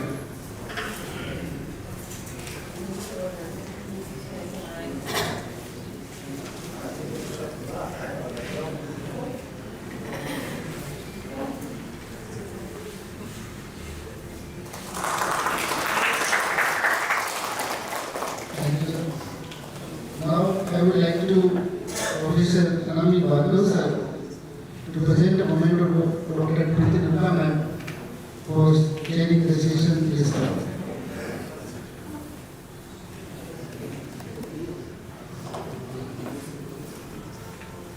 It is a good moment to have direct and students together.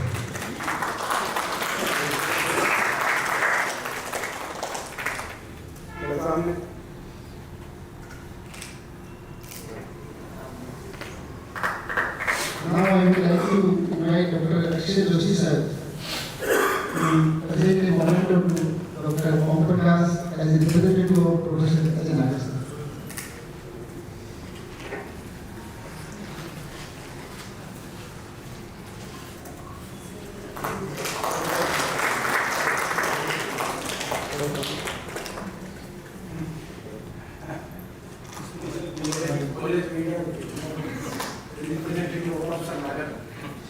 Thank you all the class members for giving your valuable time. So we are very late for the lunch. So now we can move for the lunch. After the lunch we will start the poster session, and then after we will conclude this conference at the political session. So all are invited for the lunch. Thank you.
everyone.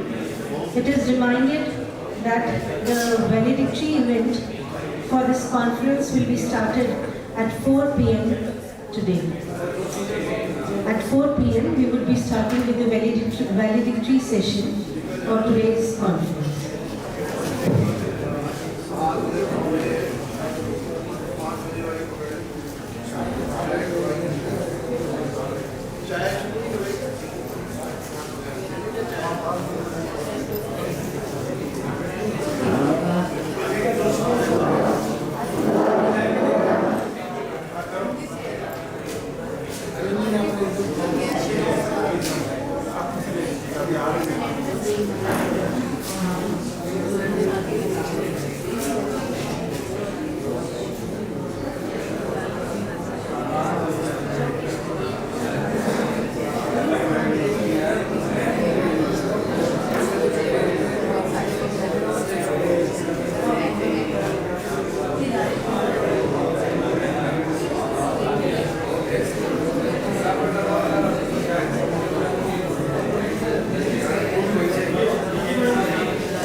A very good evening, everyone. As we proceed towards the valedictory event for our conference, I request everybody to attain their seats in the hall. I again request everyone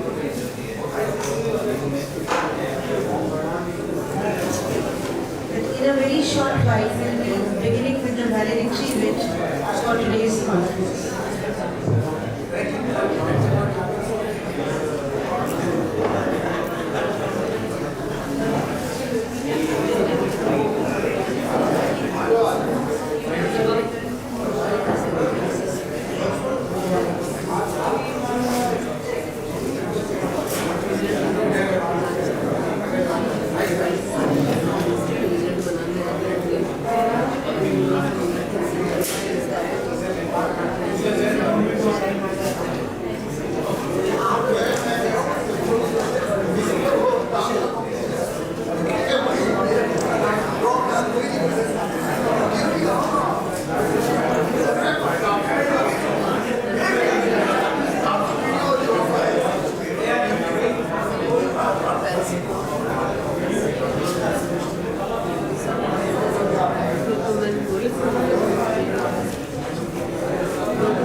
Narendra Kumar ji to give a moment to Professor Arvind Sharma ji for session this chair.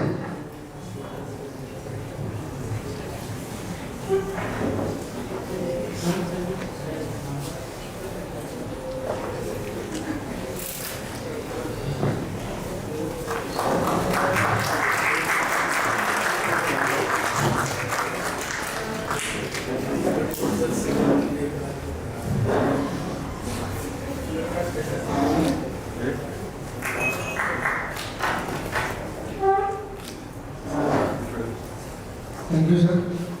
Now I would like to invite Dr. Rima Prasad ma'am to give a moment of action Joshi sir.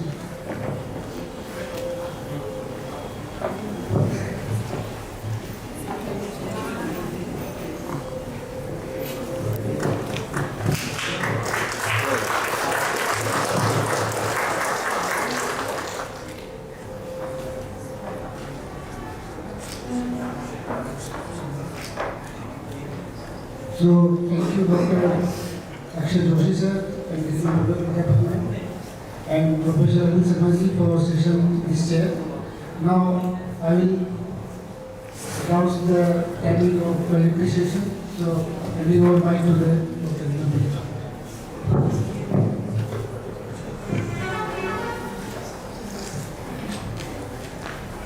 After this wonderful tea session, let us formally move towards the concluding event of the conference.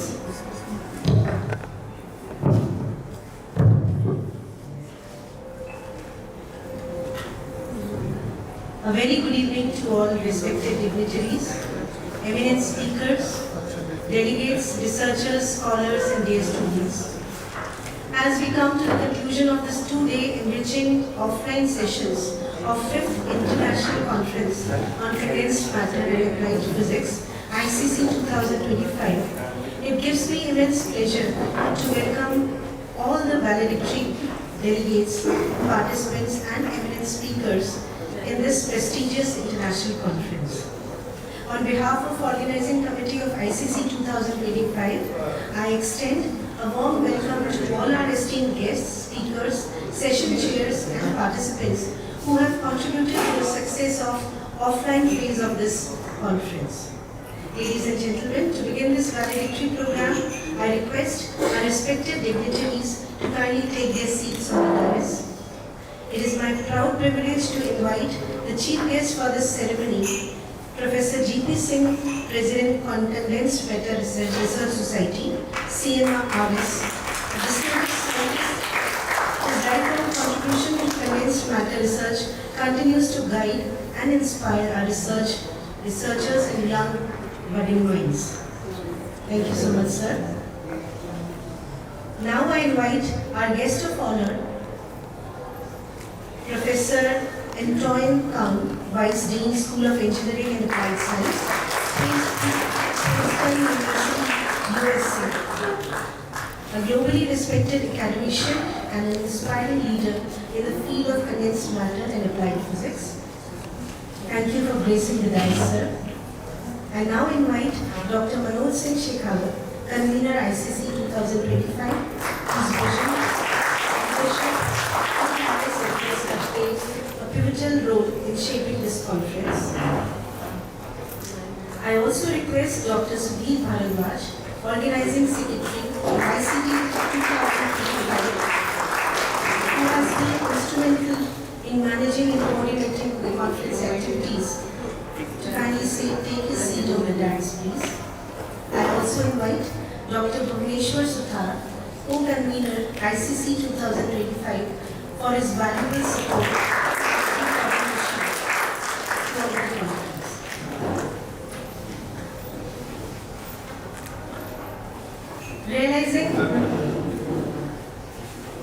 Thank you all the dignitaries for sparing your valuable time and motivating our young researchers.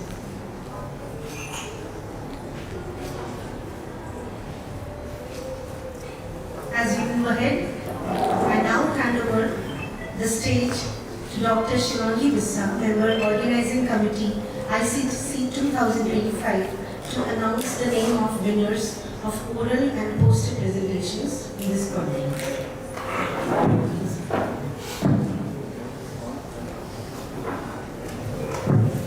Thank you so much, Garima ma'am.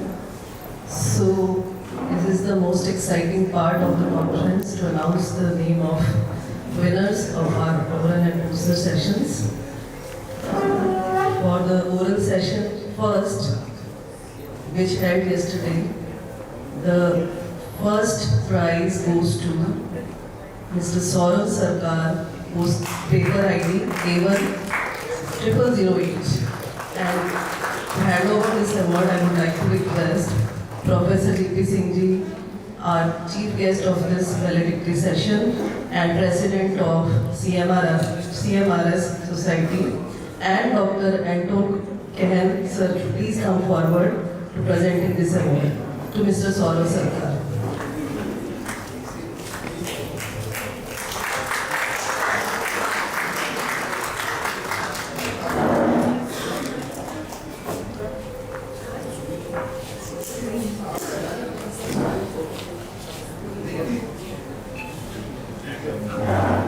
Big clap is expected from our audience.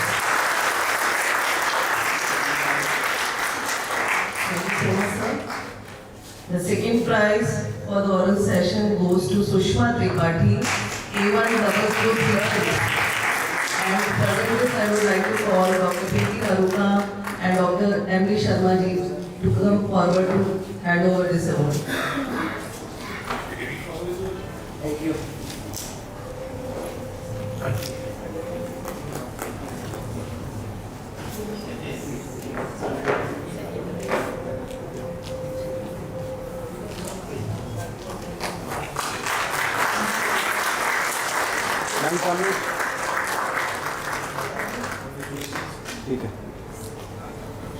Thank you so much. The third prize goes to Dasari Swarna. Dasari Swarna A10035. And for this, I would like to request Dr. M.S. Shekhawat sir and Professor Anami Bhadro sir to present the award to Miss Dasari.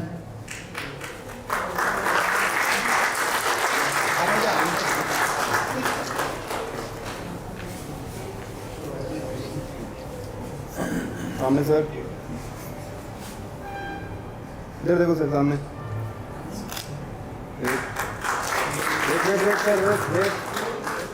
Wait आप इस side देखो, सामने okay.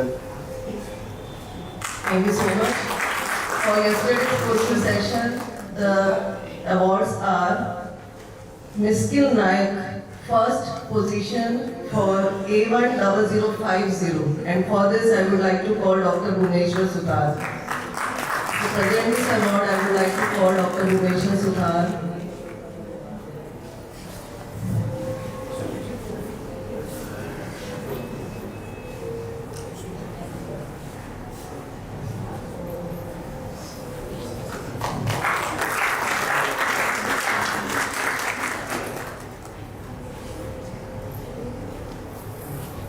Thank you so much, sir.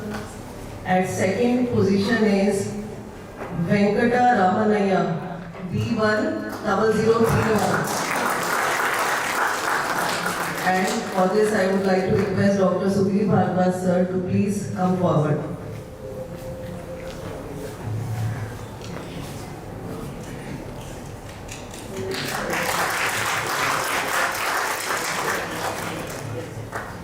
Thank you, sir. The third best poster award goes to Miss Anjali Vaishnav, A10047. Miss Anjali Vaishnav, A10047, and I would like to request Dr. Garima Prajapat to come forward to give this award.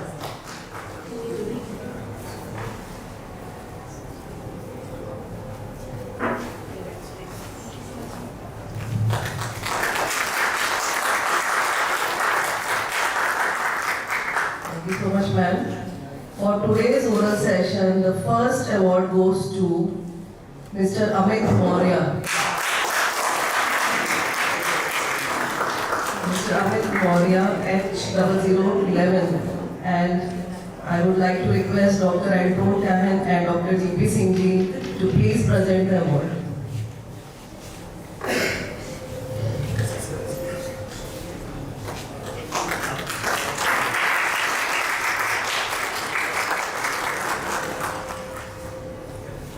Thank you so much, sir. For second position, it is Saikat, Mr. Saikat, A10058.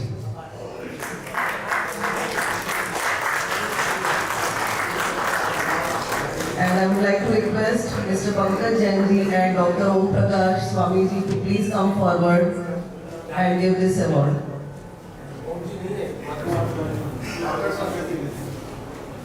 Marker sir, please you can join Pankaj ji.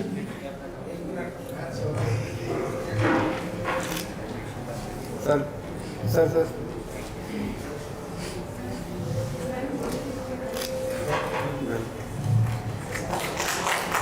At third position, it is Tanay Saha. At third position, it is Tanay Saha, J2003. And I would like to request Dr. Praveen Purohit sir to please hand over this award to Tanay.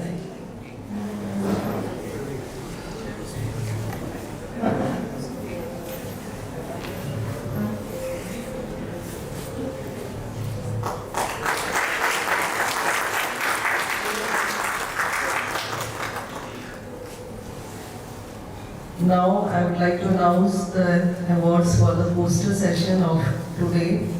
The first one goes to Kaushik Sutradhar at 0012, and I would like to request Dr. Arvind Sharma sir to please present this award to Mr. Kaushik.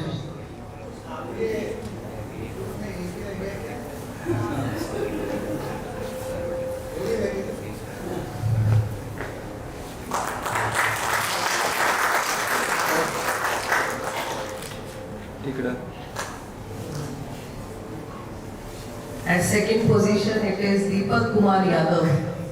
Deepak Kumar Yadav, H0013. And for this, I would like to request Akshay Joshi sir to please come forward.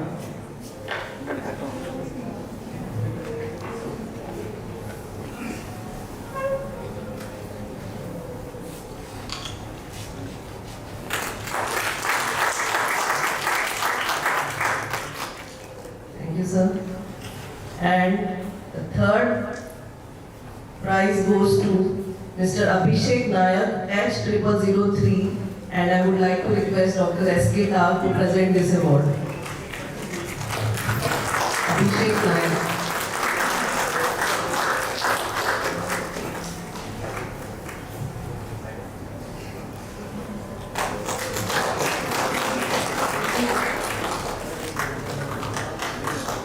Thank you so much.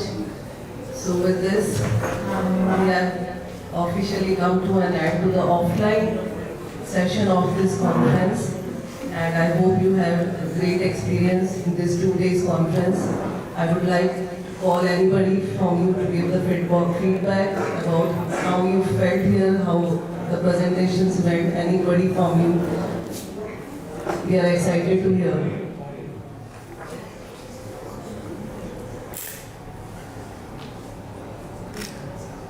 Good or bad, whatever. Anything. Please come. Any feedback? Feedback is very necessary in us. Yes. You come. Me? Yeah. You go.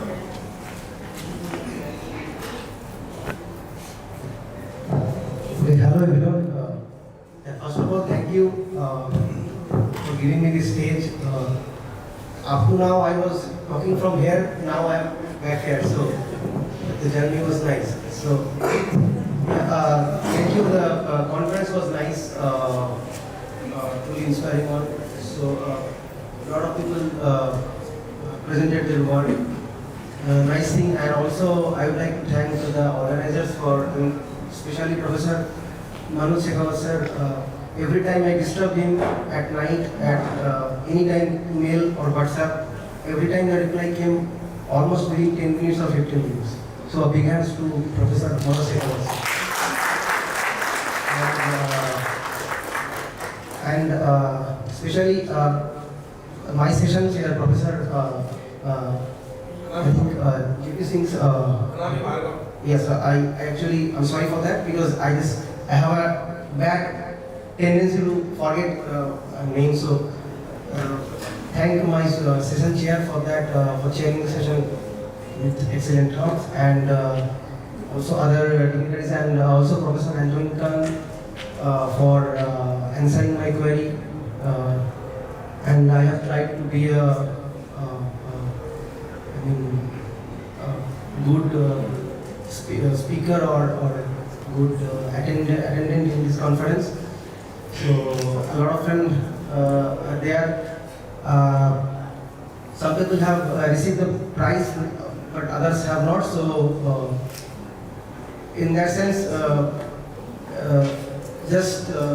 it doesn't matter that I also go to some conference where I don't receive prize. So things are there. So don't be disheartened or something like that. And what else can I say? Thank you. A big thank you to all of you. It was a nice experience. Thank you.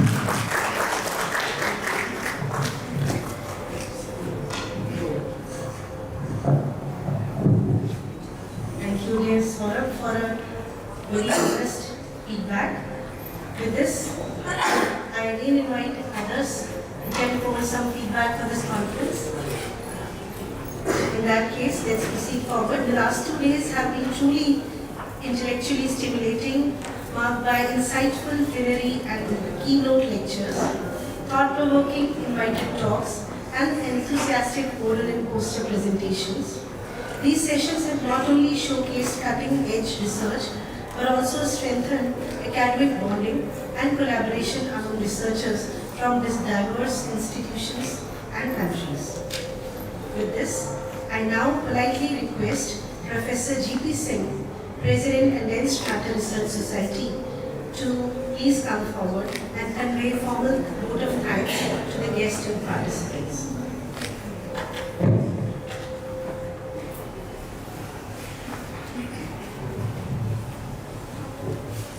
Thank you.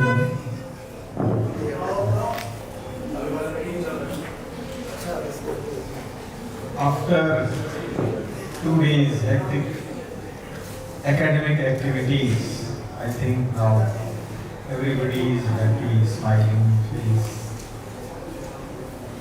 Clearly shows release of tension. But Manoj Shekhawat is still thinking something. I don't know what. Actually,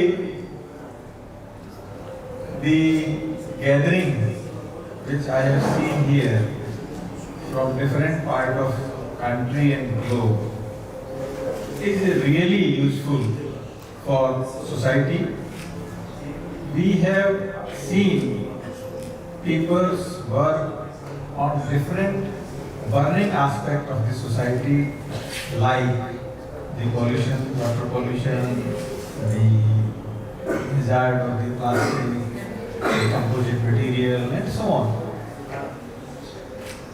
Nowadays, it is on the shoulder of the young research workers that they should inculcate in their work some or other way of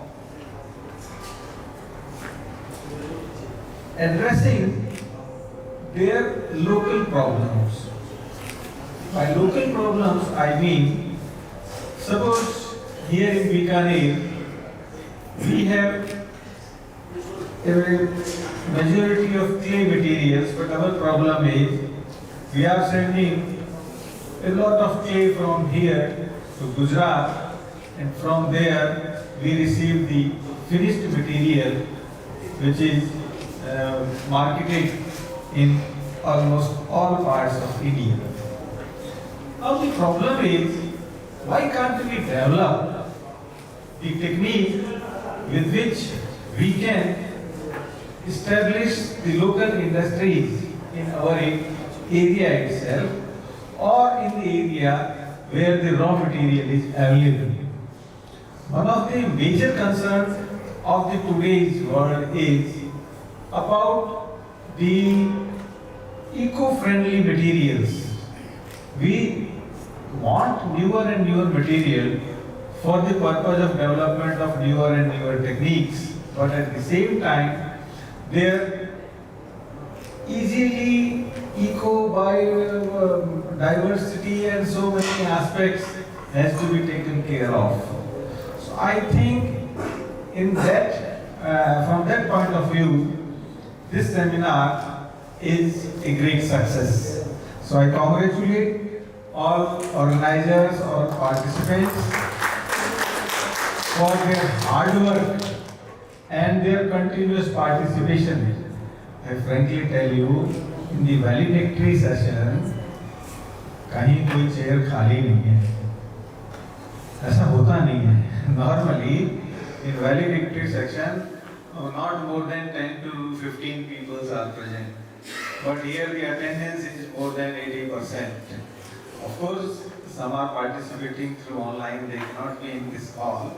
But majority of persons are here. That's a good sign of the future of this type of activities. Anyway, I am especially thankful to the scientist who has traveled a long journey from his country to India, especially for this purpose. And he told me that earlier also he visited India to attend this seminar, this type of seminar only. And same place, na? So it's a great thing. And there are so many people I have heard asking Manoj sir, next kab hogi? When is next? When is next? So ये जो enthusiasm है, that will certainly create the new things. और इससे बहुत सारी जो कहना चाहिए expectations हैं, उम्मीदें हैं, और and I feel कि टेक्नोलॉजी और जो दूसरा जो हमारा एम है कंट्री का, उसमें कुछ ना कुछ बहुत अच्छा होगा. Last but not the least, I say word of thanks to all young participants who have traveled a long journey to come to Bikaner to participate in this. कोई भी कमी रह गई है, for that we feel sorry, and next time we will try to improve over that. And I hope you have enjoyed, and you will also enjoy your return journey too, and you will go to your house with sweet memories of Bikaner. Thank you, sir. With this, I think we come to the close of this event, that is the offline event. Of course, online event will go for 2 more days, and I request all of you to remain in touch with those presentations also. They will click one or other idea in your mind and will certainly boost your research work to you keep correcting yourself. That is the spirit of the research. One type of result, at one stage you will understand, okay, no, we could have done it like this. Like the atomic model, earlier the concept was the orbitals are circular, then other shape, then this correction, and fine structure, hyperfine structure, super, and so on. This is how the things move in science. So, when you listen the other person's presentation, you also learn so many things from his or her presentation. So, be in touch with all academic activities of Condensed Matter Research Society. We promise the many more events in future. Thank you.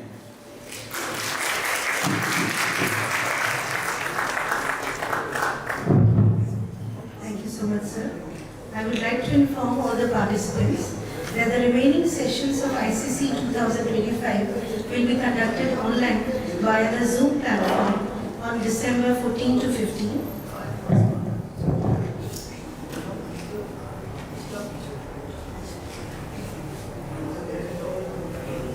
after this session, the certificates to all the participants will be distributed. And also, at the conclusion, I request everyone to gather for a group photograph for making beautiful memories of this event. Thank you.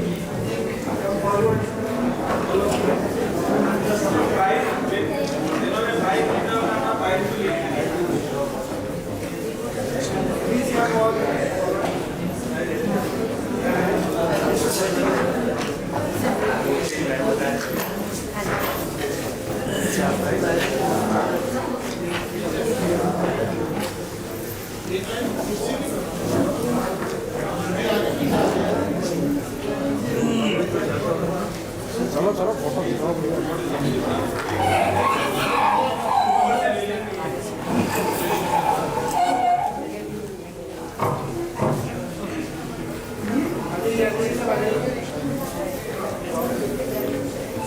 आओ पंकज भी आओ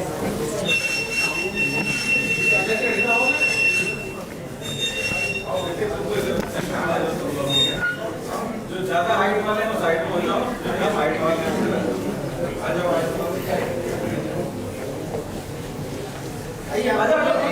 please participants come forward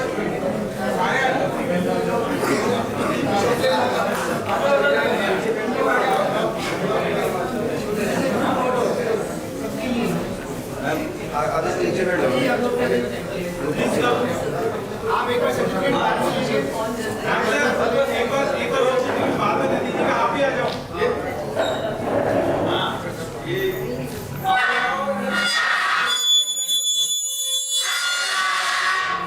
इधर खाली है थोड़ा आप भी आ जाओ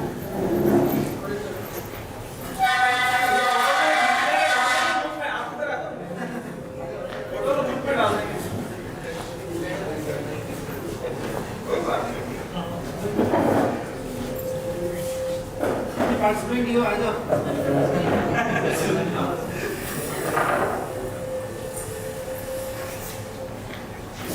शिफ्ट क्यों खड़े हो यार आराम से आगे आओ photo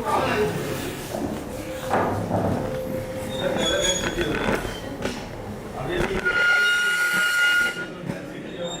street is more on this side then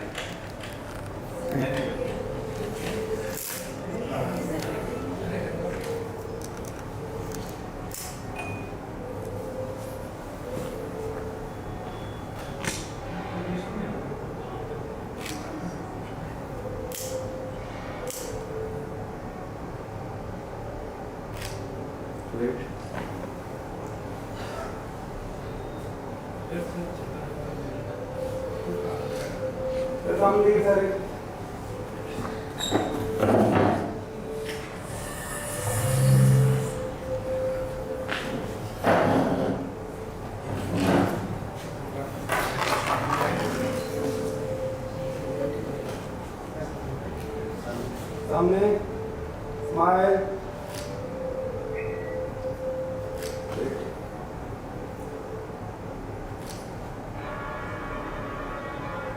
एक मिनट वर्ड जरूर